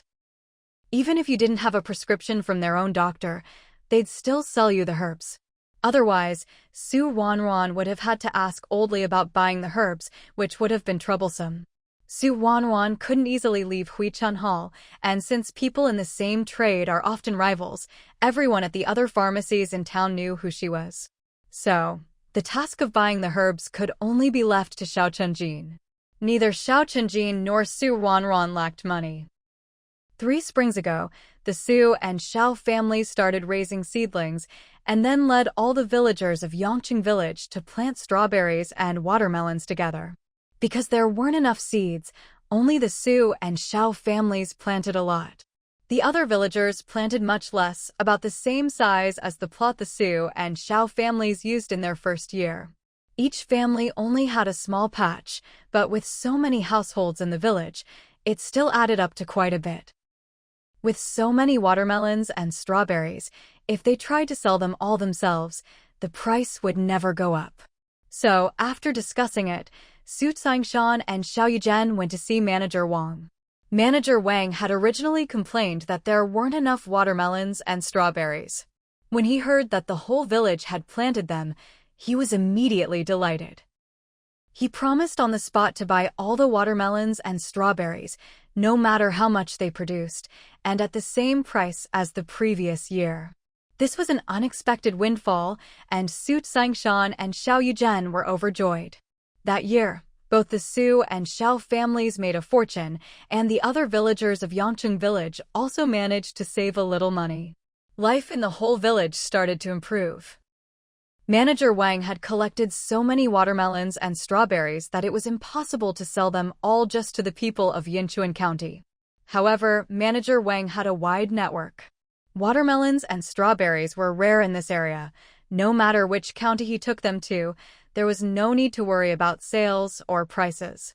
So, Manager Wang contacted people from several nearby counties and sold them by the cartload. Even just acting as a middleman, Manager Wang made quite a bit of money. By the second year, the watermelons and strawberries were being sold directly to the provincial capital. Now, Su Wanruan and Xiao Chunjin didn't know whether watermelons and strawberries had become commonplace yet, but at any rate, strawberries were now selling for only 20 yuan per jin, and watermelons for 15 yuan per jin. Compared to the beginning, the price had dropped by half, but they were still turning a profit. Not just Yongqing village. Even several villages nearby had started growing them. After all, everyone was related in one way or another, so it wasn't surprising that some seeds had gotten around. Neither Su Tsingshan nor Xiao Yuzhen minded how many people were planting watermelons and strawberries. They had already made a lot of money during the most profitable period. Although the profits in the past 2 years weren't as high as before, they were still considerable. With the money they'd earned, the Su family bought several dozen more mu of good land and added 2 oxen and 2 mules to the household. Every year, whether it was the summer or autumn planting, they could afford to hire some help, and with the oxen and mules, Su Qinshe and Su Lishe no longer needed to work in the fields. The Xiao family not only bought more land but also rebuilt their house and likewise bought oxen and mules. During planting and harvest, they would hire help as well, so neither Madame Xiao nor the 4 Xiao sisters needed to work in the fields anymore. This year, Xiao Daniu was already 17 and had been promised to a husband's family. Once winter came and things quieted down, she would get married. With things improving for both the Su and Xiao families, the children at home also had more spending money. Su Ruanruan and Xiao Chunjin, who were studying away from home, had even more silver at their disposal. Every time Su Ruanruan and Xiao Chunjin returned home, they would slip some pocket money to their families. Even if they didn't go home, whenever Su Tsingshan or Xiao Yuzhen came to the county to visit them, they would leave some silver for the two before heading back, just in case they needed it. Xiao Chunjin still had to buy brushes, ink, paper, and books, but he still had plenty of silver left over. Su Wanwan had even fewer expenses, so she'd managed to save dozens of taels. Since her family owned a pharmacy, Su Wanwan naturally knew the price of every medicinal herb. After calculating how much money she needed, she took out the silver from her treasure space and handed it to Xiao Chunjin. "Be careful. Don't let anyone see you." Su Wanwan was still a little uneasy. Although Yinchuan County was fairly big, Xiao Chenjin had been living there for 3 or 4 years and often went in and out of Huichun Hall. It wouldn't be surprising if someone had taken notice of him. If anyone found out that Xiao Chenjin had secretly bought so many medicinal herbs and came asking questions, Su Ruanruan honestly wouldn't know how to explain it. Xiao Chenjin ruffled Su Ruanruan's hair. Don't worry. He was a grown man. Could buying some herbs really get him into trouble? If he couldn't even handle something this simple, then all these years would have been for nothing. Seeing the smile on Xiao Chenjin's face, Su Ruanruan's anxious heart finally settled. All right, I believe in you. That's right, if she couldn't trust him, who could she trust? While everyone at Huichun Hall was busy, Xiao Chenjin quietly slipped away. He only returned when the staff were packing up and preparing to close for the day. As soon as she got back, Xiao Chenjin went straight to Su Ruanruan's room to find her. The two of them exchanged a glance. There was no need for words. Su Ruanruan simply took the bundle from Xiao Chenjin's hands and put it away. It wasn't until after dinner, when everyone was heading back to their rooms to rest, that Su Ruanruan suddenly realized the most important problem. How were they supposed to get back? She wanted to discuss it with Xiao Chenjin, but it was already late. If she went to find him now and someone saw them, there would definitely be gossip. After all, they were both adults now. They couldn't act as carelessly as they did when they were children. Lying in bed, Su Ruanruan thought back to how she'd come here in the first place. It seemed she'd just wanted to come. She wanted to learn medicine, so she came. So now, could she just go back simply because she wanted to? Su Ruanruan wasn't sure if she'd fallen asleep or not. It felt like she had, but also like she hadn't. Anyway, when she opened her eyes, she saw the room was lit, and Xiao Chenjin was sitting cross-legged nearby, smiling at her. She hadn't seen Xiao Chenjin's face in 3 or 4 years, and for a moment, Su Ruanruan felt as if a lifetime had passed. She blinked and stared at him for a long time before slowly sitting up. Even though it had been a long time, Su Ruanruan hadn't forgotten the most important thing. She was pregnant now. She wasn't a 10-year-old child anymore, running and jumping around without a care. Now, she was nearly 4 months along. She had to be careful at all times. Seeing how cautious Su Ruanruan was with every movement, Xiao Chenjin's smile grew even brighter. I thought after being gone so long, you'd forgotten all about it. Su Ruanruan shot him a reproachful look. Do I seem that unreliable to you? How could I possibly forget something like this? No. How could Ruanruan ever be unreliable? Xiao Chenjin said quickly. It was late, and Su Ruanruan didn't want to banter with him. She got straight to the point. Chenjin, it's only been 1 night. How am I supposed to explain to Xiao that I can suddenly cure her illness? That really was a problem. Su Ruanruan frowned, deep in thought. Before, all she'd thought about was learning the skills as quickly as possible so she could come back and cure Hu Xiao. But now, how was she supposed to explain it to Hu Xiao? Su Ruanruan and Xiao Chenjin looked at each other, but for a moment, neither could come up with a good explanation. After a while, Su Ruanruan started to feel sleepy. It was already time for bed, and now that she was pregnant, she had to take extra care of her health. So she stopped worrying, rubbed her eyes, and lay back down. I'll think about it tomorrow. After all, she'd already mastered the hardest medical skills. Surely she could come up with some excuse to treat Hu Xiao. As soon as Su Ruanruan closed her eyes, she fell asleep almost instantly. Xiao Chenjin was left alone, watching Su Ruanruan's peaceful sleeping face for a long time before finally lying down and turning off the light. Maybe it was because her biggest worry had been resolved, but Su Ruanruan slept soundly through the night until morning. When she opened her eyes, she noticed the light streaming in from outside the curtains. Instead of getting dressed right away, she lifted a corner of the curtain to peek outside and saw that it was snowing. Thinking back to her days in the Great Zhou dynasty, every time it snowed, it was manageable during the day, but at night, she would always be woken up by the cold. She'd have to take out the thick quilt she'd made herself from her treasure space and cover up with it, just to be able to sleep through the night. But being at home was different. Even if it snowed in the middle of the night, She could still sleep soundly until dawn, all because there was a heated brick bed. Kong beds really were a wonderful thing. After silently praising the Kong, Ruanruan got up to get dressed. She still had to go to work today. Ruanruan had just finished getting dressed and was about to get off the Kang to put on her shoes when Xiao Chunjin came in carrying a basin of hot water. Seeing her, he quickly set the basin aside. Ruanruan, sit down. I'll help you put on your shoes. With that, Xiao Chunjin walked over to the Kang, squatted down, and helped Ruanruan put on her shoes. As he did, he reminded her, your belly is big now. You need to be more careful. Don't do things like this yourself anymore. Ruanruan felt warm inside, but still said, but I can't just not wear shoes. Who said you can't wear shoes? That's what I'm here for. From now on, I'll help you put them on. As he finished speaking, he finished putting her shoes on, stood up, and smiled at Ruanruan. I can help you get dressed too. Ruanruan, who had just been touched by his thoughtfulness, couldn't help but roll her eyes at Xiao Chunjin when she heard that. You're so cheeky. Ruanruan used the water Xiao Chunjin brought to wash her face and brush her teeth, and then the two of them went out together. It must have snowed for most of the night outside.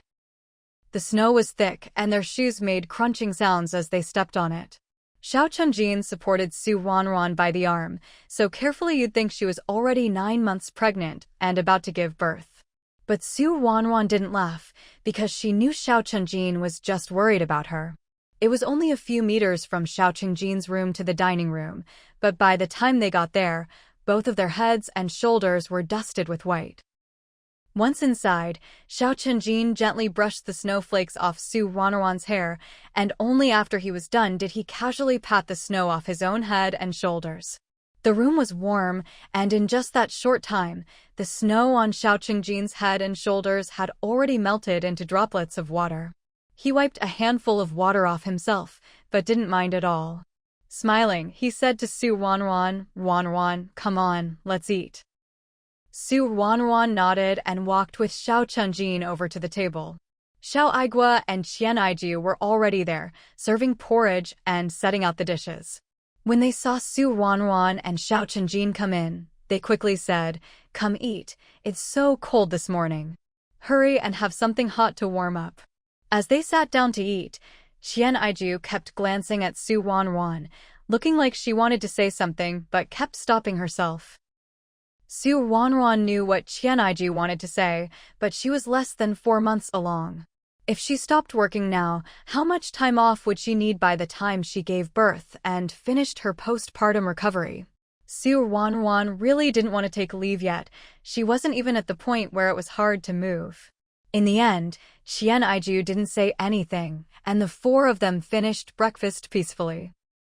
After the meal, Xiao Chunjin pushed the bicycle over and let Ruanruan sit on the back seat, slowly making their way toward the county hospital.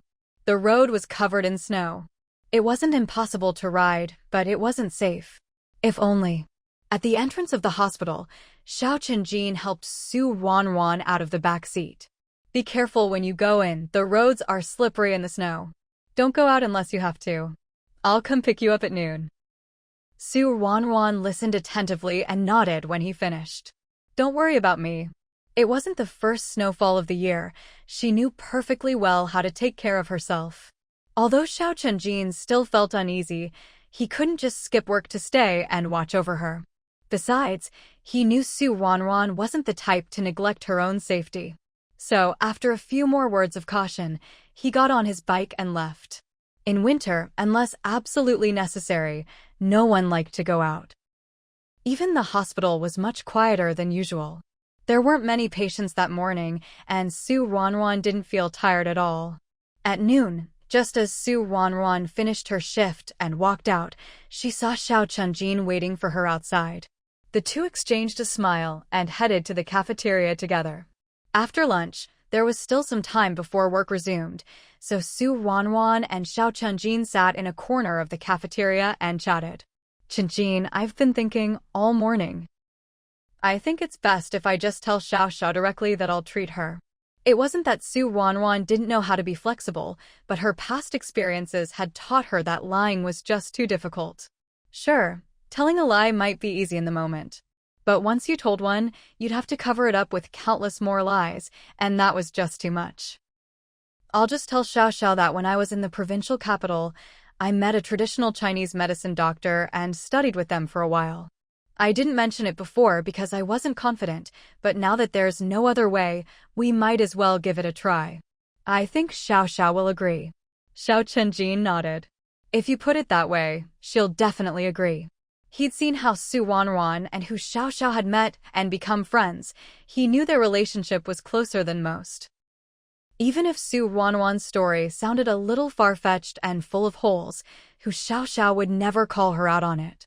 Not only would she not question it, Hu Xiaoxiao would believe Ruanruan completely. Seeing that Xiao Chenjin agreed with her plan, Ruanruan felt relieved. After work in the afternoon, it was already dark. Even if Ruanruan wanted to go see Hu Xiaoxiao, no one would let her go out in the freezing, snowy weather. In the end, Xiao Chenjin couldn't bear to see her so anxious, so he went to find Hu Xiaoxiao and Li Dongyang himself. Hu Xiaoxiao and Li Dongyang had just gotten home from work and hadn't even started cooking when Xiao Chenjin called them over. He just said he had something to discuss, without giving any details. On the way, Li Dongyang and Hu Xiaoxiao imagined all sorts of possibilities, but neither of them expected that Xiao Chenjin's urgent summons was about Hu Xiaoxiao's treatment. Both of them were stunned. Hu Xiaoxiao was speechless, and even Li Dongyang was dumbfounded for a long time before finally asking softly, "Ruanruan, are you serious? You're not joking with us, are you?" Before Ruanruan could reply, Hu Xiaoxiao gave Li Dongyang a light smack on the back. What nonsense are you talking about? Is Ruanruan that kind of person? Yes. I know Ruanruan isn't like that. I just got a little too worked up and said the wrong thing. Don't take it to heart, Ruanruan. Ruanruan looked at the two of them, amused. Why would I mind? I'm just giving it a try. I'm not completely confident it'll work. At the end of the day, she had only ever treated one such patient before, and that was under Elder Li's guidance. To say she was completely confident, well, she definitely wasn't. Let alone being 100% sure, Ruanruan felt that even having 50% confidence right now was already pretty good.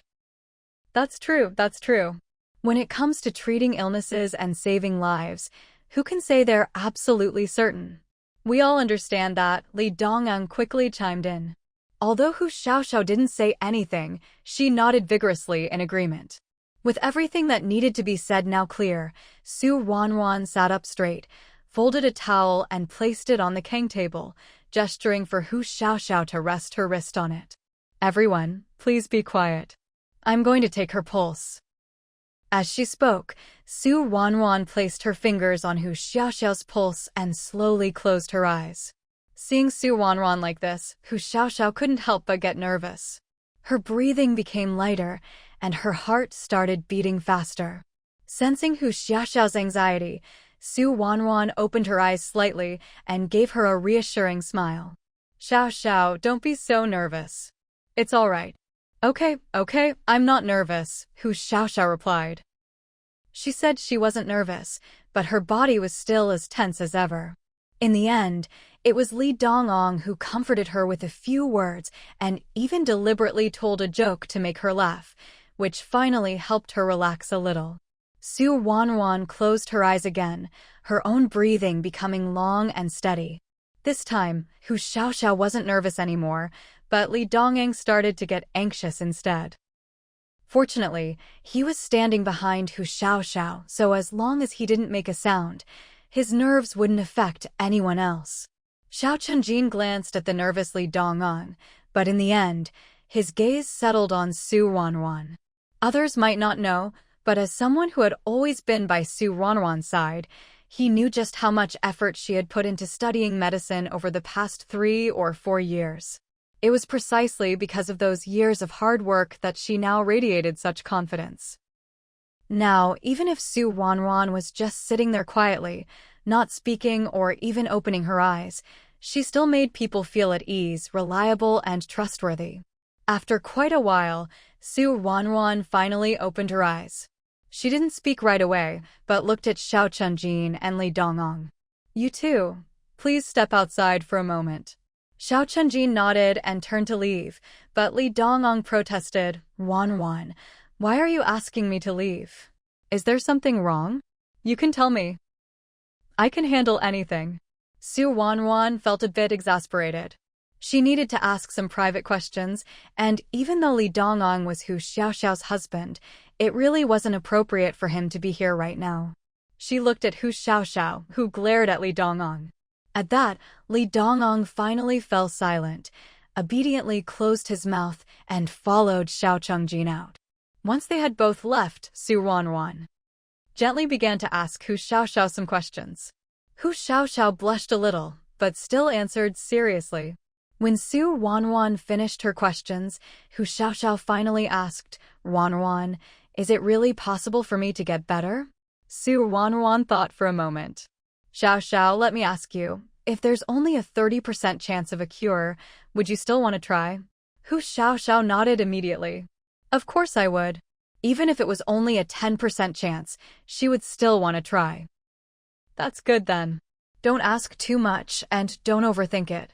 Starting tomorrow, you'll take the medicine I prepare for you, 3 times a day. Let's try it for 3 days first. After 3 days, I'll check your pulse again to see if there's any improvement. In the meantime, avoid spicy or stimulating foods and don't eat anything too cold. Most importantly, no intimacy. Hu Xiaoxiao listened very carefully to everything Su Ruanruan said, nodding at each instruction. But when she heard the last part, her face flushed red. Still, despite her embarrassment, she replied earnestly, Don't worry, Ruanruan, I've remembered everything. All right then, I'll get your medicine ready in a bit. Remember to cook it in a clay pot when you get home. Use 3 bowls of water and simmer it down to 1 bowl. 1 dose will last you a whole day. Okay. After giving Hu Xiaoxiao her instructions, Su Ruanruan pulled Xiao Chenjin into the study. Once the door was closed, she took out the medicinal herbs from her Bibo space and began preparing the prescription for Hu Xiaoxiao. Compared to the previous patient that Old Li had treated, Hu Xiaoxiao's condition was much milder. Now, with no one to consult, Su Ruanruan could only rely on her own judgment. Fortunately, her 3 or 4 years of study hadn't been in vain. Even if she had to adjust the prescription a bit, she felt confident rather than anxious. After dinner, Hu Xiaoxiao and Li Dongong finally took the herbs home. The next morning, as soon as Hu Xiaoxiao opened her eyes, she realized Li Dongong was already up. She got dressed, opened the door, and immediately caught a whiff of something bitter drifting through the courtyard. Where was that smell coming from? Puzzled, Hu Xiaoxiao headed toward the kitchen. As soon as she lifted the kitchen curtain, the bitter aroma grew even stronger. Li Dongyang was busy at the stove, humming a tune. Clearly in a good mood. Hu Xiaoxiao glanced around the room, her gaze finally landing on the clay pot atop the small stove. Steam was rising steadily from the pot, and the bitter smell was definitely coming from there. Dongong, what's cooking in the clay pot? No sooner had she spoken than Li Dongong turned around. Xiaoxiao, you're up. Go wash up, we'll eat soon. That's your medicine in the pot. Ruanruan said you should take it after meals, so there's no rush. Let it cook a bit longer. Although she'd already guessed it was her medicine in the pot, hearing Li Dongong confirm it made Hu Xiaoxiao frown. The smell was just too bitter. After breakfast, the medicine was ready and poured into a bowl. Staring at the dark, bitter-smelling concoction, Hu Xiaoxiao couldn't help but grimace. It looked bitter, it smelled bitter, and it was bound to taste even more bitter. But Hu Xiaoxiao knew, endure the hardest hardships to become the best. If drinking a bowl of bitter medicine could help her have a child, what was there to be afraid of? Even 10 bowls would be nothing. As it turned out, she didn't have to drink 10 bowls. After finishing 9 bowls, she and Li Dongong went to see Su Ruanruan. While Su Ruanruan checked her pulse, Hu Xiaoxiao tried hard to stay calm and not get too nervous. When Su Ruanruan finally withdrew her hand, Hu Xiaoxiao couldn't wait any longer and asked, Ruanruan, how is it? This time, Su Ruanruan smiled much more easily. There's improvement. I'll prepare some more medicine for you, same instructions as before, but this time it'll be for 10 days. Hu Xiaoxiao. Great. So it's not 10 bowls this time, it's going to be 30. After spending more than 3 years at Huichun Hall, Ruanruan was more familiar with the smell of Chinese medicine than anyone else. Just looking at Hu Xiaoxiao, she said, Xiaoxiao, perseverance is victory. Hu Xiaoxiao nodded vigorously. I know, I'll stick with it. Otherwise, wouldn't those 9 bowls I drank before have been for nothing? Although what she said wasn't wrong, Ruanruan couldn't help but laugh. Time passed day by day, and soon it was the end of the year. In previous years, the Xiao family would always go back to the 3rd Production Brigade to celebrate the new year. But this year, with Ruanruan around, not only did she have to work, but she was also pregnant. So running back and forth just wasn't possible. After some discussion, they finally decided to bring Xiao Dashan and Luo Yufeng over from the 3rd Production Brigade instead. After all the affairs in the brigade had pretty much been taken care of, so Xiao Dashan could afford to spend a few days in the county. But Xiao Dashan still worried about the brigade, and by the 3rd day of the new year, he just couldn't sit still anymore and insisted on going back. Once Xiao Dashan made up his mind to leave, no one could persuade him otherwise. Xiao Aigua and Xiao Chenjin had no choice but to take Xiao Dashan and Luo Yufeng back. To be honest, Ruanruan felt that celebrating the new year here wasn't as lively as it was in the Great Zhou dynasty, but being together with her own family made her happy, even if things weren't as festive. Not long after the new year, Ruanruan was 5 months pregnant. At 5 months, her belly was getting bigger by the day. This wasn't an exaggeration, it was a fact. It wasn't just Ruanruan who felt it, even Xiao Chenjin and the others, watching with their own eyes, were amazed at how her belly seemed to grow bigger every single day. Seeing her belly grow so fast, Ruanruan herself started to feel uneasy. She'd seen pregnant women before, but never anyone whose belly grew this quickly. Not only was her belly growing fast, but she was also getting hungry faster, tiring more easily, and feeling lethargic all day long. Xiao Chenjin felt that things couldn't go on like this, and he was worried, so he took Ruanruan for a checkup. After the examination, one thing was confirmed: Ruanruan wasn't carrying just one baby. Not 1, not 2, it was very likely 3. Ruanruan was stunned. Even though she'd never witnessed a birth herself, when she worked in the gynecology department, she could hear the screams of women in labor loud and clear, even from outside.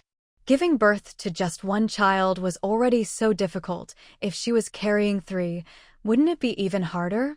Just thinking about it made Ruanruan nervous. Xiao Chenjin hadn't thought that far ahead, but what he was concerned about was an urgent problem. With Ruanruan carrying 3 babies and feeling so weak all the time, how could she possibly keep working? To be continued.